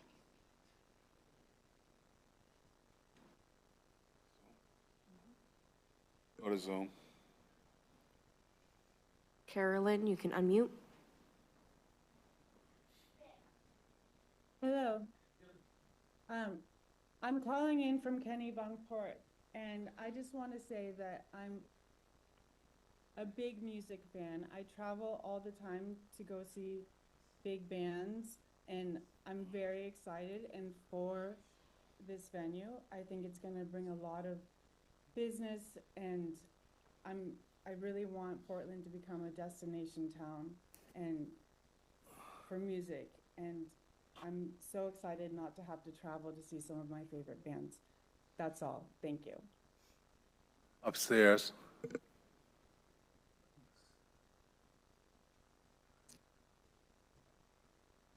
My name is Ryan Curlis, no longer a resident of Portland, but I still work in Portland in the music industry. I just wanted to kind of echo everything else from everybody in my industry. There's obviously a large representation from the musicians and the venue workers in Portland. And if you have the ability to vote in favor of this moratorium and this many people in the industry and the citizens are asking you to do so, I don't really know why you wouldn't just allow yourself more time to engage with the public on this issue. Thank you. On the floor. Hi there, my name's Bree D. I live on Washington Ave, District 1. I work in the service industry, and I'm also a local musician. And I'm pretty concerned about the effects that this would have on our city. To openly invite a criminal enterprise into our city without regard for the effects on public safety, as well as the culture of Portland, would be a huge mistake. To add another large-scale venue right next to Merrill Auditorium, where the building that we're in right now, it's already a congested area. It doesn't make sense logistically, especially at a time when we are struggling with pedestrian and cyclist safety. On my walk over here, I passed a sign for a pedestrian memorial, And in the same intersection, I was almost hit by a car. And that was just in my 5-minute walk over here. Inserting a venue of this size would put more lives in danger. But specifically, a venue operated by a well-known corporate monopoly would be the nail in the coffin of our small music venues still struggling in a post-COVID world. This community has had to sustain and rebuild itself through the pandemic, and there have already been too many casualties. The local art scene needs support, but instead it's being gutted and sold off to the highest bidder.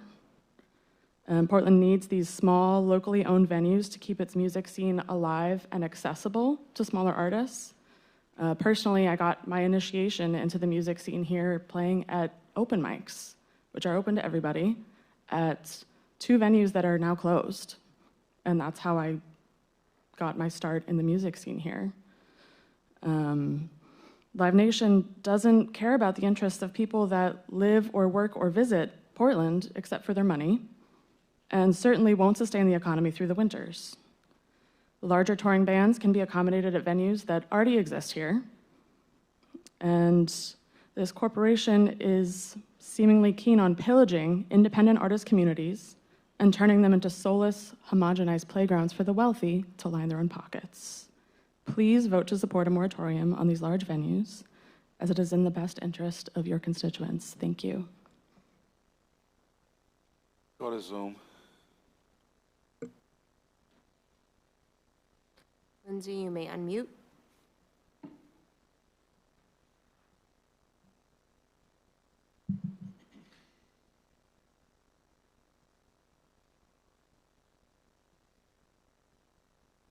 Lindsay?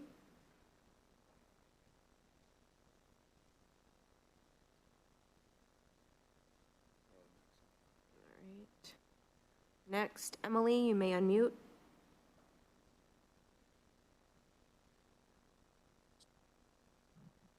Hi.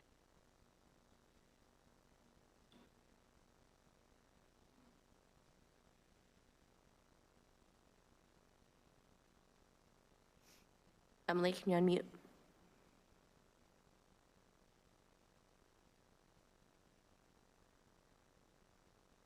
Hi, can you hear me? Yes. My name is Emily, and I'm a lifelong musician, and my husband is a current touring musician. Portland is a beautiful city. It's always had a creative arts presence, which has been strong. It's only going to be elevated by a venue like this. This isn't a huge stadium venue bringing in Aerosmith or Kenny Chesney. It's not going to overtake the city or take away from locals, quite the opposite. Because it's small and beautiful, it's going to create opportunities for local artists and bring positivity and notoriety back to Portland.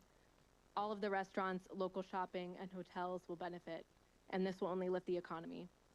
It ultimately enriches the beautiful culture of Portland, and it won't subtract from it. Thank you. I'll go upstairs now.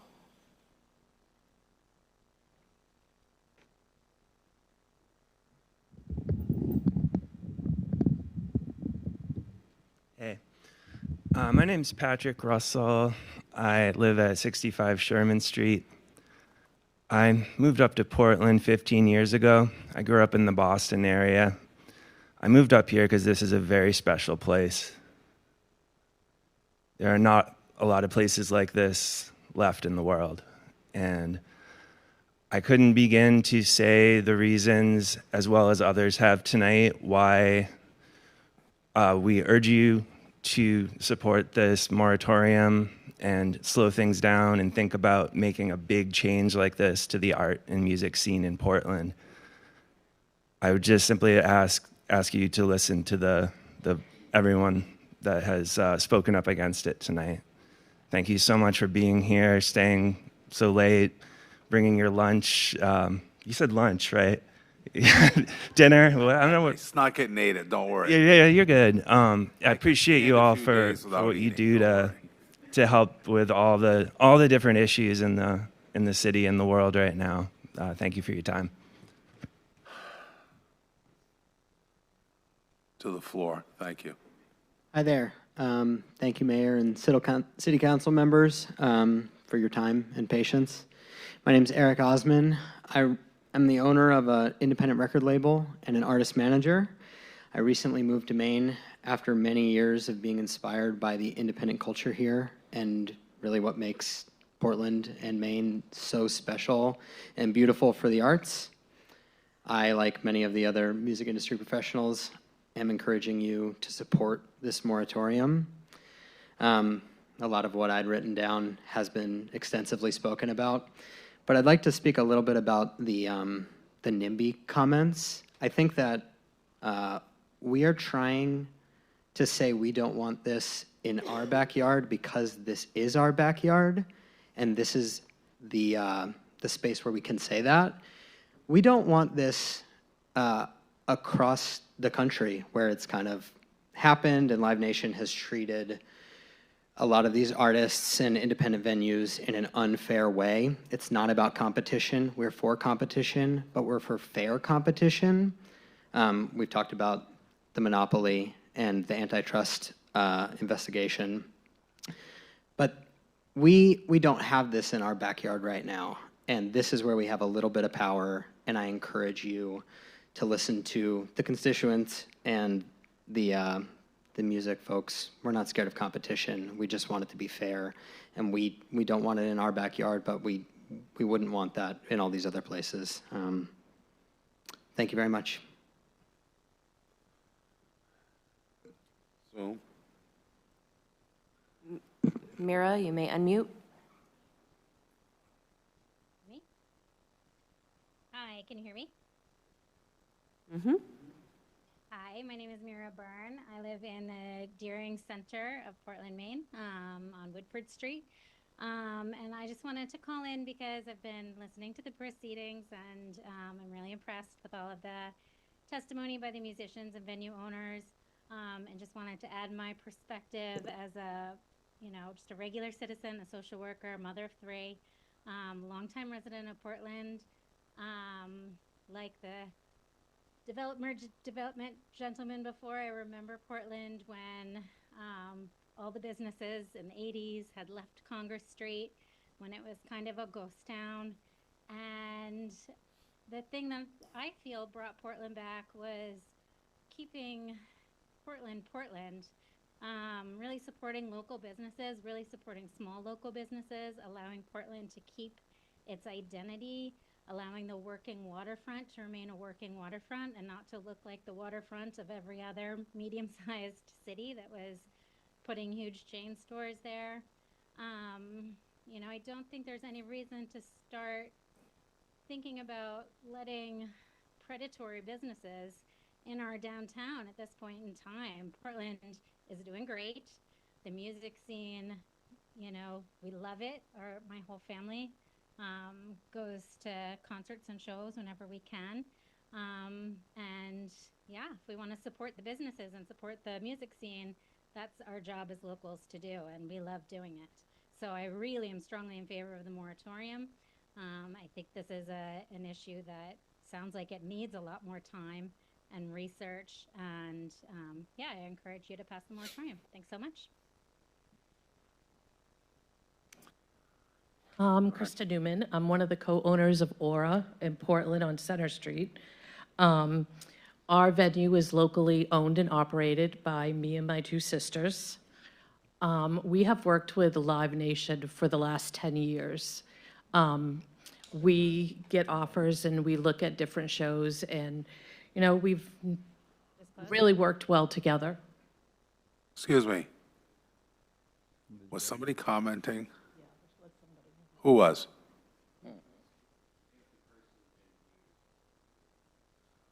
Oh, okay. Gee, I was going to say, it's been going so well. Everyone's been respectful. I was going to ruin my night like an Anderson. So anyway, we've worked with Live Nation for the last 10 years. And, our relationship has been very good. We've worked with them and they've helped us out when we've needed a little bit of help with equipment or contracts or whatnot. They've been very,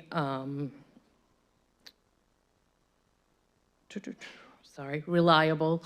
If, there's money to be if they owe us money, we get it in a very timely fashion. So that's never been a problem with them. And we've also had a lot of national shows that have brought a lot of joy to so many customers we've had. We've had Casey and the Sunshine Band, we've had Ann Wilson, we've had Ziggy Marley, we've had shows that have made so many people in the community happy. And that is due to our relationship with Live Nation, which, you know, we appreciate and value, as we're kind of on our own in the city. But they've also been very generous. If you have a fundraiser, or my daughter attended Thornton Academy and they were doing fundraisers, and they were always willing to give us tickets. There's always willing to step up with the Lewiston Strong event that Aura did that raised $35,000 for the people of the Lewiston community. They gave suites in the Bangor area to us to raffle off, which we got thousands for. So they're very generous as well. So I just wanted people to know we don't usually like to get involved in the political stuff around here, because it just, I don't like speaking in public, and I don't really love all of this, but we just thought it was important that people hear from us where we've worked with them for so long, and our experience with them is a lot different than what I'm hearing. So we just thought that you guys should all know that. So if you guys have any questions, or just reach out to me or whatever, but we just wanted to share. And thank you guys all. It's been a very long night. Go to Zoom. Kate, you can unmute. Hi, my name's Kate, speaking in favor of the project. And I think everyone here can agree that live music unites communities, enriching the experience and emotional experiences that everyone gets to share together, and something that can't be replicated through other forms of, you know, digital music. And supporting the arts in the livelihood of artists is really important. And I encourage everyone to think about this as an ecosystem for Portland's music. And, you know, the community needs both big and small. And by supporting both, you know, someone highlighted earlier that the, you know, venues can struggle to survive during the pandemic, but if you're kind of, as someone else mentioned too, the rising tide lifts all boats. So by supporting music and getting people to the city, enjoying Portland, enjoying all that it has to offer, art in all different ways, you're really allowing in broadening the reach of music that everyone gets to enjoy in the city. So I think this is a great project to continue to build that creative ecosystem and continue to honor the art that is created in and around Portland.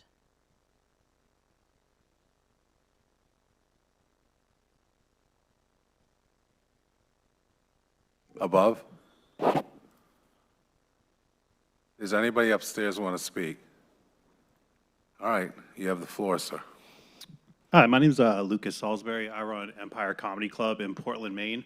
I moved up here in 2007, and I started working for Empire Dine and Dance back in 2007, in the winter of 2007. Moving to Maine and seeing the support local, buy local mindset was one of the coolest things I've ever seen. That's why I stayed in the state of Maine. I worked at Empire Comedy Club, or Empire Dine and Dance, up through 2013 till it resold to a new owner, and then I started a job with the new owner, started Empire Live Music and Events. I've worked in the same building for the better part of 2 decades nearly. Currently running Empire Comedy Club, which I book and operate. As Sonia said earlier, we're in competition with a bunch of us in this room that are all supporting the moratorium. We compete weekly, and there's nothing wrong with the competition, but it's healthy competition. I really like that support local thing about Maine. That was one of the most unique things I've ever experienced in the places I've lived: Illinois, Florida, California, New Hampshire. I've moved around a lot, and that was one of the coolest things I found when I moved to Maine. And there's a band that I watched at Empire Dine and Dance years ago. They played in front of like 50 people in the downstairs restaurant area. It was Ghost of Paul Revere. I believe they're the Ballad of Maine now, is one of the songs on the Ballad of Maine. I watched them play in front of 50 people, And then I watched him play in front of an independent venue of several thousand people sold out. And seeing that culture consist through this market for so long was a beautiful thing. And I think by bringing in a corporate entity we all know what it is. It's all been hashed out tonight. Seems like a mistake. Seems like you're getting away from the roots of supporting and buying local and supporting something completely different. So I am in favor of the moratorium, and I'm in favor of healthy competition with my peers, who I all love, and I appreciate y'all's time. Have a great evening. We'll go to Zoom. Jessica, you can unmute. Oh, hi, thank you. My name is Jessica. I don't usually participate in these kind of testimony, but because this is such an important issue to me, seeing Portland grow, I'm in favor of the music hall, bringing in new healthy competition, bigger bands, boosting the economy, and just I think some of these larger opportunities that will just bring more people together. So I just wanted to jump on and say how much I wanted to support this music project. Thank you. All right, I'll go upstairs. Howdy, folks. My name's Miles Nipper. I did survive middle school with that last name.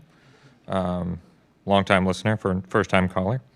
My wife and I have been together for just over 4 years, and we've been to over 60 concerts together. Pretty much all of them have been in Portland. So one of the issues that we have always found is parking.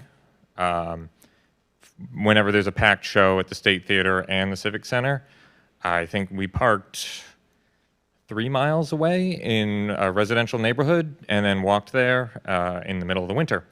So it'd be great if there were shows in the winter with parking, but sometimes it doesn't work out. And having another venue to take up more parking spots seems not particularly great. So anyways, I just want to say I was in support of the moratorium. And something else that I have noticed over the course of my 12 years of working for a super conglomerate is a lot of the charity work that they do. I'm not saying it's bad charity work in any stretch of the imagination, but again, in my experience, it's mostly used for corporate tax write-offs to say, hey, we did some charity work, now we get to pocket more stuff. Again, I don't know if that's the case with them. I'm just talking about in my experience. So anyways, thank you. That's all I got.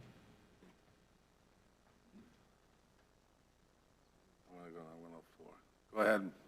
Hi, thank you. My name is Laura Argitas. I own the Old Port Sea Grill and Raw Bar, and I've been lucky enough to be... I didn't hear you, I'm sorry. Laura Argitas, Old Port Sea Grill and Raw Bar. I've been lucky enough to be in business in Portland for going into my 24th year. I just wanted to bring up zoning fairness. If this project, they meet the current zoning bylaws, correct? They've also, with process, they followed everything you wanted, so I think it would be unfortunate if we switch things midstream. I think someone mentioned that earlier for other people that might want to come to Portland. Speaking from my 4 walls, what a venue like Live Nation would do, it's not going to save us. We're not looking for saving, but it does inject money into our economy and my economy on my 4 walls. It provides a lot of money to my servers in January, February, March, which, as we all know, look at the streets, there's no one here. And I do think that it complements the music scene, because at the restaurant, we recommend venues for people to go to all the time. And I think you're specifically coming here for Live Nation, if you're coming, and then there's other venues I think that they would visit. I think it would be really healthy. From a personal standpoint, I would love to see a venue here, because I don't want to go to Bangor anymore. That's all I have. Thank you so much. I appreciate your time.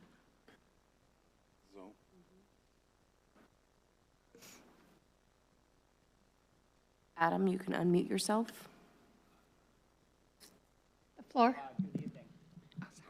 My name is, for the record, Adam Winstanley, and I'm with the, my address is 68 Ocean Avenue in Kennebunkport. I've been listening to a lot of the comments tonight. I thought I would provide a different perspective. So I own and operate a large investment and development company that's based outside of Boston.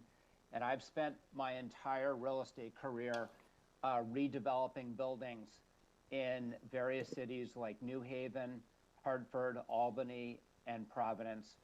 I've done projects in Maine as well, in Westbrook and in Scarborough, again, redevelopment projects.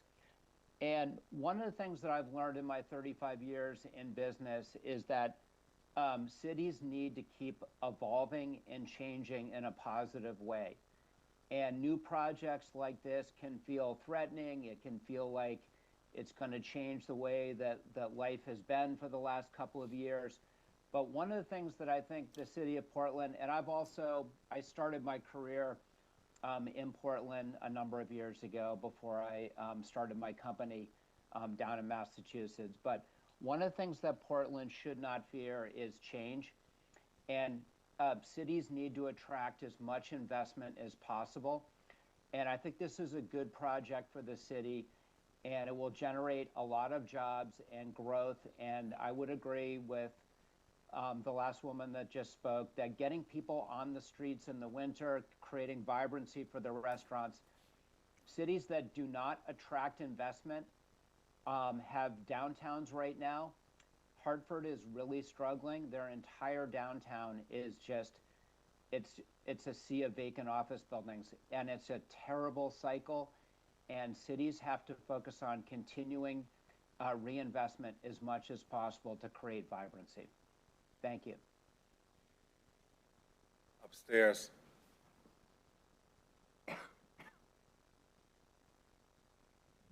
Hello, my name is Maddie Terry. I did grow up in Kennebunkport, but I am here to represent Portland instead of the monopolization that Live Nation could bring to Portland. I have gone to hundreds of shows. I went to USM. I've been commuting up here all the time. Most of my money actually goes to spending it in Portland, mostly at a lot of the smaller music venues. This proposed music venue doesn't really seem to be fulfilling a need. It seems like all of the music venues have the size that we have, and this almost just seems like a Walmartification of music venues, where something big comes in and pushes and has the potential, and as we've seen over the years of big companies like this, do push out the smaller people. Again, just reiterating what other people said, Portland's not against competition, but the monopolization and the homogenization of certain things is definitely a concern. Some people did talk, I also went to the Back Cove Music Festival. The prices were astronomical. The tickets were very expensive. All food and drink vendors were very, very expensive. And it seems like the two owners of that were both a Connecticut and a New York-based company. So that money doesn't even seem like it's staying within the state. I'm a huge supporter of Portland. I want it to do the best that it can, but I don't think that this is the best choice for the city. So thank you for your time. Now to the floor. Hi, good evening. My name is Emily Sutton. I'm the general manager of the Portland Sheraton Sable Oaks in South Portland, representing Ocean Properties, who owns or manages 11 hotels in Maine. We have a fantastic relationship with Live Nation, so it is kind of disappointing to hear these things because I've just never seen them. They bring not just people to our hotels, but the performers to our hotels also. We would love to see this trickle. I've seen it in our other properties in the Bangor area, but I'd love to see it trickle down here to Portland. What happens in Portland doesn't actually stay in Portland. It goes to all of these other hotels.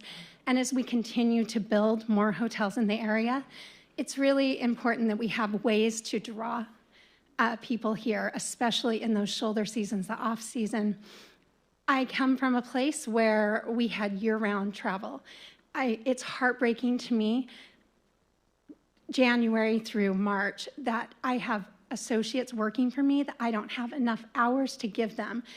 Events like this just give us that boost, to give them those few extra hours to get them as close to 40 as possible.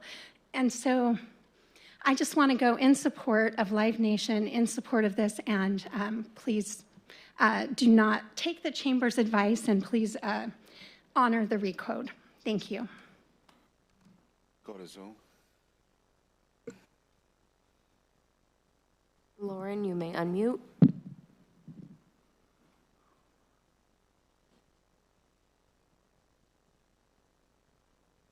Hi, my name is Lauren. I am in favor of the music hall. I think having a music venue like this would be really impactful for our youth. I grew up in the 90s and 2000s here, just wishing that I could have an opportunity to see an artist locally, and there was never any opportunity for that because no one ever really came to town. So if there could be a possibility to bring more musicians to the area and not need to go to Boston, I think that could be really impactful for this generation. Thank you. I'm going to go upstairs.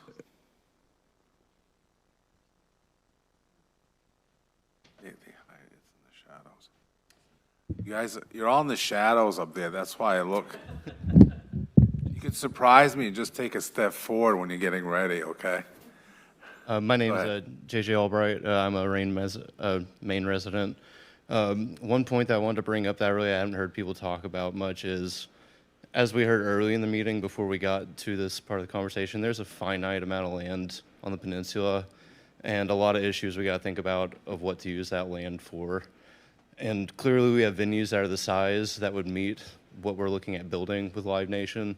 So I would personally recommend putting in for the moratorium because it seems like we got a lot of things to think about even outside of this exact issue that we could really use that land for. Thank you. I'll go to the floor now. Thank you. Hello, my name is Jamie Saft. I'm a pianist and recording artist originally from New York, now living in, in Midcoast, Maine for the last 5 years. I've collaborated with legends of music, including Iggy Pop, Bad Brains, and the Beastie Boys, and I've performed at venues all over the world, including Carnegie Hall, Lincoln Center, the Queen Elizabeth Hall, and the Village Vanguard. My first time performing in Portland, Maine was in 1990. I was a student at the New England Conservatory of Music in Boston and was invited to play at the incredible independent jazz club, the Cafe No, run by the great Paul Lichter. That was 35 years ago. Paul hosted all styles of music as well as poetry and beyond at the Cafe No. I continued to visit Maine with my wife Vanessa, who is from Maine, over these past 35 years, and enjoyed the incredible diverse music presented here. Portland has a vibrant and active independent music scene, has had a vibrant and active independent music scene for decades and decades, including many clubs, concert halls, and a wide range of musicians and arts workers employed by those venues. We currently have fantastic independent venues, including the Aphodian, Space Gallery, and Mayo Street Arts. They host a vast array of styles of music, theater, poetry, and book readings, films, puppet shows, and beyond.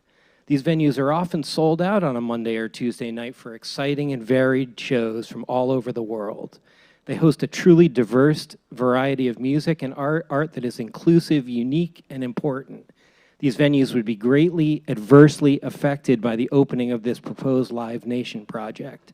Live Nation brings with it questionable business practices, low and unsustainable wages for employees, and a pattern of squeezing local venues until these independent venues fail and close down permanently.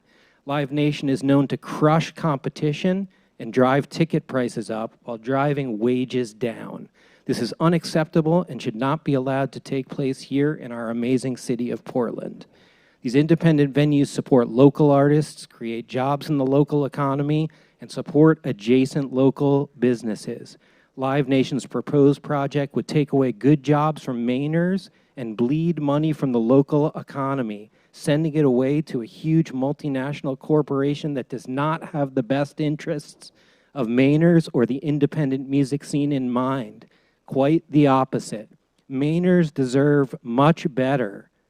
That's why I urge you please to support this 180-day moratorium on this unwanted project, and in doing so, support the people of Portland, Maine. Thank you very much for your time and allowing me to speak today. Go to Zoom.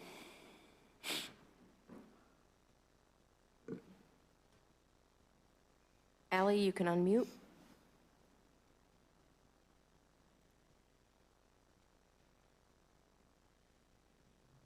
Hi, sorry. My name's Allie Landa.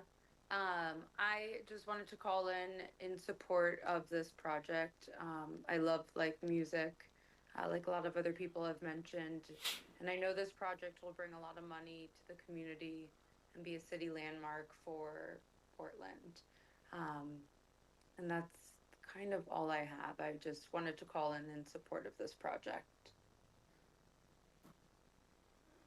I'll go upstairs. Good evening, councilors. Thank you. And Mayor, thank you for listening. It's been a long night. I want to take a nap. My name is Sean Oshima. I'm living on Washington Ave. I own a house there. I'm a Portland resident and a lifelong Mainer and a nationally touring musician with my band Oshima Brothers. And used to working a crowd. This is an interesting crowd. And I would just like to echo all of the things that my fellow musician friends in the audience have echoed. I strongly encourage you to vote for a moratorium if you are possibly able to. I performed on stages with artists like Ani DeFranco, Lake Street Dive, Amos Lee, Maggie Rogers, and met hundreds of musicians who are professionally doing this full time. And I would like to say that I think all of them would encourage this. I'm just speaking for myself and my brother, but we strongly recommend a moratorium. Thanks for your time, and yeah, I love you all for doing what you do. To the floor now. Hello. My name is Caroline. I've worked in Portland for 7 years, and I've lived in the city for 6 until I was recently priced out of the cost of living here. I'm a lifelong Mainer and also a musician, and like dozens of speakers before me, I am urging you to support the large venue moratorium. The artistic community in Portland is what makes our home so special. It's the reason that I and countless of my friends moved here in the first place. And if we want to be honest, it's also the vehicle that drives our tourism. Allowing a Live Nation venue to come into town will lead to our beloved venues to shut down or be bought out. I challenge those who tout the hypothetical 250 jobs that will be created by a Live Nation venue. Why are those jobs more important or more worthy than our friends who are currently employed and supported by our thriving local venue and small scenes? I also refute the fantasy that a new venue will drive up competition. And for those at home, I'm doing air quotes. There is no competition within a monopoly. That is the entire definition of a monopoly. And I don't even want to get started about parking in Portland. Like I said, I've lived here for years. I know all the secret spots. I have a hard time parking here. It's just going to get worse. For these reasons, I urge you to support the large venue moratorium. And I'd also like to take a moment to thank Councillor Pelletier for being the only person that responded to my email and took the time to acknowledge that. So thank you very much, Wes. Thank you.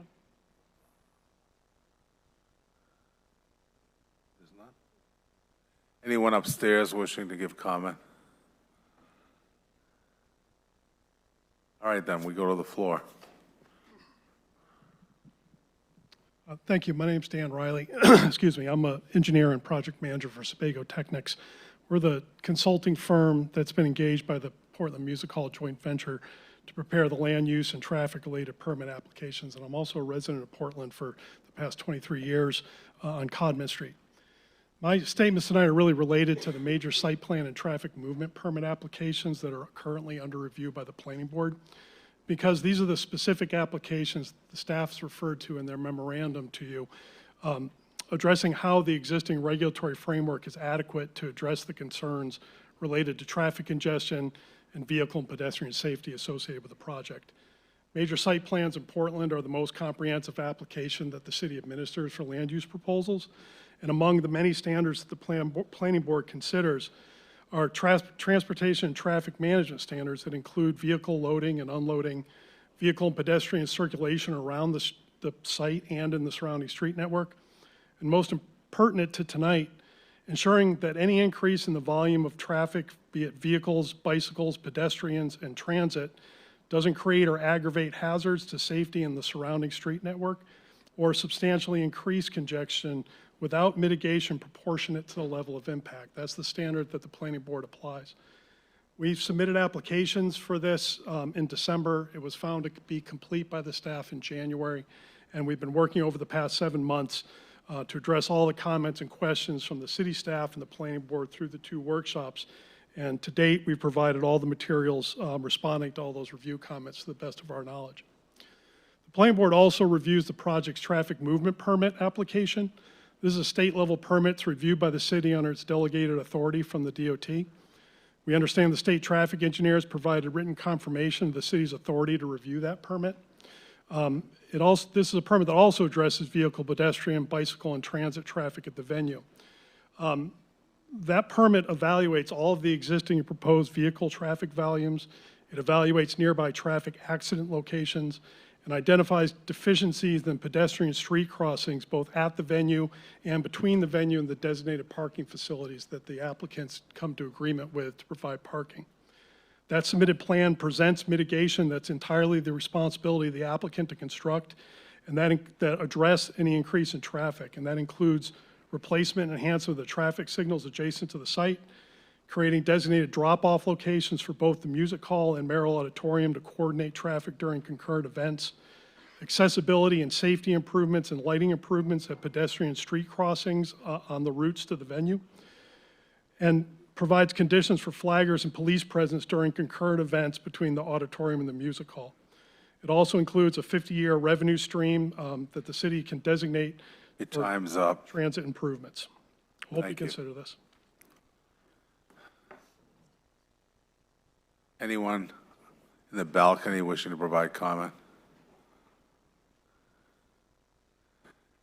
Okay, I look funny because those lights are right in my eyes. I barely can see anyone up there. So, there's no one? All right, very good. That's one small slice we've gotten through tonight. Coming to the floor then. Thank you, Mayor Dion.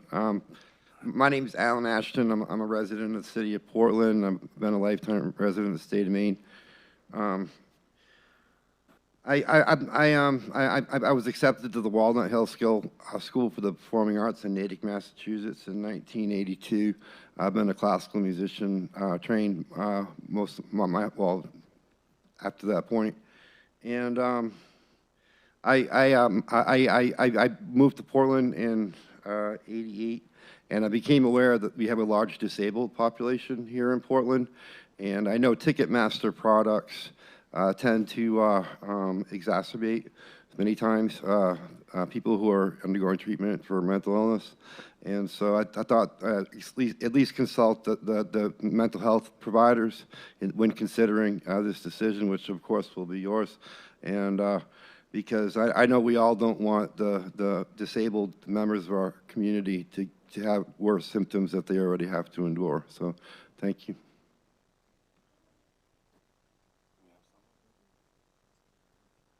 Is there anyone upstairs? All right. I won't ask again. If somebody comes in and wants to speak, I'm going to approach the mic, so I'll recognize them. Go ahead on the floor. Hi, my name is Logan MacDonald. I've been a Mainer all my life, and I'm a local musician and audio engineer here in Portland. I don't have much to say that hasn't been better articulated by those who have spoken before me, so I'll keep this very brief. But I want to add my voice in support of the moratorium. As has been stated, Live Nation is currently being sued by 40 states, and I know I speak for myself as well as my fellow Mainers when I say that I'd really like for Maine to not become the 41st. Thank you for your time. Speaker. Good evening. My name is Jason Shedlock. I live on Prospect Street, and I'm the president of the Maine State Building Trades Council, the Southern Maine Labor Council, and on the executive board of the Maine AFL-CIO. I am also chair of the Maine Apprenticeship Council, although I'm here not in that role. I want to ask you today to consider a scenario, and the scenario is this. And it has to do with the council and its work and the good work that the council and the staff has done thus far and the work that they have to continue to do. You go to the doctor for a sore throat, and the doctor sees you, and the doctor does a workup and gives you some kind of a magic medicine, and your sore throat is great. In the process of that examination, finds out that your leg is about to fall off. But you're real happy that your sore throat is gone, so you limp your happy ass out, and you're all set. You found during this process issues that have come up because of the good work that has been done, right? Issues that my current and future members care about. All we are asking for is an opportunity to have a conversation about the individuals who build this venue, who build it. And we have not been able to do that heretofore. I ask you to support the moratorium tonight. I ask you to engage with Councilor McNevich and with Councilor Grant on their effort, which I think is a very good idea, and I look forward to engage on it, to move forward on a parallel track. We haven't gotten a call back because they don't think they need to do so. You're going to hear that we're working with the unions. You're going to hear that we're all from Massachusetts. I live on Prospect Street. My members live right around the corner. I will ask you, in this case, to heed the words of one of the developers that spoke before, saying, there's no sense of urgency here, and I quote. Great. Let's use the 180 days or less. Somebody who votes in the affirmative can say, you know what, I'm going to make a motion to reconsider. We've been able to get together, and the community and the people that are impacted by this have been able to strike a deal that is good for the community, or not. But the efforts of Councilor McNevich and Councilor Grant and so many of you who've been working on this need some more time and some more attention to the issues that impact people that live, work, play, literally, music, and in our schools, to benefit from this. Because if we're hearing that Live Nation is a positive influence on the community, well, let's give them an opportunity to demonstrate that in a number of different ways. We stand in solidarity with the artist community because we know a little something about solidarity as well. Thanks very much. Go ahead. Good evening, Council. My name is Chris Taylor. I'm a professional engineer with Sebago Technics, working with the developers for the proposed music venue. Tonight I'm providing comment around parking surrounding the venue and separation between entertainment venues, excuse me. On the issue of parking, each year the city conducts an inventory of parking garages and surface parking lots in the downtown area to track the number of parking spaces, hours of operation of those parking lots and garages, and pricing if it's available. In 2017, the city commissioned a detailed parking study of the downtown, Old Port, and eastern waterfront areas. This study evaluated parking availability for on-street and off-street parking. The study concluded that the peak parking demand occurs on weekdays in the early afternoon. The parking demand reduces by mid-afternoon and continues to reduce into the evening and night hours. The study also performed a simulated analysis of a sold-out show at the Cross Insurance Arena for both a weekday and a Saturday event. The analysis indicated that there's excess parking capacity during a sold-out show at the Cross Insurance Arena, which has approximately double the capacity of the proposed venue. The analysis indicates that there would be approximately 5,000 spaces available on a weekday event and 2,000 spaces available on a Saturday event. To follow up on the 2017 parking study, the city's parking division conducted occupancy assessment of parking garages and surface lots within a quarter mile of the proposed venue in May of this year. The average utilization rate between 5:30 and 8 p.m. was 19%. Additionally, the development team has reviewed utilization rates for 2 parking garages on Friday nights in September of 2024. One night with shows at Merrill Auditorium and State Theater, and one night without shows. The data indicates that these garages are not heavily used during the events and have excess capacity on event nights. One of the recommendations from the 2017 study was to extend the hours of the parking meters to 8 p.m. citywide. A proposed condition of the project is to extend on-street parking regulations for residential parking zone 7, which is a Bayside neighborhood, until 9 p.m. Extending the restricted parking time frame will prevent spectators from using the on-site parking spaces for an event, but still allow residents with parking permits to use the spaces for an unrestricted period of time. On the issue of separation of event venues, the land use code requires businesses with an entertainment license to have a 100-foot separation between main entrances. This requirement was put in place due to high concentration of bars and clubs on Wharf Street.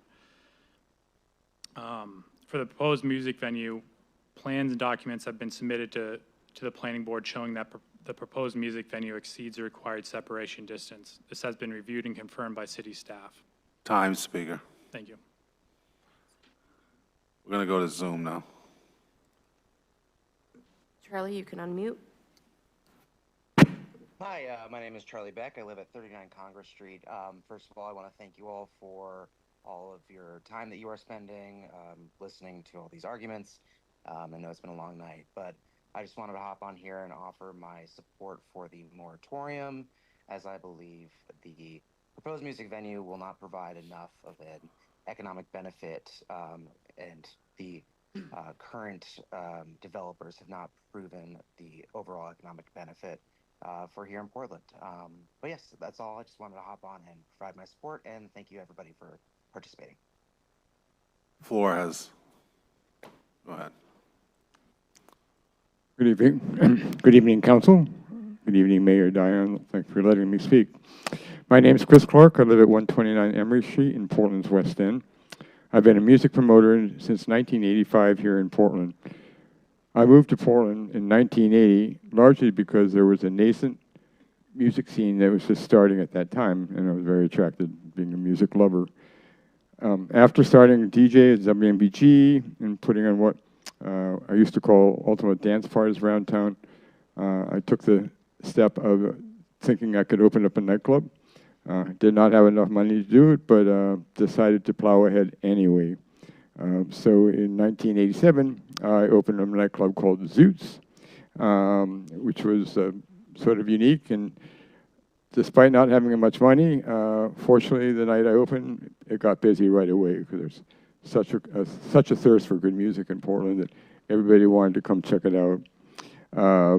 We were very diverse in the music that we provided.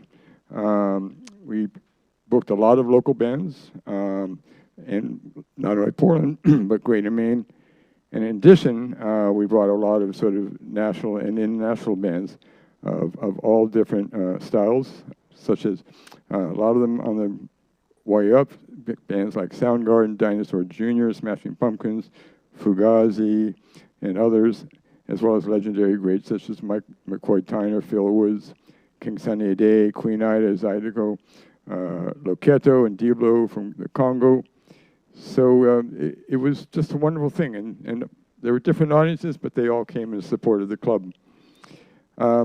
So looking at what we're dealing with right now, Portland has a thriving music scene. There are a lot of really wonderful, excellent places to hear music, such as Space, One Longfellow Square, Hill Arts, Aphodian, Geno's, Port City, and many others.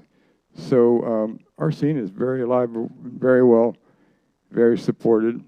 All of those venues also give back. They hire people. I know I used to do a lot of benefits and give a percentage of the proceeds to local organizations. So I think that's something that they do compared to Live Nation, which most of their money goes out of state. Finally, you know, Live Nation is just going to seriously impact all of these venues, and especially the State Theater Productions, Thompson Point, and Ovations right here in Mayor Auditorium. Portland does not need another mid-sized venue, as we are already blessed to have so many terrific places to hear music. Please, please pass the moratorium, 180-day moratorium tonight, and please don't finally approve One Nation coming in. As you remember, they wanted to do a 2-day festival at Payson Park, and Time's out. They assumed that they could do a longer thing. They asked for a 10-year contract. Your time's over. Okay.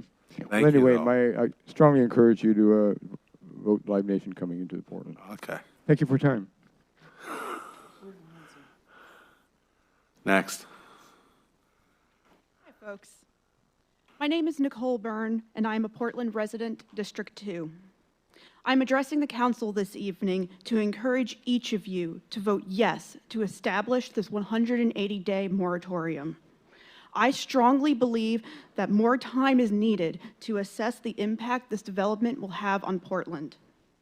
The Greater Portland Vision Zero report, designed to work towards eliminating all fatalities and serious injuries resulting from crashes on our roadways, has identified the site of this proposed venue as being within a fatal and severe injury hotspot and a critical safety corridor. Contributing to this, the Vision Zero plan also identifies this area as being within a high injury network where the worst crashes have occurred, a high-risk network where crashes are more likely to occur, and an area of dense concern identified by community members. The addition of a 3,000-seat venue to this area will exacerbate these issues, increasing traffic and pedestrian congestion, a leading contributor to accidents that result in injury and death. This increased congestion will take place often during high use periods and low visibility periods of day.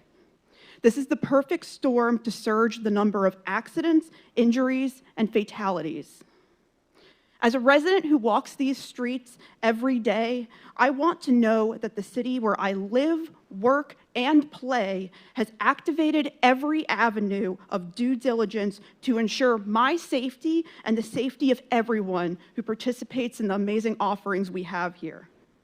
That includes asking for enough time to carry out that diligence. Please vote yes on this moratorium and use that time to ensure new developments in our city support safe use of our infrastructure and ensure that citizens like me who go out expecting a fun night in Portland do not end up experiencing the last night of our lives. Thank you. Council Pelletier. We're coming up on 9:30. I'd like to motion that we close comment. To be clear, I will be supporting this motion. We'll be supporting moratorium, so I ask that everyone in line who's just trust me on this one. I think we'd all like to get out of here. But with that said, I'd like to motion to close comment.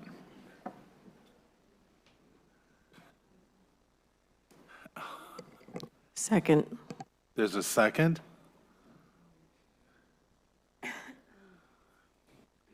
I'm surprised, Council Pelletier, but. I'm on like 2 hours of sleep, so. Okay. But also. All right, so there's a motion on the floor advanced by Councilor Pelletier, seconded by Councilor Sykes.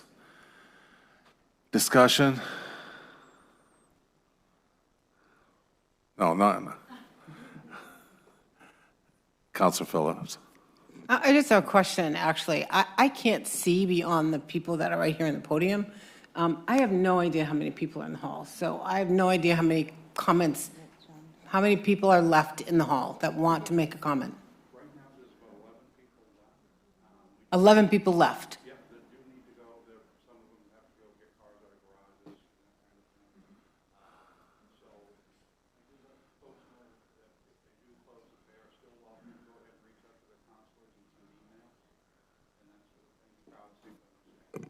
Okay, but right now we have 11 people left who want to make a public comment.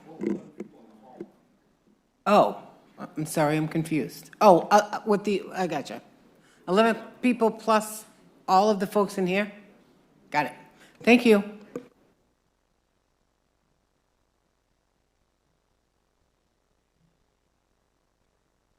Any other comments from councilors? Councilor Bullitt.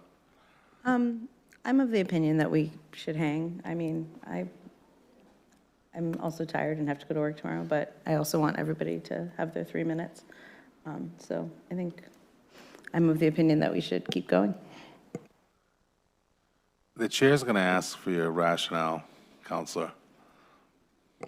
Just for my own education, why this? I feel like we have gotten a very good public sampling of the people that have turned out, and I think it's pretty clear where public sentiment lies.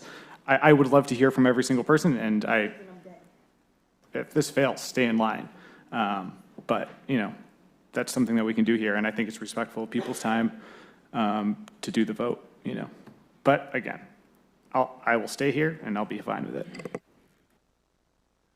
Councilor Ali. Thank you, Mayor. Are you able, since you are the chair, to say to the left of the people who are left who haven't spoken yet, that if what they are going to say have already been said, they can just say, I support this or I don't support this. Yeah, but I think to cut it short right now is taking away the ability for others who are already here to comment. They've sat here throughout the day. We might as well listen to them. Yeah, thank you. Any other comments, Councilor McNevich? Yeah, I would just say that, we all got a lot of emails after the last meeting from folks who felt, very aggrieved that they weren't able to express themselves. I'm in favor of continuing to listen. I would suggest perhaps if people do have to get their cars out and were willing to kind of work out between themselves who they want to prioritize, we might want to do that, but I'm happy to stay. Okay, I think we're going to spend more time doing this. I'm going to withdraw the motion, and let's just keep it rolling. Councilor Phillips. Yeah, I'm more than willing to stay. I guess the thing of it is for me is I can certainly see where Councilor Pelletier is coming from. I really and truly want this to be a public process. I really do. But I'm not hearing anything different from speaker number 39 to speaker number 59. I'm not hearing anything different. If somebody has something different than somebody else that you've said something, then please say it. Really and truly, before you come to that podium, look and see what you're saying. If somebody, because I agree with Councilor Ali, if somebody has already said exactly what you've said, which I can now quote it verbatim, please just say ditto and move on. It's not that we don't want to hear from you. We do want to hear from you. But for now 2.5 hours, we have literally heard 2 different stories, but the same exact stories from the same exact crowd. So I'm more than willing to stay. I think we can run through this quickly, hopefully, but I really want here to somebody that's going to wow me, that I haven't been wowed for the last 2.5 hours. Councilor Pelletier. I do want to say I disagree with that a little bit. It's on us to say we're going to bear the burden of not listening to any more comment. And I know people spend time on comments. And if you're in line, stay in line. And if we want to cry uncle, we can do that.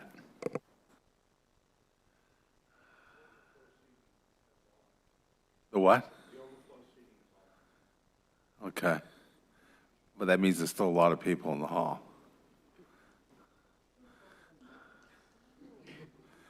Well, to all of you out there, I said earlier, I'm in for the long run. Okay. But if we're going to have a healthy transaction, I think some of the points raised by the councilors should have impact in your thinking.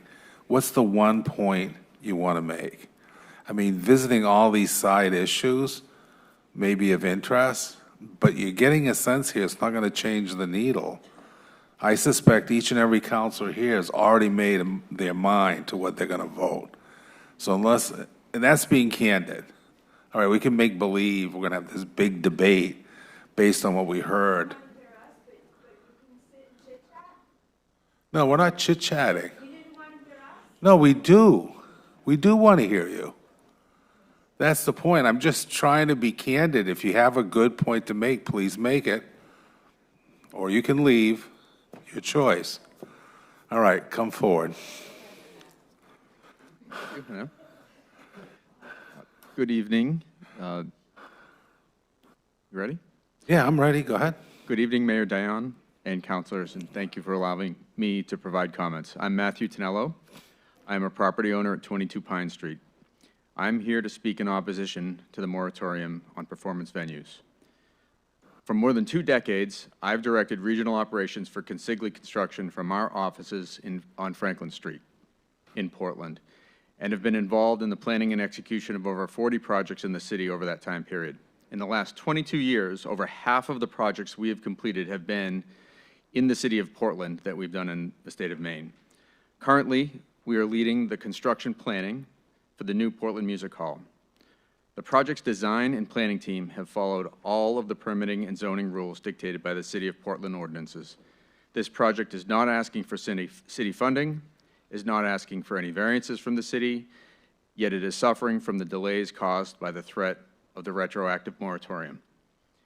City planning staff have reviewed the project under the rigorous requirements of the city zoning requirements related to traffic, parking, and public safety, a review that has resulted in a planning staff's endorsement of the project and its compliance with zoning rules, along with the conformance with a comprehensive plan. As a general contractor with deep roots across Maine, Consigli employs more than 150 Maine residents, 70 of whom are skilled craft workers. Consisting of laborers, we also employ union carpenters, union masons, all of whom receive compensation far above prevailing wage rates and benefits. Further, 22 of my colleagues are City of Portland residents who are relying upon this project advancing into construction. Beyond Consigli's construction professional and skilled craftspeople, we will be hiring hundreds of other skilled construction professionals, many of whom will be union workers and many other local small business employers. According to the Association of General Contractors Economic Impact Calculator, the Portland Music Hall project is expected to create 300 construction and support jobs over the next 20 months. However, the reality of the current construction landscape is that we are seeing headwinds in the economy from tariffs, high interest rates, and diminishing quantities of skilled construction workforce. The last thing we need as construction workers and professionals are more obstacles delaying construction projects.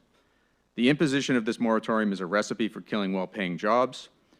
Additionally, even more concerning is the damage to economic development that a retroactive moratorium will cause.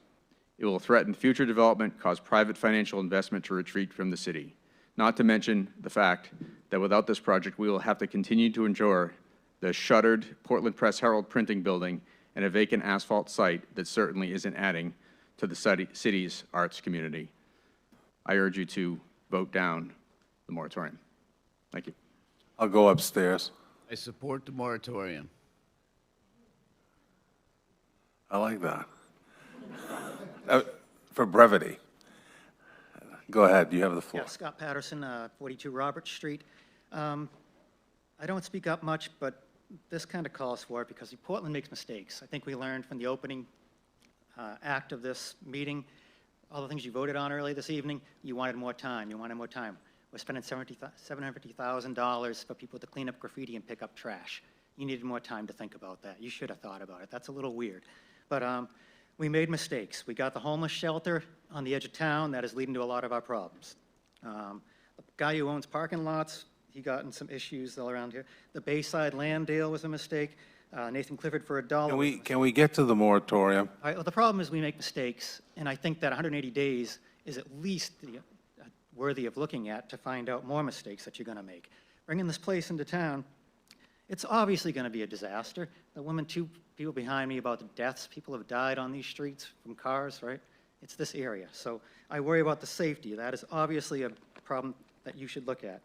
The biggest issue I look at is the ownership. Live Nation, that company has a 256-to-1 ratio of CEO pay to the median pay of their other employees. So $256,000 per $1,000 for the other employee. So in other words, this is talking about their equity of how they pay throughout their company.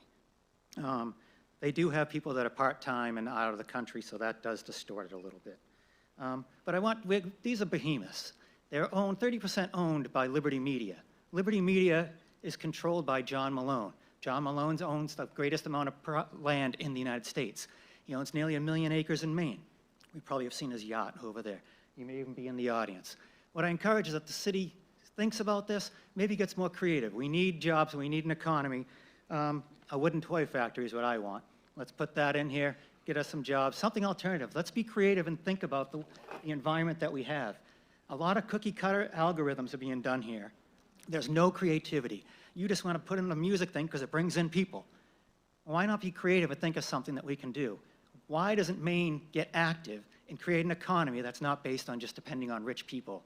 And these companies are gigantic. John Malone, if he wants it here, it's going to be here. Their pockets are never ending. Billionaires. They will do whatever they want here. So I hope the city thinks for a while and gets creative and creates something that will benefit us all. Next.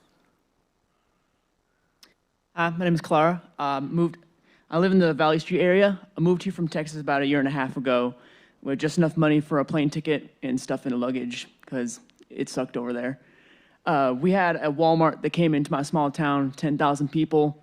And with that, it forced out a lot of the local businesses, local grocery stores, local hardware stores, pharmacies. So I've seen firsthand what a big business coming into your small town does.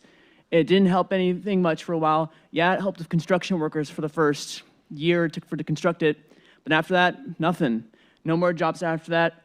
All it did was extract money from my small town and put it to Walmart corporate.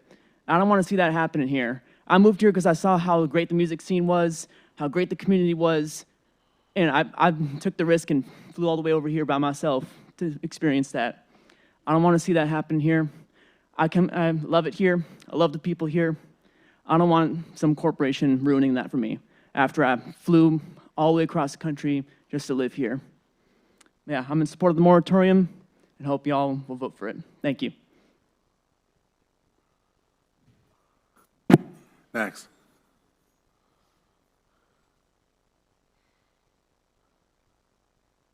Good evening. My name is Gretchen Phoenix. I'm a resident of the Parkside neighborhood. I'm here to oppose the Live Nation venue. Portland has been a city rooted in creativity, independence, and community care. Partnering with Live Nation directly contradicts those values. Live Nation is a global entertainment corporation with a well-documented history of labor violations, anti-competitive practices, and an industry that's built on extraction. This is not a company that nurtures local culture or invests in the well-being of the people it profits from. It's a company that takes. We already face serious concerns with traffic congestion, limited parking downtown. Adding a major venue operated by a profit-first corporation will only intensify these pressures while offering very little benefit to the people who actually live here. Portland deserves better. We deserve partners who are invested in our long-term thriving, not just short-term revenue. We deserve infrastructure decisions rooted in alignment, not corporate deals. I'm sorry for being frustrated. I know everyone is tired. Thank you very much for listening. Please think of the people that live here. Thank you. Have a good night. We're going to go to Zoom now. You can come up to the podium, but we're just going to go to Zoom right now. Nicole, you can unmute yourself.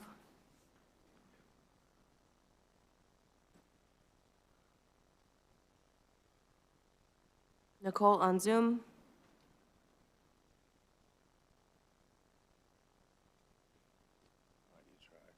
Go to the floor. Hi, my name is Martin Lodish, and I'm a resident of District 3 in Portland and have been for over 20 years. I'm also the managing director at Portland Stage, but I want to make it clear tonight that I'm speaking as a citizen. The last large performing arts venue built in Portland was 1977. It was where Elvis was supposed to perform before he passed, which is the Cross Insurance Arena now. But it's not a surprise that large venues were not in the forefront of everybody's mind when they were looking at RECODE, because it hadn't happened in 50 years. But a moratorium will allow you to look thoughtfully at the rules to make sure it allows good progress for Portland for the next generation. I want to talk about parking. Parking's been poo-pooed in terms of it's not really an issue. On-street parking is where residents park. Residents don't park in private lots. The study in 2017 that's in your packet, quote, on-street parking is, quote, at capacity on nights and weekends, especially in the summer. So to think a large-scale venue won't impact housing and new housing development is, I think, sort of a myth, because new housing development requires people to live. And most people live with cars, and cars are parked on the street. And it's one thing if you can extend the parking and allow local people or people who live in a local area to park beyond the posted hours. That's only good if they can actually find a spot. There are no spots. And I wanted to quote an article about why Ram Properties moved out of Portland. And this is from Maine Business. It says, quote, Todd Goldenfarb, who led the site search that ended in Scarborough. Among the concerns that led the firm to choose Scarborough were the fact that parking was tight in Portland. That's the developer. That's the same developer who's now sending people up here telling you that parking's not an issue. Parking was the reason why he, at least according to Maine Biz, I haven't spoken to him personally, that he moved his firm out of Portland. And let's also talk safety. Imagine when you have 3,300 people lining up on one side of that street and 1,900 people lining up on the other side of the street, both coming into a performance, and there's an emergency. 100 feet, which is the current regulation, is not enough to make that safe. What I personally would like to see at that lot over there is you can build a 10-story apartment building. 10 stories. If you build a 10-story apartment building, 2 of those stories are going to be for affordable housing, because 20% of it will be set aside for people. That plot of land is going to be built on once in the next 4 or 5 generations, or 3 or 4 generations. It's either going to be a music venue, or it can be housing. And I personally think that we need more housing in the city, which is why you guys have done all of the TIF grants, et cetera, earlier in this. And thank you for your time, and I hope I was unique and didn't waste your time. We'll go to Zoom now. Julia, you can unmute. Hi, I'm voting in favor of. I would love to see more live music in Portland, and I feel like seeing a venue like this of this scale will bring an amazing talent that I feel like the city will really need, and frankly, businesses will benefit from.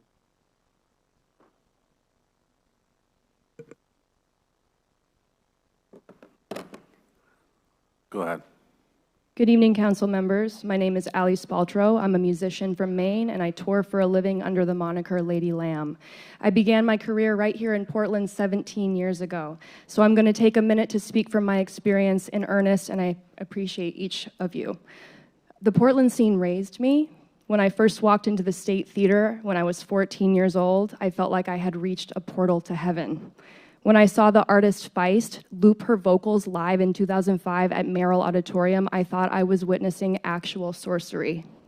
I first opened my mouth to sing a few years later as a direct response to the shows I grew up attending in this city. At 18, I worked up the courage to play a couple open mics at Slancha and Empire, eventually playing Space Gallery like it was my own living room. By that, I mean I was welcomed home. I'm now home to stay here in the state of Maine, and I feel fiercely protective of what I love. What I want to see for this city is a safe and supportive home for refugees, immigrants, and the unhoused population. I want our artists and our working class people to be able to afford to live where they perform and work. If this council approves a Live Nation venue, it will be responsible for isolating and alienating the very people who pour their gifts into a place that is frankly grasping for its soul these days due to greed and warped priorities. It is the working people's culture and heart that fights to secure this city's very soul, and that is what you are witnessing overwhelmingly here tonight. We are all exhausted. That's capitalism, baby. So speaking of, it would be out of touch to double down on capitalist endeavors when what we desperately need is to shift to a culture of degrowth and community care. We should position ourselves to nurture what we've already built through our love and labor here, and also get our neighbors off the streets. And you cannot have both in reality. You can't. It's crucial that we as citizens be reflective and aware of whether what we build causes harm, and if it does, we must take the necessary steps to rectify that, no exceptions. Especially as the whitest state demographically in the entire country, we have an obligation to repair. I think we sometimes forget that we get to curate our world, and with all the unbridled talent in this room, we certainly dream wilder than another corporation. This is all to say, we do have a responsibility to one another. This venue proposal is symbolic of a greater issue, which is that capitalism feeds on individualism and tends to reward community abandonment and fracturing. All my anti-capitalists in the building, please take this time to give a little woo in your heart. Now, please hear me briefly. Here's the new perspective that you were curious about. The earth is currently drowning and on fire. Israel is committing genocide in Gaza. Live Nation does business with the apartheid state of Israel, which is normalizing, which is abhorrent. So from the depths of my being, in a word, shame. And yes, while you're getting fidgety, this is all connected to why we're here tonight and to everything all the time, because we do not live in a vacuum. The world is crying out for justice and for rest. Your time is up. Please. Thank you. Your time's up. No. Come on, we've been pretty good tonight. Go ahead on Zoom. Fred, you can unmute yourself.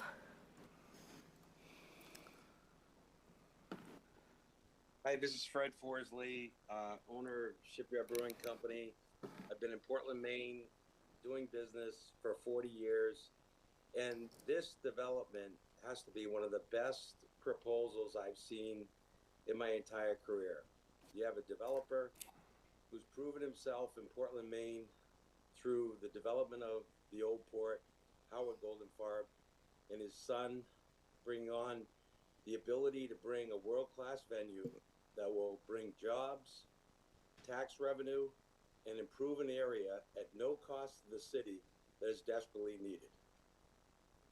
This is not genocide.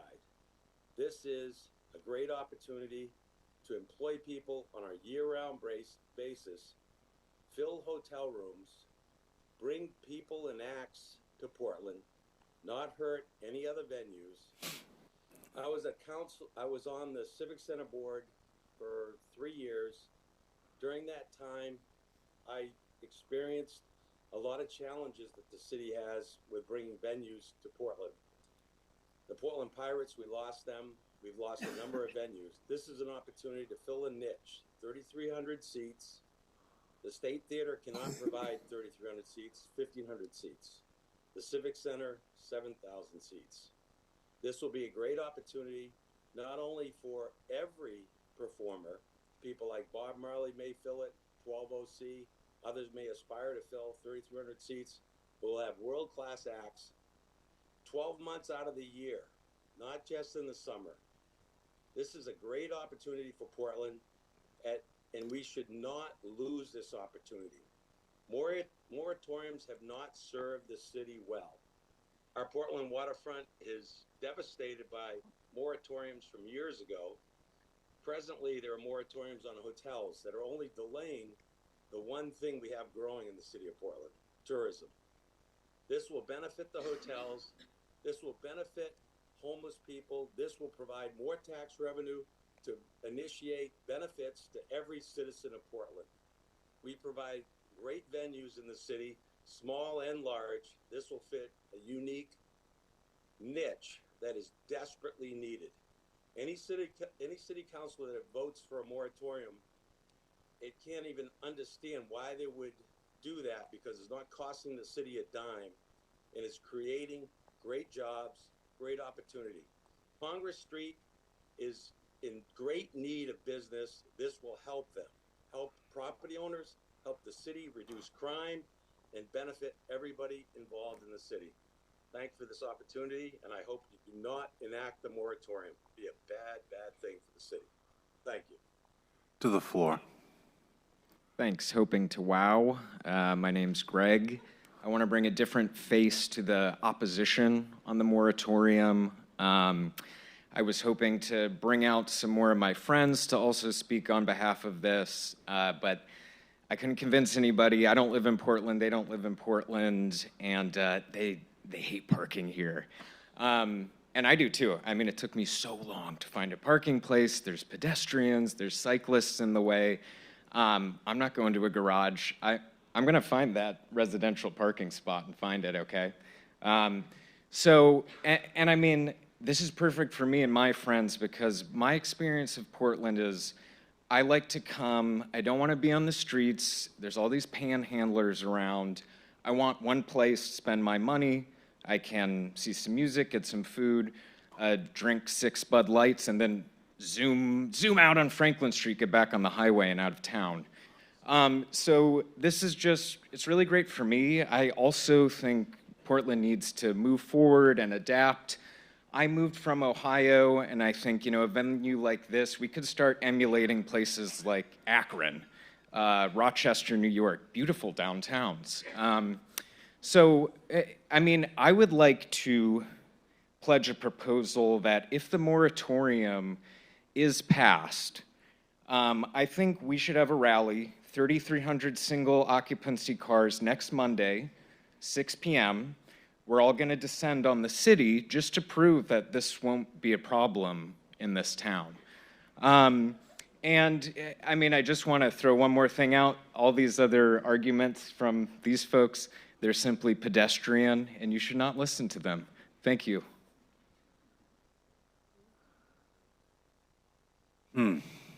Next. Hello, my name is Summit Coleman. I live in Portland. A lot of what I've wanted to say tonight has been said, and I appreciate everyone sharing their thoughts and you guys listening. The only thing that I wanted to add was there seems to be kind of a split in between this idea of growth and this idea of nurturing this community. And I don't think that those are mutually exclusive. I think that you have an opportunity here to show what kind of business model you're willing to invest in. And I think that this can serve as a precedent going forward for how you engage with growth in your community. So I support the moratorium, and have a good night. Thank you. Go to Zoom. Carolyn O'Connor, you can unmute.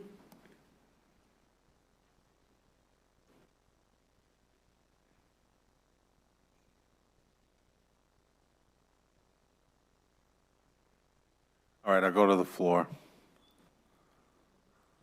Hi, my name is Elizabeth Parker. I was priced out of Portland, so now I live in Biddeford. Thank you in advance for your time.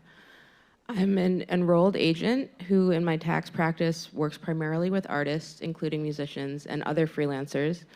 I'm also an internationally touring violist. We exist.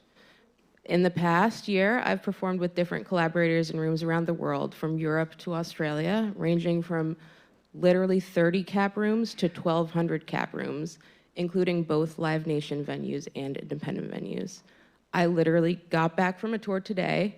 This felt so important to comment on that I've been here for 6 hours on a beautiful day instead of at the beach or at my house, alone for the first time in too long, with my cat, This is the dress that I've been wearing for the past week on tour in the van.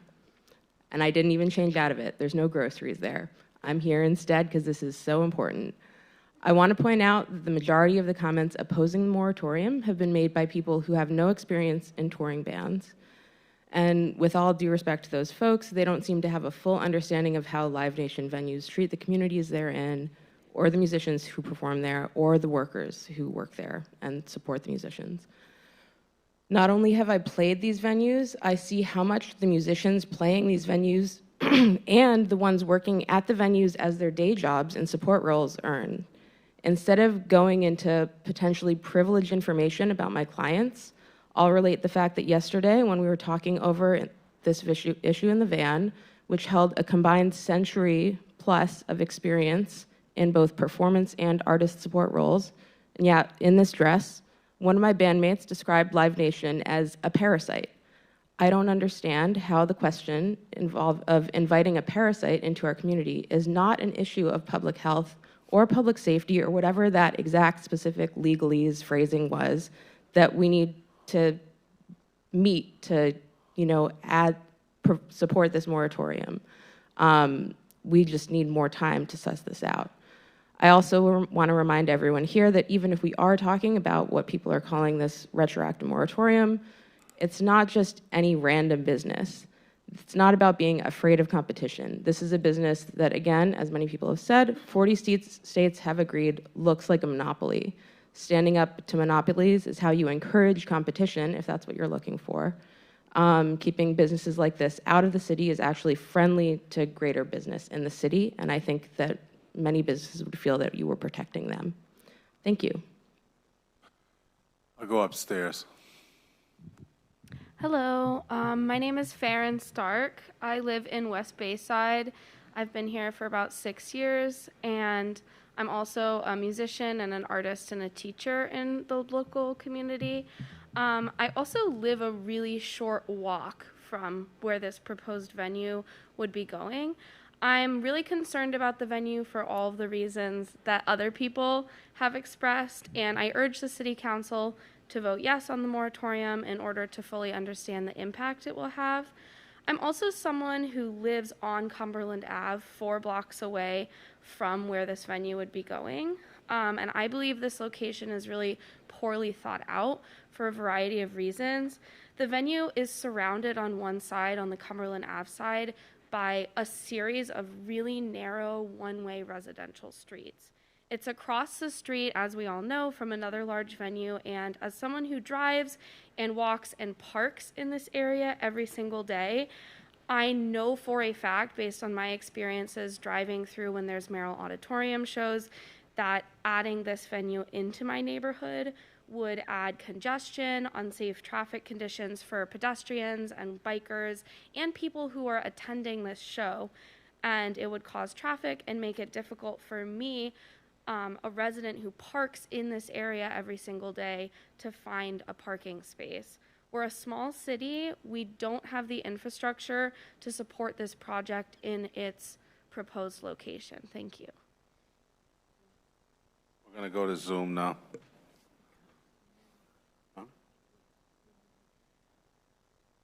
Carolyn O'Connor, you can unmute. Hi, can you hear me? Yep. Hi. My name's Caroline O'Connor. I'm not a Portland resident, but for the past 2 years, I've commuted from the Bangor area to Portland roughly once per month just for the opportunity to perform at one of the many venues that you all have heard mentioned throughout this evening. My favorite venue to perform at is Gino's Rock Club on Congress Street. I've also had the privilege to perform at Blue and a variety of breweries and other venues that are licensed to have live performers perform. I'm not a musician. I'm a dancer and burlesque artist. And I want to make it clear that I could perform in Bangor, but I don't want to because Portland's better. Portland audiences are better, and I apologize if anybody from Bangor is offended, but Portland's audiences are better. The venues are more professional and better. The folks I get to collaborate with in Portland I enjoy collaborating with them more. I am paid to perform, and I'm so grateful for that opportunity. I end up losing money by commuting to Portland from Bangor, and I understand that's my choice. But when I visit Portland to perform, I don't just visit Portland and perform and leave. I pay for parking, which I've heard mentioned many times. I've paid a parking spot in Portland more to park there per hour than what I made as a mental health professional per hour last year. Okay, I pay for parking. I frequent the local restaurants. I pay for gas in the city. I may stay over and stay at a hotel or something like that. I end up losing money to no fault of the audience, to no fault of the producer. These people work very hard to bring live entertainment to Portland. I end up losing money. And my question is, why is the economic value I bring as a performer from Southern Maine, the economic value I bring into the economy, why is that valued less than the economic value that will be brought by a Live Nation audience member who may or may not get the chance to go to a show at this venue that may or may not open? I just really hope that the City Council sees the economic value that live entertainment brings in these small venues, and I fear that if the Live Nation venue opens, which I'm very much opposed to, I fear that these smaller venues that I have come to love will go out of business. And if that happens, community will be lost. And as a mental health worker, I know that when community is lost, mental health outcomes become poorer. People will suffer. And I really, really, really, in good faith, hope that the council makes the right choice and sees, I can't stress it enough, the economic value I bring as a performer, the jobs I create as a performer, the stimulus I bring is somehow of value, and I hope the council will vote in support of this 180-day moratorium. And I am certainly in support of that moratorium, and certainly in support of, I'm certainly opposed any version of Live Nation being in the city. Thank you very much. We go to Zoom now. Oh, wait, we were just there, sorry. Long day, yep. I'm gonna second everything that my bandmate Farron said up from the balcony. I'm also pretty close to where the proposed music venue would be. When I was first trying to make it as a musician, I spent a lot of time delivering pizza, and I can tell you, I drove around Portland and saw logistical challenges and found shortcuts that I think probably the average person hasn't found, but ones that I know that we all have encountered while driving are on 295.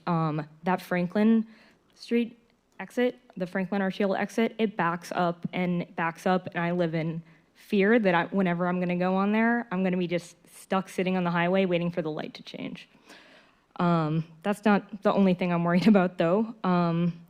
I have a lot of concerns about the promises that we've been made as far as giving back to the community. I worked with Portland Public Schools for a number of years. Now I just only do private music lessons, but I would love to see if Live Nation is saying that they're going to make a positive change to Portland, then I think they should also be showing us how they're going to help music in our schools for our kids, for the next generation of musicians. That's something that hasn't really been talked about that I would love to hear more about. And I think we shouldn't lose sight that today we're not talking about yes venue, no venue. We're talking about would taking more time be worth doing? And I think absolutely. For a decision this big, like literally huge, I mean, it's going to be huge.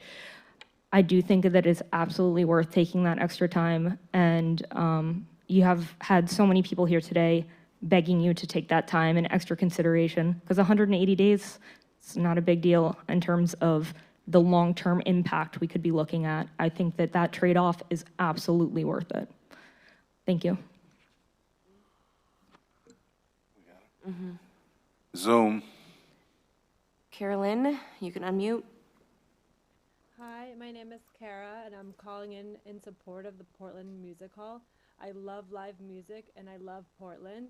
I know this project will create construction jobs, permanent jobs, and add millions of dollars to our local economy. Thank you, everyone, for your time.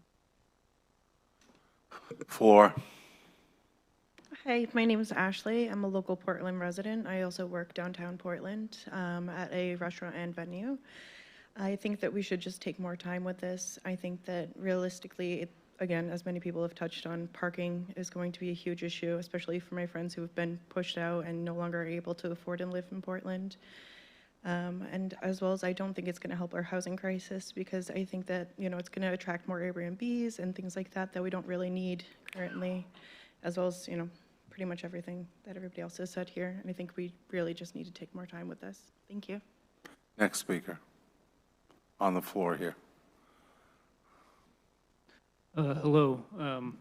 Sorry, my name's Scott Kiefner. I'm a Portland resident. I'm a working musician and a music educator, and I'd just like to encourage everyone to support this moratorium. I think everyone has made great points to that effect, so thank you. Next speaker. All right. You can hear me? Yeah. Okay.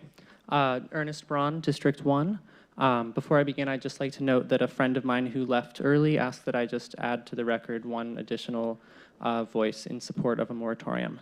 Now, to begin, I'd like to zoom out and talk about a concept called the entrepreneurial city, which is put forth by political economist and urban theorist David Harvey. Now, the entrepreneurial city... Excuse me, is this going to be on point on the moratorium? I promise.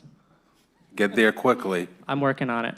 All right, so the entrepreneurial city is a model of urban governance characterized by the prioritization of outside capital investment, such as Live Nation, Mile Marker, and Consigli, okay? And a capitulation to the whims of corporate interests in order to spur so-called economic growth. And as has been documented time and again in cities across America, This model of city planning leads to growth that is inequitable, unsustainable, and transforms cities from places of community to places of hostility. Now, the moral of that story is that you do not need to be afraid to reject or delay development when that development is harmful to the residents and to the local culture. Recode is designed to be a living document, open to change.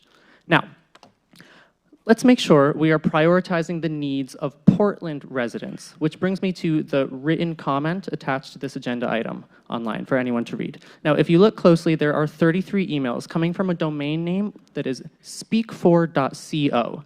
Now, Speak4, you can please look at this. Speak4 is a corporate marketing tool designed to mimic grassroots participation. And of all the emails from Speak4, which are all in favor of building the venue, more than half come or use a physical address that is out of town or from another state. So please pay close attention to who specifically is expressing which views on this issue and what specific financial interests they may have in this project. So one more reminder, the people here who oppose this venue, they're your votes. None of us are going to forget the decision that's made tonight. And Councillor Ali, it's my understanding, and Councillor Phillips, it's my understanding that both of you are up for re-election. And Councillor McNevich, I understand you have about 2 years left in your term, which means that the impacts of this project will begin to unfold in your district when you are up for re-election. There are enough people here opposed to this project to flip any municipal election. So the decision before you tonight ultimately comes down to whether or not you support the community you are supposed to represent. Thank you. I'll reserve comment. Next speaker. Hello, everyone. Good evening. I'm Mike LoConte. I'm the general manager of the Cross Insurance Arena. It's been a long night. Appreciate the thoughtful discussion everyone is bringing to the council tonight. It's a clear reflection of how much people care about our city, our downtown, and our live entertainment plays in the community. My comments tonight are focused on the existing working relationship with Live Nation as it pertains to the Cross Insurance Arena. I want to attest to their business acumen. Over the past 10 years, I've worked closely with Live Nation as they promoted a wide variety of shows at our event calendar. They consistently bring well-attended shows that benefit our venue by also generating economic activity supporting the venue's operations. The folks I have worked with over the last 10 years have been professional, respectful to our facility, and most importantly, respectful to my staff. They've been reliable partners. They've honored my agreements, paying bills on time, and working collaboratively to bring more concerts to the venue. We look forward to continuing that positive relationship moving forward, supporting Portland's entertainment landscape in a way that benefits everyone. Thanks for the opportunity to share my thoughts and for the shared effort to keep Portland's entertainment scene thriving. Thank you. Next speaker. All right, this is fun. I'm jealous that you guys get to do this all the time. All right, my name is Preston.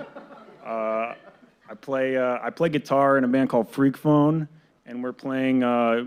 We love playing locally. We're playing at Gino's August 21st, and we're playing at the Ephodian August 30th. And I wouldn't be opposed to playing like a Live Nation show, but I just this whole criminal investigation for antitrust, it just kind of scares me. So I just think we should just put a hold on it. And also that they charge a lot for ticket. They put this like surcharge on and every ticket. Every time you get a ticket that says Live Nation, they add $20. Like, what are they doing for that $20? Are they writing a song? Are they playing bass? Are they lugging an amp up a stairs? Are they, you know what I mean? That's all I got to say. All right, thank you so much. We're gonna go to Zoom now. Frank, you can unmute.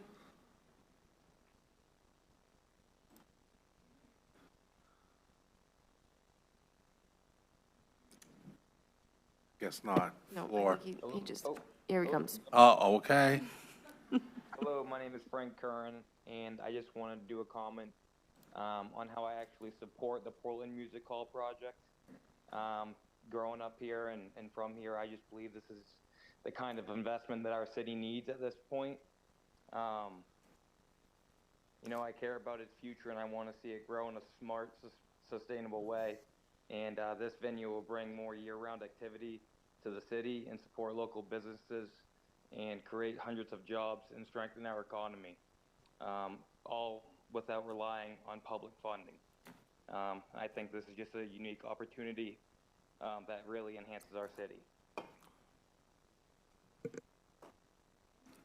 Now the floor. All right. I'm Arwen. I'm local here in Portland, musician, music educator, all of that. Anyways, essentially this is about who we're doing business with, not the aspect of competition, not the inability to grasp the concept of Portland growing as a city. I'm opposed to Live Nation. This is about nurturing community, growing it, inviting competition. We want bigger artists, smaller artists.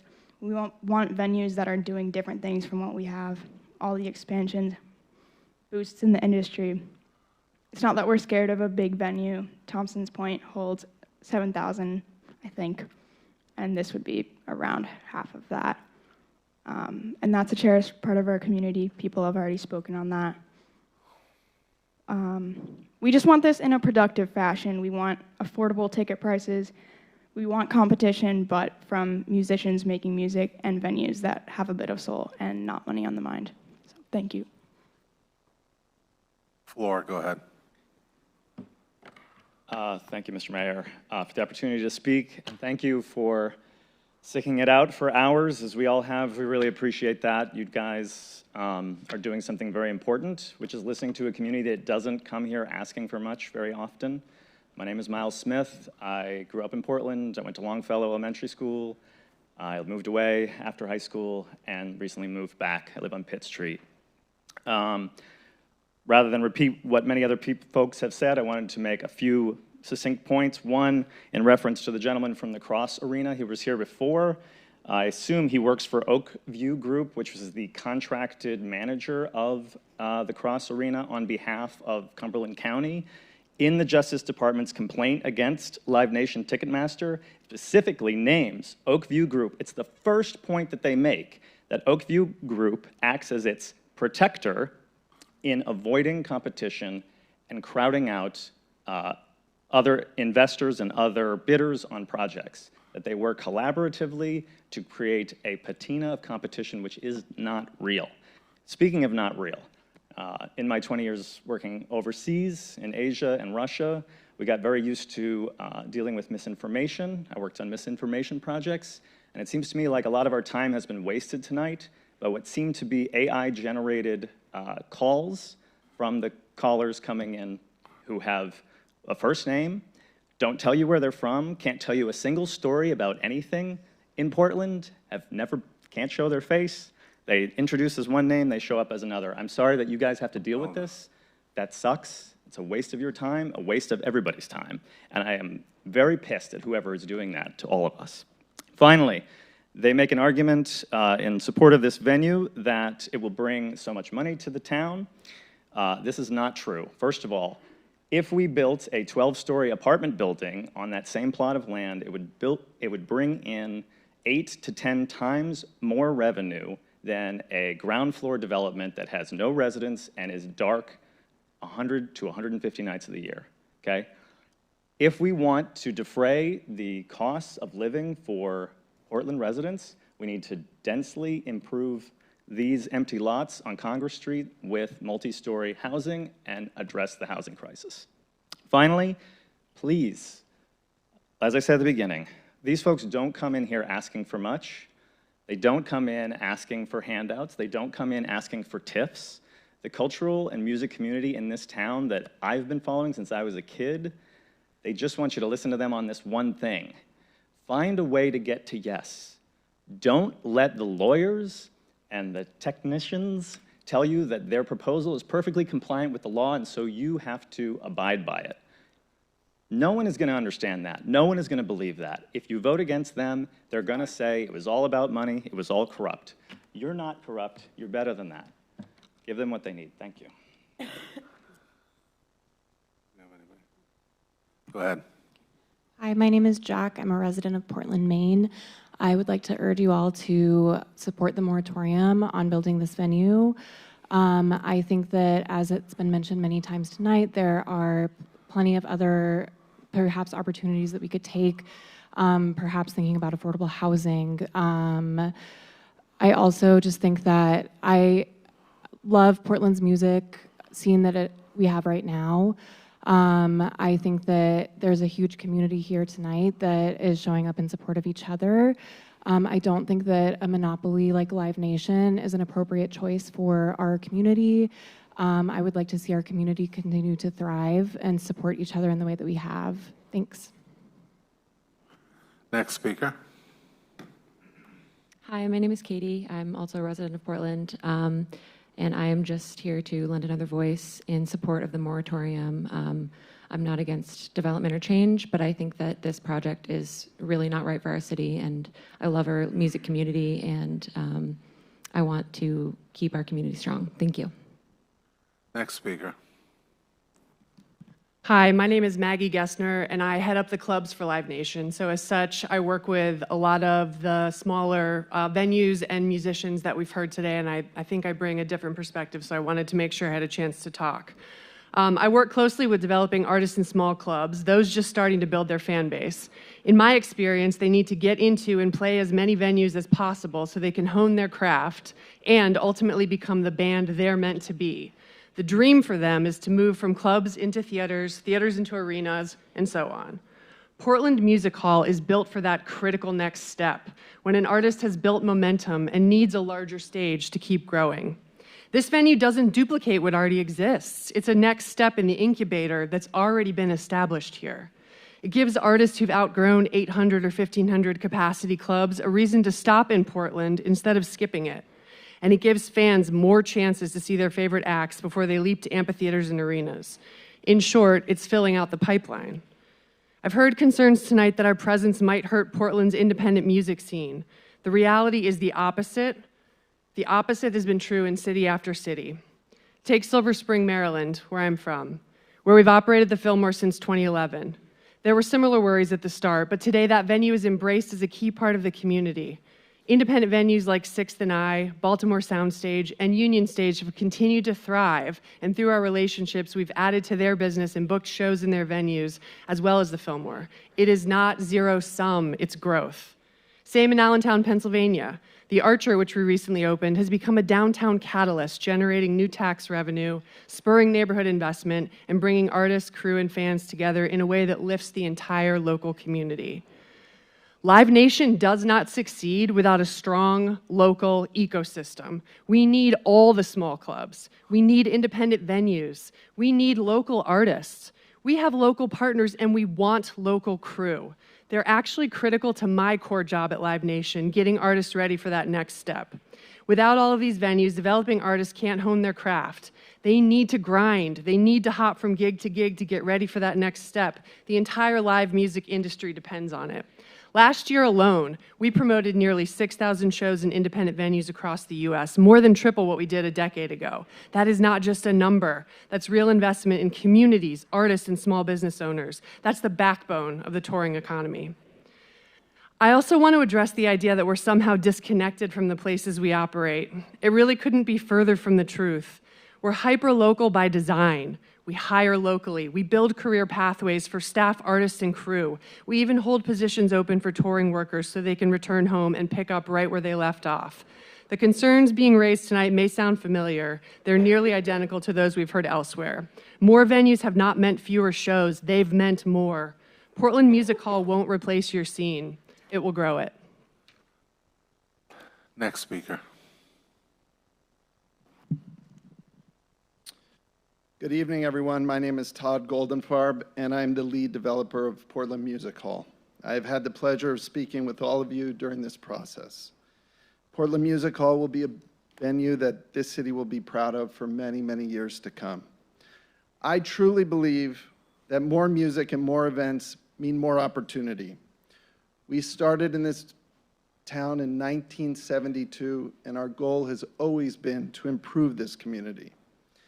I want to take a moment and congratulate Lauren and her team on the Back Cove Festival. You pulled off a great event, and I want to remind folks of the long process that happened to get there. It did not have unanimous support from the council or from the public, but after years of meeting and debates and worries, we finally saw the positive result. The Press Herald summed it up. We were convinced Back Cove Festival would fail, and then we were proven wrong. It's not just the Back Cove Festival. It seems like a long time ago, but back when concerts were first proposed on Thompson's Point, there were many concerns about traffic, parking, and displacing existing artist spaces. It's been a consistent pattern with music plans in Portland. Someone proposes a big vision, some people get excited, others get concerned. What about parking? What about traffic? What if it's unsuccessful? What if it's too successful? How much should a private business benefit from our city? And then after it's settled, people see, oh, that's pretty good. We can grow the pie. It is possible to add something good and new to the music scene that benefits this whole city. That's what's going to happen here. In a few years, after the doors have been open for a little while, it will seem like Portland Music Hall was always destined to be a good thing. People won't remember the apocalyptic warnings that we've heard here tonight. We'll see more live music, restaurants and hotels with more customers, especially in January, February, and March when we need them the most, more life on Congress Street, which is struggling today, and more revenue for this great city. I truly hope that you vote down this moratorium, and I truly appreciate all of the conversations I've had with each and every one of you. Thank you. Next speaker. Mayor, Dion, council members, you're in the home stretch. Thank you for sticking with us, and thanks for giving everybody an opportunity to talk tonight. My name is Stephen Parker. I'm the executive director of the National Independent Venue Association. We represent 1,500 venues, promoters, and festivals in 650 communities across the U.S. I am here to back up every single music advocate you've heard from to tell you that their bold warnings are playing out in communities across the country where Live Nation has come to. State law says cities may act when current city policy mechanisms are inadequate to prevent serious public harm from development. Let's talk about what public harm is. This morning, my organization announced the economic impact for the state of Maine from all of the independent venues, promoters, and festivals that are here. $550 million generated in the economy in Maine last year. $25 million paid to this city and cities in the state across the country, 4,000 jobs, $180 million in total wages paid, and $47.2 million in tourism income that was driven across the state. Live Nation is not going to add to that. They will extract from it. And here's why. Across the country, Live Nation takes losses on their shows due to their astronomical revenue from ticketing and sponsorship businesses. The U.S. Department of Justice lays out the whole case for why this is a monopoly practice in their lawsuit. They have all or nothing tour deals where they often prevent artists that want to play independent venues when they're on tour with Live Nation from playing independent venues. They're keeping venues dark many nights, which means no economic activity in the neighborhoods that they're in. And they're pressuring venues into using Ticketmaster across the country. Cities like Nashville and Irvine, California have said no to Live Nation. In Nashville, the venue that was just taken away from Live Nation by the city, the first thing that they did when they came in 10 years ago to take over that amphitheater is they stopped a local festival that had been there for years. This is going to happen here in Portland. This is not a case of a big box store versus a local grocery store. This is the case of a finite resource, which is artists, being gobbled up by Live Nation. There's only one Lake Street Dive, there's only one Monophonics, and when Live Nation uses their market power to scoop them up, there's no artists left like that for independent venues across the country and here in Portland. Live Nation's control is dominant, and I witnessed it out there in the hallway. I had two people come up to me and to say that Don Law will go last. Not a question, not a comment. They just needed to be in control. I'd encourage everybody to remember why this is so important, and I'd encourage all of you to vote for Councilor Pelletier's amendment and to vote for this moratorium. Thank you. Hello again, Mayor Dion, members of the council. My name is Eamon Dundon, and I'm here on behalf of the Portland Regional Chamber to urge you to reject this proposed retroactive moratorium. I have to recognize at the top that we do have members with closely and strongly held beliefs on both sides of this proposal. And while the Chamber has taken no position on the site plan application currently before the Planning Board, we are strongly opposed to using retroactive legislation to undo policy changes that were so recently and thoughtfully made by you, our elected officials. Just 9 months ago, after 7 years of community-driven work, Portland adopted RECODE. It engaged thousands of residents, held dozens of neighborhood conversations, incorporated hundreds of written comments. Many of you rightly called it a model for transparent, democratic policymaking. A core part of the reforms of RECODE was removing outdated parking minimums, rules that were making housing more expensive, reinforcing car dependency, and limiting our ability to build the kind of walkable, transit-oriented city we all want. Those changes were not arbitrary. They were intentional, grounded in our climate goals, grounded in housing affordability, and ultimately in equity. The moratorium before you seeks to reopen that debate, not through another process as inclusive as RECODE was, but through a retroactive change aimed at stopping one specific project. Retroactivity does not just affect one development, however. It sends a signal for those looking to invest in our community, including those who want to build affordable housing or renewable energy or cultural spaces. It says our policies are not stable, and that even after a fair and exhaustive process, the rules can change without warning. That uncertainty is a barrier to the kind of values-driven investments we need in our city to achieve our ambitious goals. We already have a process for evaluating projects on their merits. The Planning Board is and should assess the impacts on traffic, parking, and public safety. But let's not set a precedent that major reforms, especially those tied to climate action, affordability, and equity, can be reversed whenever they become politically uncomfortable. Rejecting this moratorium doesn't mean endorsing any particular project. It means protecting the integrity of our democratic process, keeping faith with the public who engage with that process, and ensuring that Portland remains a place where progressive reforms can actually take root and deliver results for our city. We urge you to hold the line on those reforms, honor the years of work that went into it, and send the message that Portland stays true to its commitments. Thank you. Thank you for your extraordinary patience. I'm Don Law, Chairman of Live Nation New England, and we have been presenting concerts in Portland since 1977 with the Cross Insurance Agency, which was then called the Cumberland County, presenting artists such as Elton John, Kane Brown, Kevin Hart, James Taylor, Billy Joel, Bob Dylan, U2, to name only a few. What I was so struck with is how the characterization of what's going on in our business is not accurate. My father was a record producer at Columbia Records. And when I grew up, all the revenue in the business was in recording and publishing. Billy Joel was getting $4 million royalty checks. That ended with digital downloading. What's happened subsequently is that artists have to go out and work live. It's the only way they really make their living. And what happens is you have what is essentially a farm system where artists have to work their way up stepwise. So we play an artist, for instance, with 300 seats or 500 seats, and it works their way all the way up to Fenway Park or Gillette Stadium. Many times that's with an independent venue. We don't own many of those venues. They have to step their way up. What we're proposing here is essentially a venue in the middle that doesn't exist because the majority of acts do not play Portland currently because there isn't the right size venue. We want to support the local venues. We have no intention of competing with them, and obviously we need them like we do in all cities. When this has happened in other cities like Boston, our competitors like Lauren's partner, when they built a venue, we built a venue, independence continued, and interesting enough, everybody grew.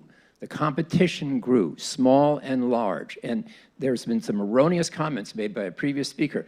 Statistically, there is no evidence where that the market has been harmed. There is no statistical evidence.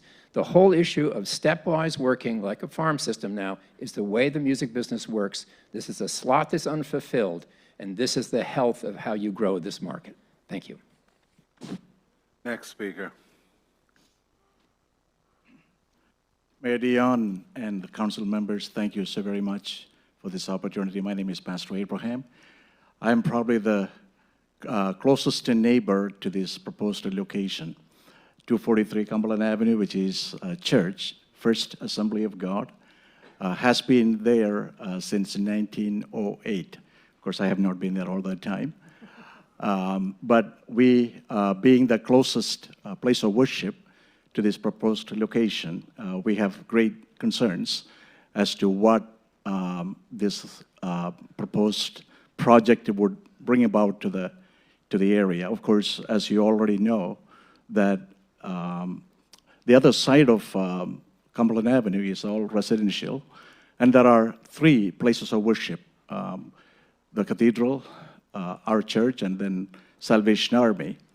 And depending upon if this project goes through, at the time of worship, when people have to gather and travel to get to the locations, and especially as it was already raised already, and I don't need to repeat it, about the traffic and the infrastructure that is not sufficient to hold the traffic, it will be a nightmare and it will be disastrous to these places of worship. And I was also thinking while listening to all the speakers and about this council chamber, when you have these events going on, of course, sound is one of the concerns. And if these events are going on, how would you get to your council meetings? Because traffic would be so jammed up and you would have a hard time to get here. And so this particular location doesn't seem to be the adequate place for this proposed project. We would support the moratorium for 180 days. Thank you so very much for hearing. Next speaker. Hello, friends. I am Casey Oakes. I'm the Associate Director at Portland Ovations, and I serve on the boards of the Portland Conservatory of Music and Visit Portland, Greater Portland's marketing agency. However, I've been sitting in that seat since 3:15, and I'm feeling a little spicy, so I'll be speaking just for myself at this point. Live Nation has said that they will be a good neighbor. They failed that test from day one. We all found out about this proposal in the newspaper. They did not come to us. They did not talk to us. We present across the street all winter long. We don't present in the summer. We are presenting all winter long, the fall, the spring. They did not talk to us. They then held a neighborhood meeting at the Press Hotel across from our office. We were not invited. The arts organizations found out, and we showed up and we started asking questions. A lot of tonight could have been avoided had they been good neighbors from the start. They do not intend to, they just want to get this done. I urge you to listen to your constituents of Portland, the artists, the people that make this such a wonderful place to be, to live. I grew up in Maine, I left, I lived in Seattle, Dublin, New Jersey, all over the place, and then I came back because this was a special place unlike anywhere else. And the proposed venue threatens that way of life. We are not asking that you squash it. We are asking that you wait 180 days. Think about it, research it, listen to your local constituents, and thank you.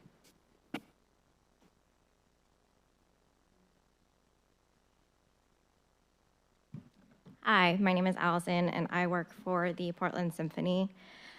Corporations are not allowed to dictate what a city needs. That power belongs to the people. I love this town, and when you love something, you fight for it. You take care of it. You put it first. If you're familiar with the show Parks and Recreation, you might recognize this quote from the iconic character, Leslie Knope, and if you're not familiar with the show, it still might resonate with you.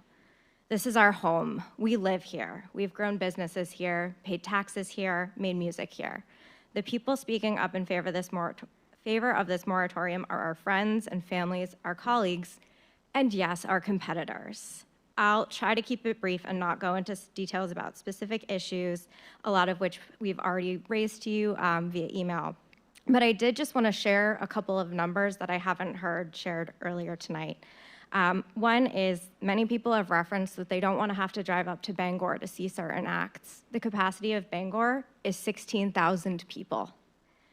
If you look at the existing venues in Portland, we have Merrill Auditorium, which has a capacity of 1,900.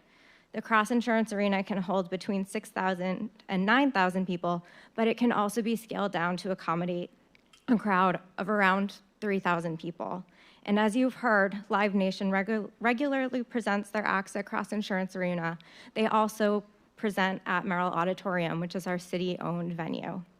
So I urge you to take those numbers into account when you're thinking about this moratorium and what adding a 3,300 seat capacity would actually mean for this economy. We're all here tonight because we care about the city. I know you all are too. You've been here with us, so thank you so much for your time, and we appreciate your consideration.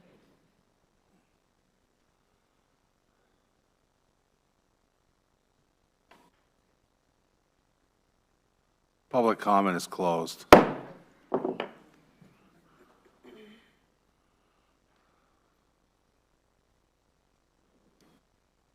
You need it? Huh? All right. 5, and then we're back.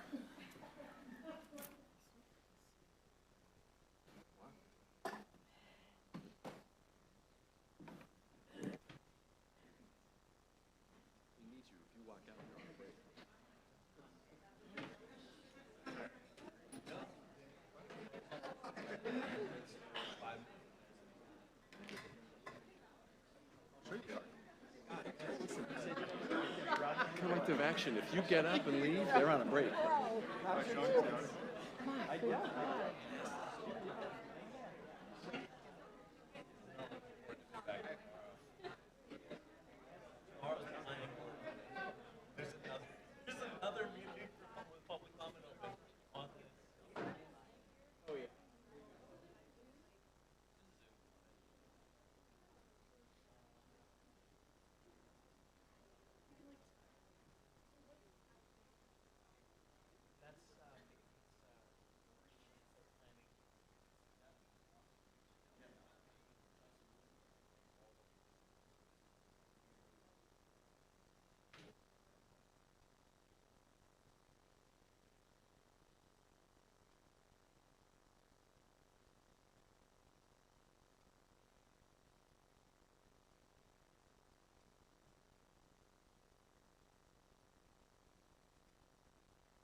All right, then. The chair would accept a motion and a second for passage on establishing a 180-day moratorium. Moved by Counselor Bullitt. Is there a second? Second by Counselor Fournier. Counselor Pelletier, do you have an amendment to the motion? I do. I'm making an amendment to add an additional whereas clause as described before. Do you want me to motivate? Excuse me? Should I motivate, or do we want a second first? I'll take a second first. Second by Counselor Fournier. Go ahead, Counselor. So this doesn't change actually anything that the moratorium does. What it does is, as a whereas clause, that adds in more, two whereas clauses, which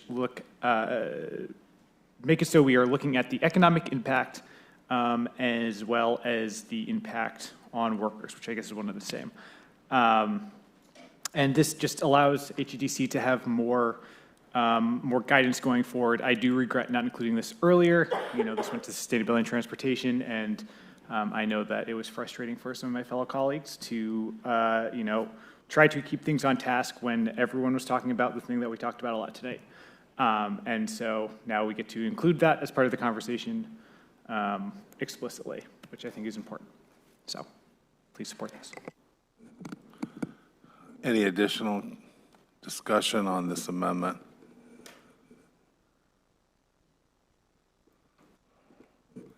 All right, well, it looks like I'm going to have to rise in opposition to the amendment. And the argument that I'm going to make now, for my purposes, applies to the entire proposal.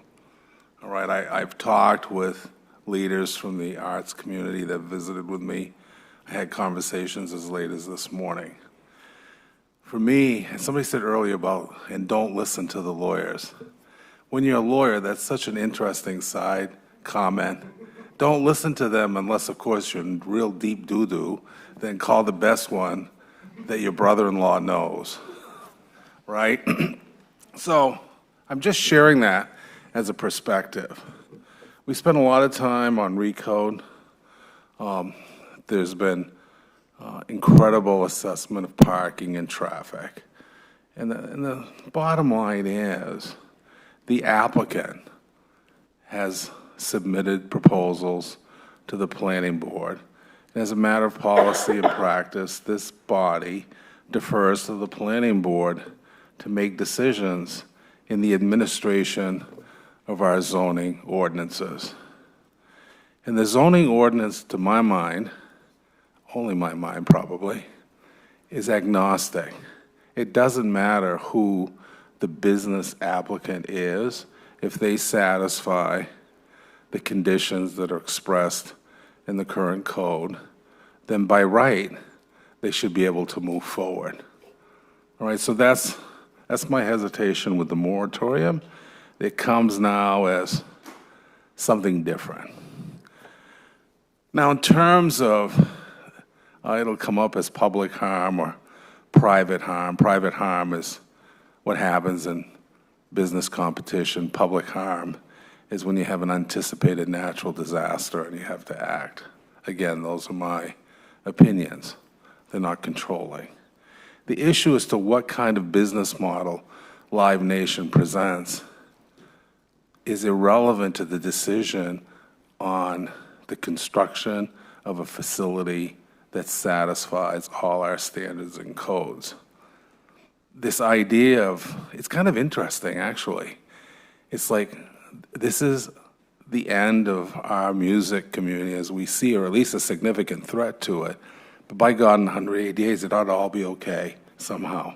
And we're going to be asked, have staff or outside consultants, they'll be asked to do some kind of economic study that can render an objective opinion about the speculative behavior of an entity that's not even present in our city in terms of brick and mortar, though they've been present here in affiliated statuses with other venues. So for me, it's strictly a legal question. The idea, whether there's going to be competition, whether or not it's going to enhance, I don't know. I don't think any of us truly know. We have ideas from other communities, but we don't know that to be controlling here. And there are other venues to deal with that as well. So for me, I'll vote against Councilor Pelletier's amendment, and I'll vote against the moratorium as well on those principles. It violates the notion of reliance. We want the city to grow. If I'm a housing developer, I'm a little skittish that I'm looking at a code book, tells me what I should be doing to satisfy the city's intent, and that somehow could change because they don't like my company because of things that may have occurred in other places. That's not a contest I want to enter into, you know? And whether or not, and I know we have friends here from labor, whether or not an entity chooses decisions about how it's going to deliver the product or the facility as a consequence of labor is a relevant and important conversation to have, but not contained within what is fundamentally a zoning question. That conversation has to occur outside this council. We're just a city council. We're not a national body. And I'll close with this. Much has been made, at least in conversations directed to me, and we've heard it tonight. This is a criminal organization. They've been indicted. I've spent 16 years defending people in state and federal court. Wouldn't it be so nice for me to be able to turn to my clients and say, look, there is no presumption of innocence. The fact that we've been charged makes no difference to what might have originally occurred. And in these kinds of cases, it's likely that the individuals will have to restructure their market practices and not go to jail. So no one's been convicted of anything yet. I mean, we're all protesting that the rule of law is up for a toss-up. The rule of law says you're presumed innocent. The rule of law also says you have to follow the playbook at the time you enter the game. So that's it. That's my comment. Thanks for your efforts. Councilor Pelletier, you have the floor. Just to respond to a little bit of that, I think that even if one doesn't support the final moratorium, one should support this. This is also a legal question. For a moratorium to have the strongest legal backing, which I believe we already have without this whereas clause, this adds on to that. We need to make sure that we have a great reason to be pursuing this moratorium. Again, I already think we have this. And to the mayor's point, this is going to be a hypothetical study. Any study is hypothetical. I don't believe that anyone knows exactly how much traffic we're going to get, and I have to say I've not been totally convinced that we will not have a traffic issue outside should this moratorium or should this venue or a venue like it be built. So any study is hypothetical, and what this does is it is going to try to, and I trust our staff to do this, take a look at what that impact could be. There's a lot of talk about Boston, how Boston's music scene is thriving. Since they adopted a venue, over 12 venues have closed. We can't take that hit, and I would like to study it to see, is that something that's going to happen? What is the impact going to be on our workforce? We're going to have a lot of workers building this, and again, parking nearby, and then they're going to be working there. What does that look like? We can afford to take steps to make sure that we are making smart decisions for the future. I've gotten a lot of flack for acting irrationally in previous legislative efforts, and I think it's pretty clear there are a lot of unknowns here, and if we want to barge in, go through and say, well, they followed all the rules, maybe we can change the rules if something goes wrong later. We have the power to do something now, may as well. And we'll have a longer discussion in a second, but this is just to put a pause and make sure that the whole council is involved in this decision. There are a lot of different ideas how to solve this, and we will hear at least one in the coming months, what this moratorium and what the justification for this moratorium allows is for the entire council to be involved and to actually deliberatively craft that product. So I'm going to repeat myself in a couple minutes. I just wanted to note for the record, as I was looking at the amendment, I'm a little concerned from a staff perspective, and I just want to put this out there for you all to be aware of, that this would be a study that would be difficult for staff to undertake. And if it was an outside entity that we would have to hire, I'm not sure of who that would be or how that process would work, but I would just note there's been no money set aside, and I'm unsure of what that cost would be. So I just want to put that out there and have that on the record. The most recent study that we undertook was a community benefits survey, and that's ranging in about the $100,000 range. So if it was going to be a third party, I just want to make sure that that is flagged, because I know that it wasn't in the specific backup materials.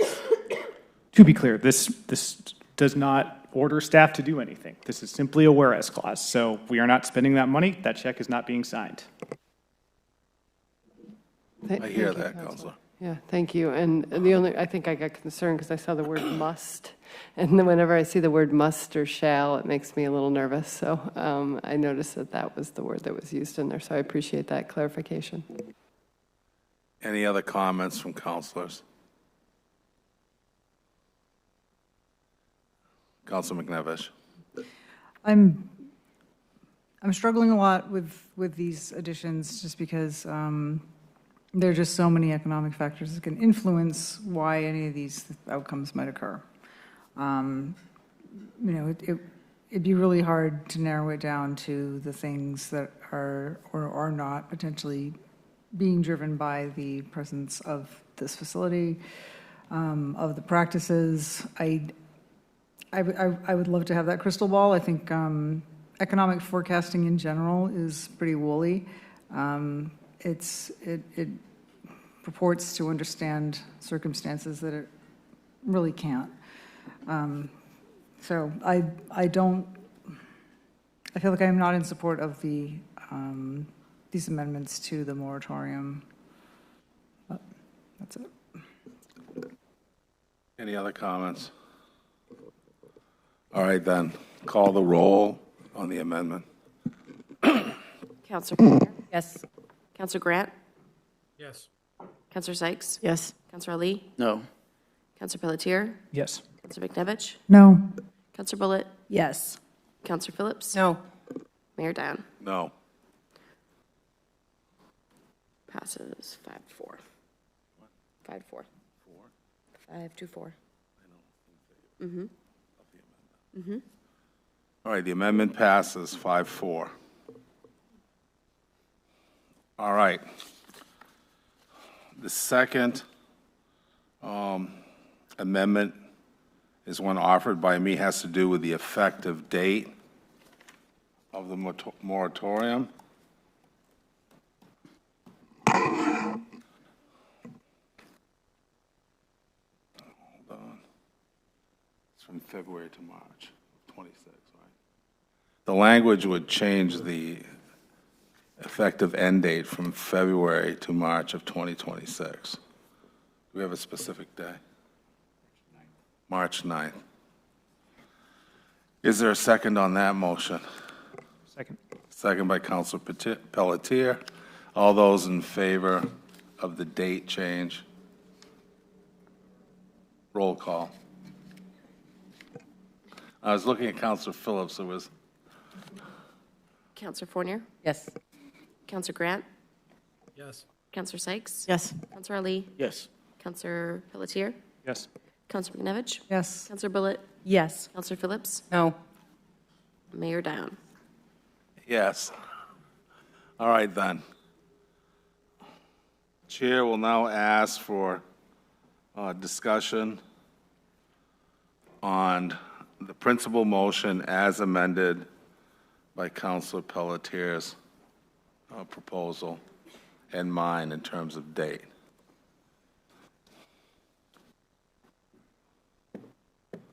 We're voting. Go ahead, Councilor Pelletier. It's going to let someone else talk. It's so clear from the outpouring of the community that this is what our constituents want. They want us to take time, and they want us to do this intelligently. This isn't necessarily a zoning question, and indeed, the idea is around licensing. I think that the idea floated tonight is a great start, but we need to be in a place where we all have the time to look at that and get input, because I think some changes need to get made. For instance, around the base ticket price versus not including fees. What this does is it sends it to HEDC so that we can have the time to discuss this.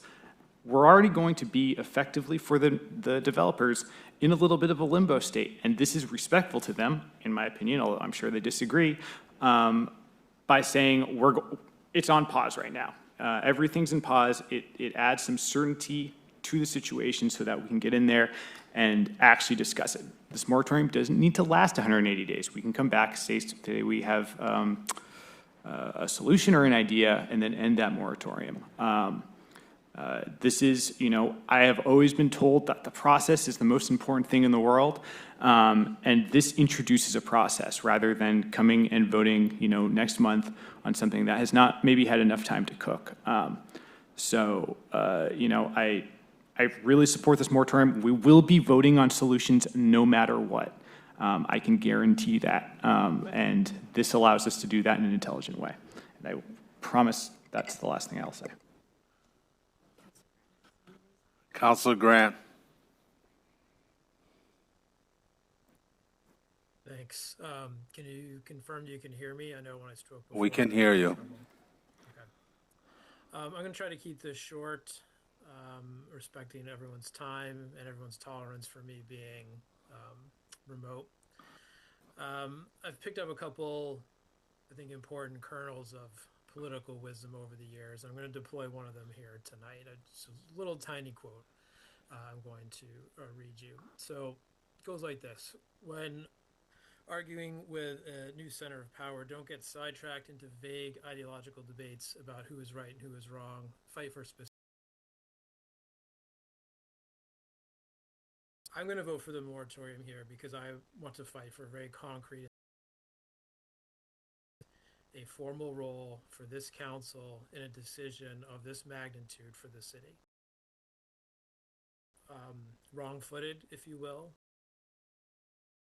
Proposal has interacted with the new recode, but the idea has come to there's another way for us to have a role in this process.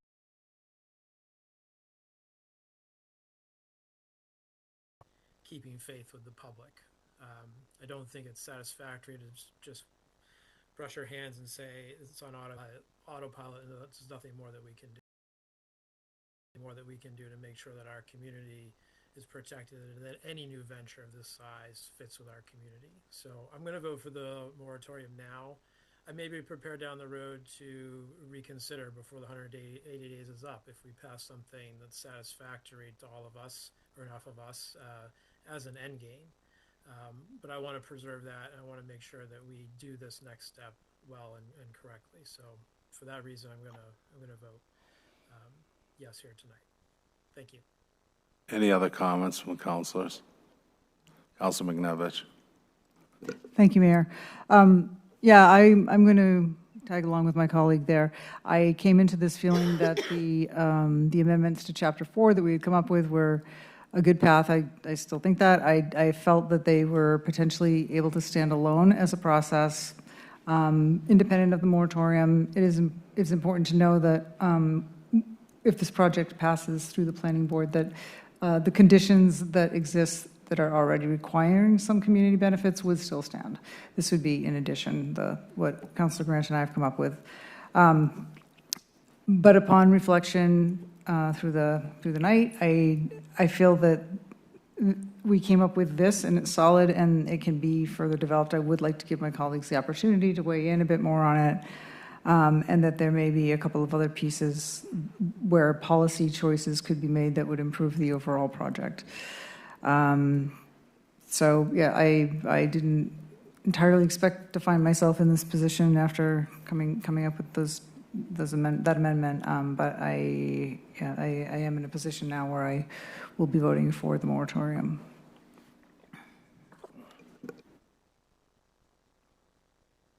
Any other comments? Go ahead, Councilor Ali.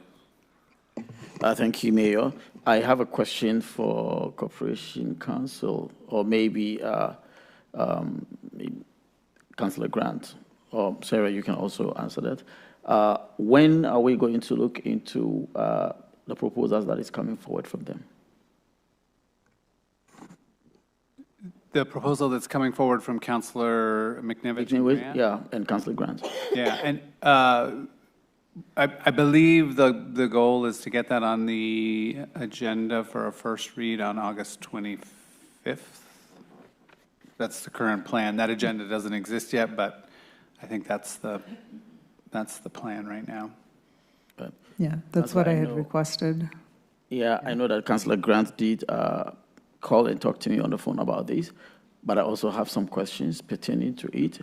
Is this a process that will be just as councillors putting in what we want, or are we going to include all the stakeholders involved, the individuals that have lined up today on both sides?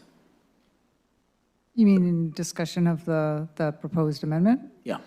I would assume that would go through, if we're considering that at an upcoming meeting, that it would be a regular process with a first read and a second, and a first read and then a vote. Yeah, it would be an ordinary. Council, community, public comment. It would be a public allowed, hearing. Yeah, an ordinary council meeting on a new ordinance.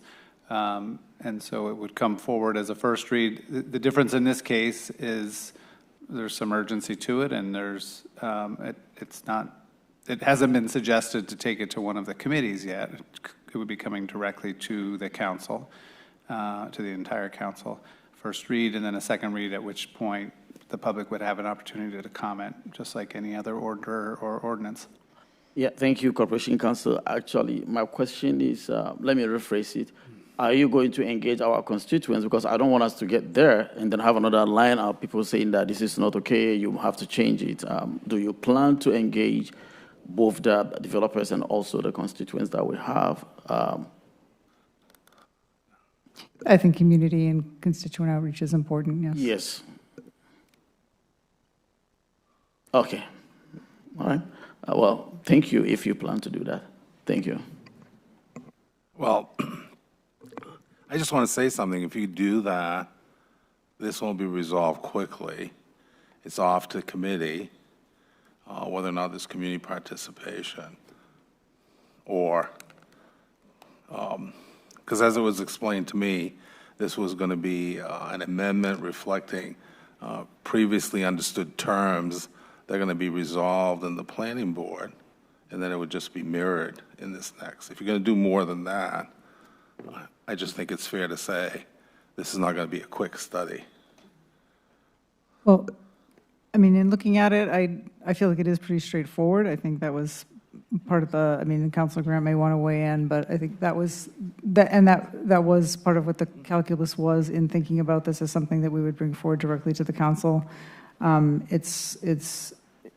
Yes, it could be changed into something bigger and different, and it could grow, but I'm actually pretty satisfied with where it ended up at, and I'd be comfortable with it going through in the process that we've described, but obviously that could be out of my hands. I don't know, is that the case? Well, I just want to raise that. You're pretty satisfied as to where it is today.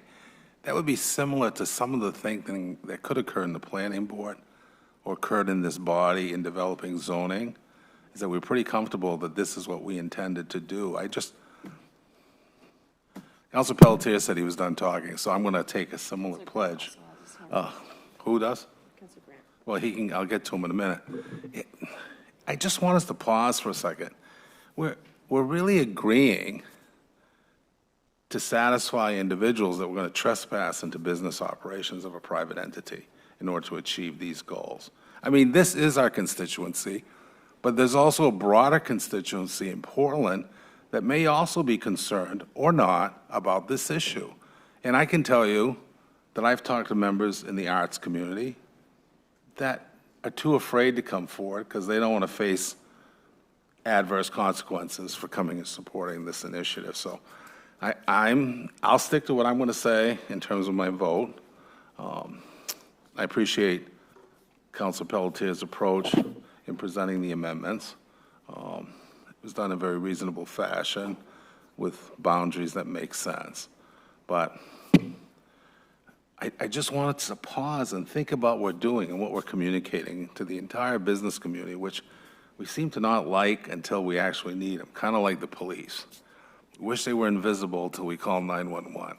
So the economic well-being of the city and those who are involved in that pay attention to these issues. Council Grant. I think I still have the floor. Yeah, I'll defer back to Councilor Ali. I think Councilor McNevich. Go ahead, Councilor Ali. Thank you very much, Councillor. My question is, will supporting Councillor Grant and Councillor Michinoway's proposals, will that end the moratorium, or the moratorium will still be in place? Yeah, they're actually two entities. I'll stand open to correction by Corporation Council because their initiative will live inside licensing.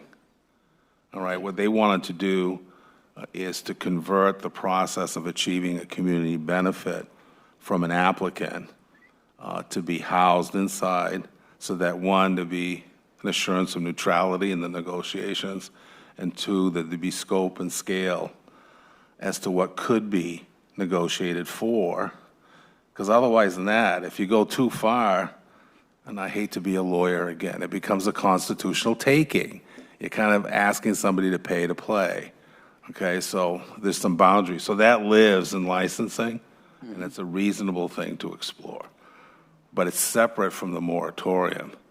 But if I understood Council Pelletier, it's possible such an initiative outside the scope of the zoning process might satisfy the constituents he's speaking for this evening and himself. Am I wrong on that, Council Pelletier? All right. Hey, that's a great compliment. We don't always agree, so if we're of the same mind and understanding where we're at on a proposal, that's helpful to me. Thank you. Thank you, Mayor. All right. Councilor Lee, I just wanted to add a little nuance to what you asked, hopefully. I mean, this would go into effect in 30 days. The other item would be before us, which is a separate item. The community benefits agreement would be on for action on September 3rd. The council could, I guess, choose at that time if it wanted to end the moratorium at that point. That could be a choice that's made, a motion for reconsideration or something along those lines. But otherwise, the moratorium would continue until you ended it. Thank you. Go ahead, Councilman McNevich. Yeah, and I just wanted to add that part of the impetus behind this is that the planning process isn't really the right process for a community benefits agreement. It needs to be a structure that lives within licensing.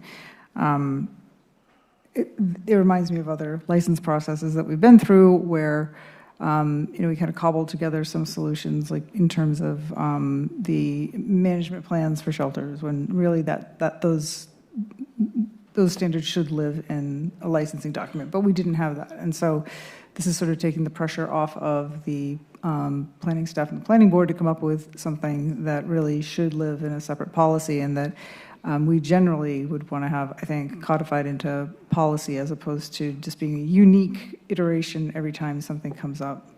So that was part of the rationale behind it as well, and I just felt that was important to mention. Thank you.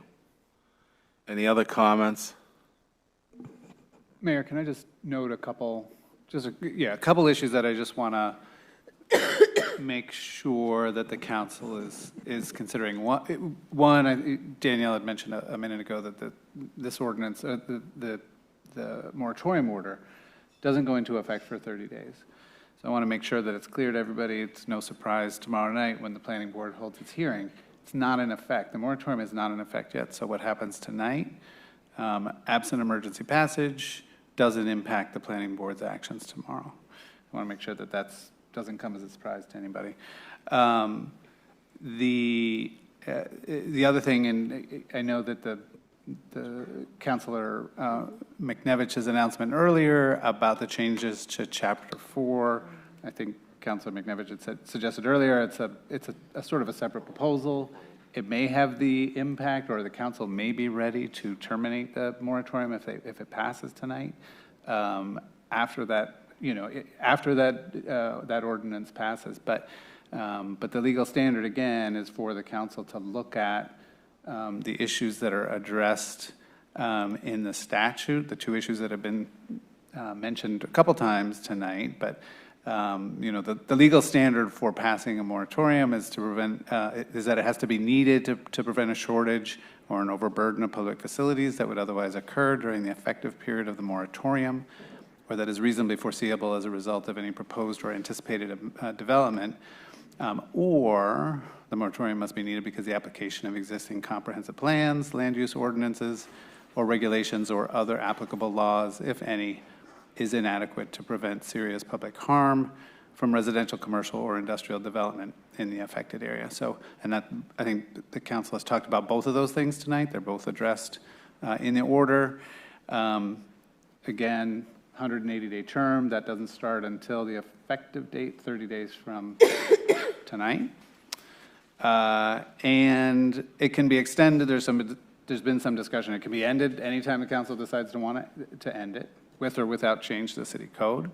Or it can be extended for additional periods of time, up to 180 days, if the problem leading up to the moratorium still exists, and if the council is making reasonable progress to alleviate the problem. So I want to make sure that those issues are clear to everybody tonight before the final vote's taken.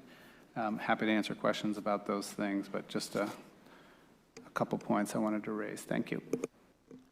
Councilor Fournier. Thank you. My brain is running slow, so I was trying to process everything that you were saying in real time.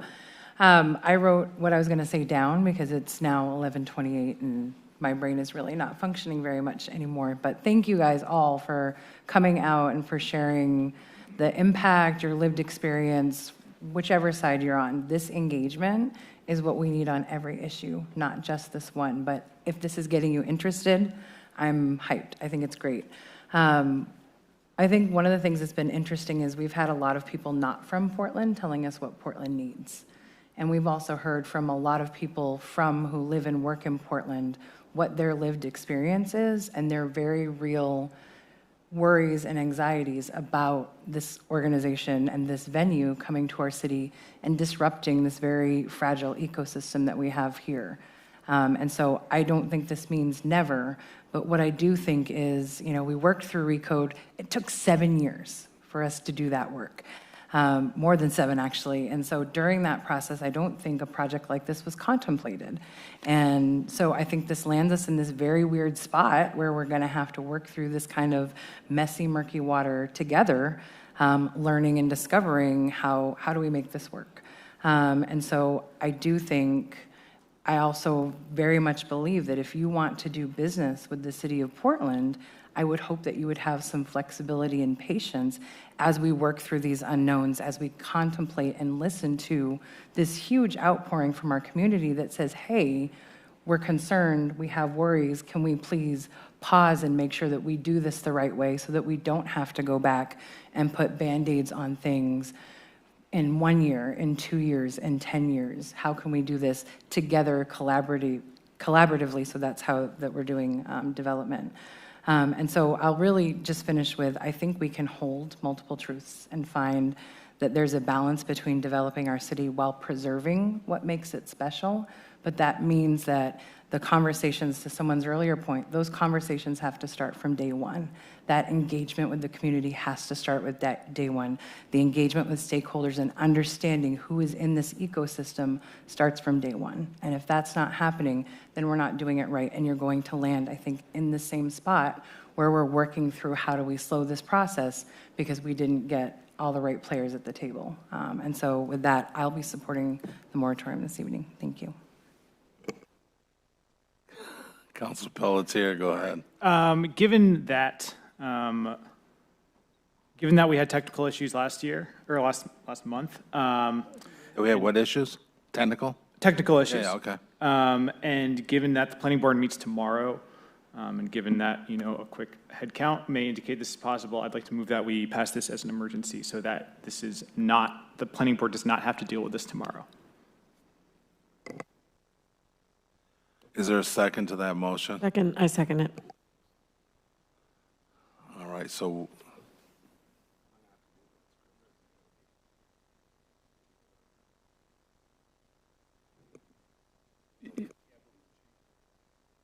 all right. Any discussion? Call the roll. Oh, go ahead, Counselor Phillips. Strike that. Do you want discussion? All right, go ahead. Oh, put this on. First of all, I do have to agree with Councilor Fournier. I will get to, because we're talking about passing this as an emergency, correct? So I can talk overall about this. Where we're at now, go ahead. I really truly want to make sure that everybody knows how they are recognized for coming out tonight. I mean, I'm looking and it's 11:30 and the place is still full, right? So thank you all for coming. And again, I agree with Councilor Fournier. We would love to have you attend any meeting that we have so that we can definitely get to that community engagement. So I'm going to take this time to tell you a little bit of where I am. So first of all, and I may be all over the place because it is 11:30 and I got lots of notes. But I will try to be succinct. So first of all, one of the issues that I have with this moratorium is it's retroactive. Right? We had somebody come and they applied for a permit, just like anybody else can come, just like you apply for a license. You go, you apply for a license, and you say, I want to be able to drive in 8 months, or I want to be able to drive. You want a license. They did the same thing. Whether we liked them or not, Live Nation came and they said, here's what I want to do. They filled out an application. And for the last 8 months, they've been doing exactly what the city has asked them to do. The city has asked them to do this, they've asked them to do that, whatever that is, they have done it. We're now saying because we have the power and we have the privilege, and because we don't like them, and because we want more time, and because whatever reason that is, we want to go back 8 months and say, whatever work you have done, it doesn't matter. That work doesn't matter because we have the power to go back and make this moratorium retroactive. I have a huge issue with that. I have a huge issue with that. And we're seeing that play out federally. We're definitely seeing that play out federally. So that's my first issue. They have followed Live Nation. Again, whether you like them or not, they have followed the process. Secondly, I'm looking at a memo from the planning department, and so I'm going to go through a little bit of it, which is that we're talking about land use code, right? We're talking about land use code. That's what we're talking about. And so we are in the B3 downtown business zone, and it can't be changed. I've had conversations with the plan. I've literally had conversations with just about everybody. I've had conversations with it. It can't be changed because if we change something for the venue, then we change it for the entire B3 zone. So that's the first thing. The second thing is that there was a lot of conversation about parking. Because we're in B3, they don't have to provide parking. There's nothing that says that venue has to provide parking. Just like the Casco building diagonally across from here with the over 200 and whatever apartment units it has, it also doesn't have to provide parking. Now, I understand that that's housing, but they do not have to provide parking because that's what we said, right? The other thing is that we don't want all this traffic in Portland. We don't want people driving into Portland at this concert, right, to go to this concert. We have a vision, right, a vision, not even Vision Zero, but we have a plan that says, according to Kevin's memo, that we actually want to reduce vehicles from coming into the city. That's in our plan. We want to reduce the number of vehicles coming into the city. And you can see it in the backup material. And so that's why we want to encourage Metro to be open a little bit longer in order to be able to transport people. We want to encourage people to ride their bikes. We want to encourage people to walk. And this has nothing to do with Live Nation. This is what we're trying to do. This is part of our plan. We want to cut down on the amount of vehicles coming into the city, whether that's at 8 o'clock at night or whether that's 8 o'clock in the morning. And so that's the other thing. And we do have a Vision Zero policy. We have a Vision Zero policy We voted on the Vision Zero policy. That policy is all about safety. It's all about our roads right here. It's all about safety. It's about looking at safety specifically in this area. And that plan has been passed, and it's actually already been working on. We are working on it now. I just looked up the memo that I received from the Assistant City Manager. It was either from Greg Jordan or Greg Watson. That said, we're doing it now. We're looking at this now. We want to make sure that people are safe no matter where they are. And this, and Congress Street and Franklin Arterial, those are some of the things that we're going to be looking at immediately. This building's not coming up tomorrow. It's not going to be built tomorrow. It's going to take a while for it to be built. So it's not being built tomorrow. So we'll be able to put some of the things in our Vision Zero policy into this. I mean, we'll be able to put some of the things in our Vision Zero policy into this and make some changes before this is actually built. The other thing is that we've been talking about is the buffer, right? We have a 100-foot buffer, right? And so everybody's all upset because we have a buffer, and that's part of our policy. And then so Live Nation said, well, I'll fix it. I'll just make the buffer a little bit longer. And everybody was all upset. Well, how can they do that? Developers do this all the time. It's not just Live Nation, right? I don't know how many conversations I've gone to or meetings we've had in HEDC. And let me tell you, numerous times there have been somebody come forward and go, guess what? The developer changed his mind. We're going to go this way. Guess what? It happens all the time. So that's another thing, is that you can change your mind. You can look at a building and go, I don't know. The other thing that people have mentioned is the resident parking. Listen, I don't live in the city. I live on the outskirts of the city. I got a parking. I mean, I got a driveway, and so I don't have to worry about it. And so I certainly understand that. But there's been, according to the plan department, again, this memo, there is something that's going to be put in place in order for us to look at resident parking. We have to look at it. And so there is something that the city is going to put in place regarding that. So for me, there was a process. Live Nation followed the process.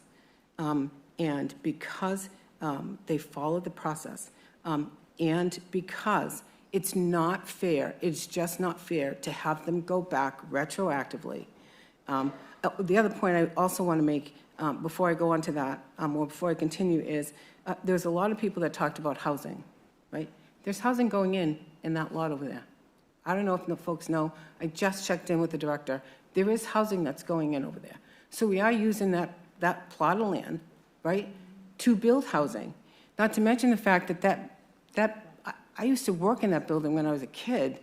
That lot has been vacant for years. And so we're now trying to figure out what to do with it. So we are going to be putting housing in there. I love the amendment that has been put forward with Councilor McNevich and Councilor Grant. I think we're all in support of that. But again, we have to be clear and we have to make sure that we understand that as separate issues. So when I take a look at this and I look at the parking and I see the issue with the parking, the issue with the safety, the issue with the buffer, the issue with all of these things, for me, Live Nation has answered those questions. I know I'm not going to win any popularity contest here, but I have to look at the policy. I have to look at the rules. I also have to look at you and our constituents. And I get it. I really do get it. And so that's why this is a really difficult decision for me and for us. But looking at the land use code and all of the things that are in the land use code and what it's supposed to produce, Live Nation has produced it. And so therefore, I am against the moratorium. Thank you, Councilor. Any other comments from the council? Councilor Sykes. It's really just a question for Corporation Counsel. Can you just tell me what the functional difference is between passing this as an emergency and passing it as just a majority? Passing it as an emergency would not allow the development to go before the planning board tomorrow night? That's right. If you look at the order, bear with me 1 minute. The order itself prohibits various bodies at the city from taking action, and I'm trying to find the language in the. So in the it's at the top of the second page. Be it ordered that no permit application for any new theaters or performance halls with a capacity exceeding 2,000 people shall be accepted, processed, reviewed, or approved by the city or the planning board for the period of this moratorium. The moratorium doesn't become effective until either, typically, 30 days after passage by the council, or if it's passed as an emergency, it becomes effective immediately. So if this were not to pass as an emergency and it would take effect 30 days from now, what impact would it even have? Well, it's an interesting question. The planning board, if it doesn't pass as an emergency, and the planning board can do what they want with it tomorrow night. They may look at it and say, oh, maybe we should postpone. Or they can hold their hearing on it and process it as they ordinarily would. Once this becomes effective, it applies retroactively back to December. And as a result, that approval would be on hold until there was some decision made with regard to the, to the city code. If there are changes made to the city code as a result of the moratorium process and the review by the HEDC and the planning board, if that process goes forward. So does that answer your question? It does, thank you. There's sort of just a soft difference there between the two. Yeah. Okay. Councilor Bullitt. Sorry, Corporation Counsel, can I ask a further clarifying question on the same topic? If we pass it, but not with a supermajority, we still pass it? Okay, thank you. Correct. Yeah, if you don't get 7 votes, you need 7 votes to pass as an emergency. If you get 5, it would just be an ordinary, passage. Any other comments or questions from the council? Are we ready for the vote? Can I make one? Oh, hold on. Sorry. Passing it as an emergency is going to require just some additional language to the order itself. So if I can just suggest, bear with me 1 minute. I would suggest adding a whereas clause, probably the last whereas clause. It would say, whereas in the judgment of the City Council for the City of Portland, these facts create an emergency within the meaning of 30A MRS Section 43561A and the City Charter, requiring immediate action to prevent serious, bear with me 1 minute, to prevent serious public harm and the overburdening of public facilities. And so you could add that as a whereas clause. And then we should also add some language, bear with me again, an emergency clause to the end of the order that would say, in view of the emergency cited in the recitals, this moratorium shall take effect immediately upon passage by the City Council. And that's it. So I want to make sure that, I think we need to add those. So it'd be a motion to pass as an emergency and add that language to the order. So moved. I was coming to you, Councilor Pelletier. All right, is there a second to second by Councilor Fournier? Discussion. So just to be clear, everyone's votes needs to stay the same, because if we amend this, if this passes and then we don't pass as an emergency, it becomes very confusing. Not really. Not really. Okay, then vote as you will. May I? What, go ahead. The one last thing is this is going to require also, if this passes, an adjustment to your earlier motion about the effect. I'm holding it. You're holding that in. It's almost non-consequential. It's almost I'm holding it back to see which way we go. So if I'm clear, we're going to vote now on the language regarding emergency passage. Yes, it's all one. No. First, we want to adopt, I'm going to adopt the language first. So let's do a roll call on the amendment. It's a new amendment. Just and I think we can humor do it me. together, but okay. Humor me. All right, call the roll. Counselor Fournier. Yes. Counselor Grant. Yes. Counselor Sykes. Yes. Counselor Ali. No. Counselor Pelletier. Yes. Counselor McNevich. Yes. Counselor Bullitt. Yes. Counselor Phillips. No. Mayor Dion. No. Okay, so the wording The words pass. Now, we move on to the main question as an emergency order as amended.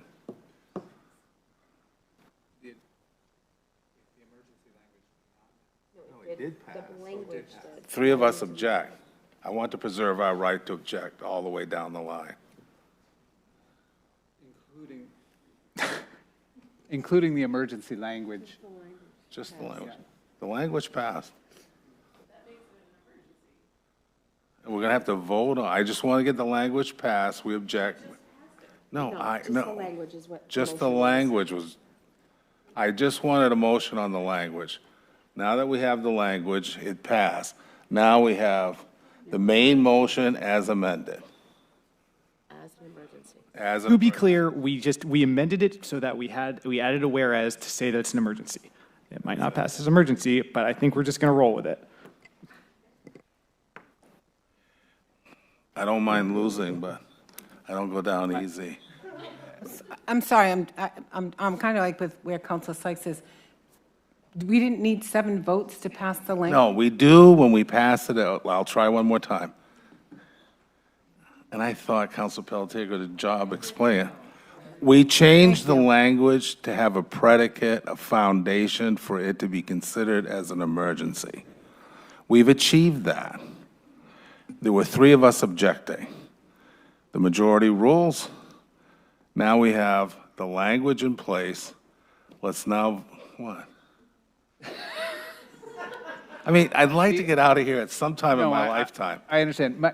The intention with that language was part of the motion. There was a motion made earlier to pass it as an emergency. Yes. The intention of this additional language was to include that in the same motion. It doesn't make sense to include that language if it's not going to be passed as an emergency. So that, in order to include that language in the order, the intention was to have, to require 7 votes for that. Without 7 votes, none of the emergency language needs to be considered.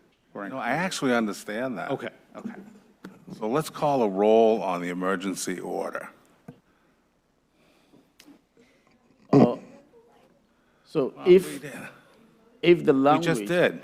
If the language was going to make it an emergency and the language fails, it passed, because you don't need 7 votes for that. You need 5 votes. So the language, so now you go back to that. Yeah, I got that. See? If you give it some time, it all becomes clear. So it doesn't. No, doesn't go into, we amended the language so it's correct. Just like when we're done, I have another amendment for the date on which the moratorium will die. But I haven't presented it yet because I didn't know if we get this far.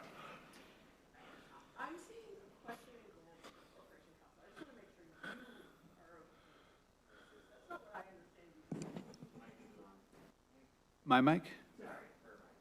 I just would like to hear from Corporation Counsel, because that is not my understanding of what we just did, so. And perhaps I need to hear a little bit more from you, Mayor, on what your next. Here's my next move. Yeah. My next move is very clear. We have an order for moratorium. The question is whether or not there are 7 votes to pass it as an emergency. Period. Because he just added the language. I just added the Order has language. been amended 3 times to now include this language. Now the question is, do we have 7 votes, which we'll take right now, to pass it with all of that language in there? If it doesn't pass with 7 votes, do not include that language. Do not, thank you. Here we go. You ready? Okay. Counselor Fournier. Yes. Counselor Grant. Yes. Counselor Sykes. Yes. Counselor Ali. Passes an emergency. Passes. No. Counselor Pelletier. Yes. Counselor McNevich? Yes. Counselor Bullitt? Yes. Counselor Phillips? No. Mayor Dion? No. Emergency does not pass. Okay, wait a minute. Explain now what that means in terms of the moratorium. I won't venture my opinion. It's not, it has not passed as an emergency. It will go into effect like any other ordinance 30 days after today. It will remain in effect for 180 days to the date that you amended earlier, March 9th. Okay. Yeah. See, it worked out. Now, here's another question, just so everyone here in the audience is clear. Since it passes simply as a moratorium, what consequence on the planning board activity tomorrow? So the planning board tomorrow night, and we'll have, my colleague Amy McNally will be at that meeting. She'll be able to share what's occurred here. The planning board can move forward with it because the moratorium is not yet in effect. Once it goes into effect, it applies retroactively back to the date set forth in the moratorium, which is, bear with me.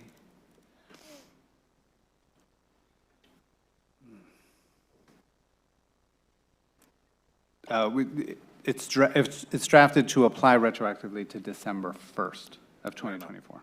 So the planning board will have an opportunity to deliberate this question. Correct. All right. Are we done? Counselor Bullitt? Can I make a motion to adjourn? Well, I have a question. no, there's a question on the floor, sorry. Go ahead, Counselor Ali. If it is going to be retroactive back to December 1st, 180 days is not the amendment that you brought forward, that we passed. Excuse me? I said, if it's going back to December 1st, this is 180 days, right? I think that would not be up to the date that you brought forward. We voted on an amendment that you brought forward, or are you going to change that? That's still correct.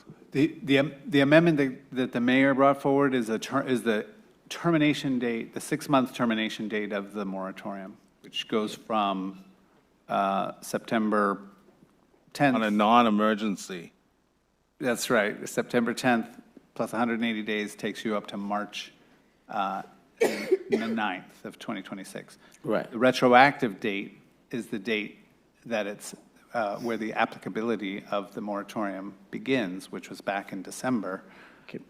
Then do you count 180 days from that day, or you don't?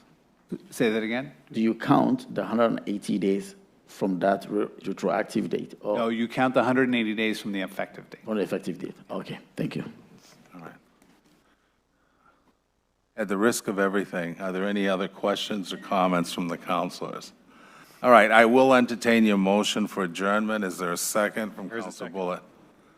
There is a, all right, all those in favor? Roll call. Counselor Fournier? Yes. Counselor Grant? Yes. Counselor Sykes? Yes. Counselor Ali? Yes. Pelletier? Yes. Counselor McNevich? Yes. Counselor Bullitt? Yes. Counselor Phillips? Yes. Mayor Dion? Yes. Meeting's adjourned. Before midnight. Okay. I didn't think it would just, yeah, it did, so you guys have to sit in her.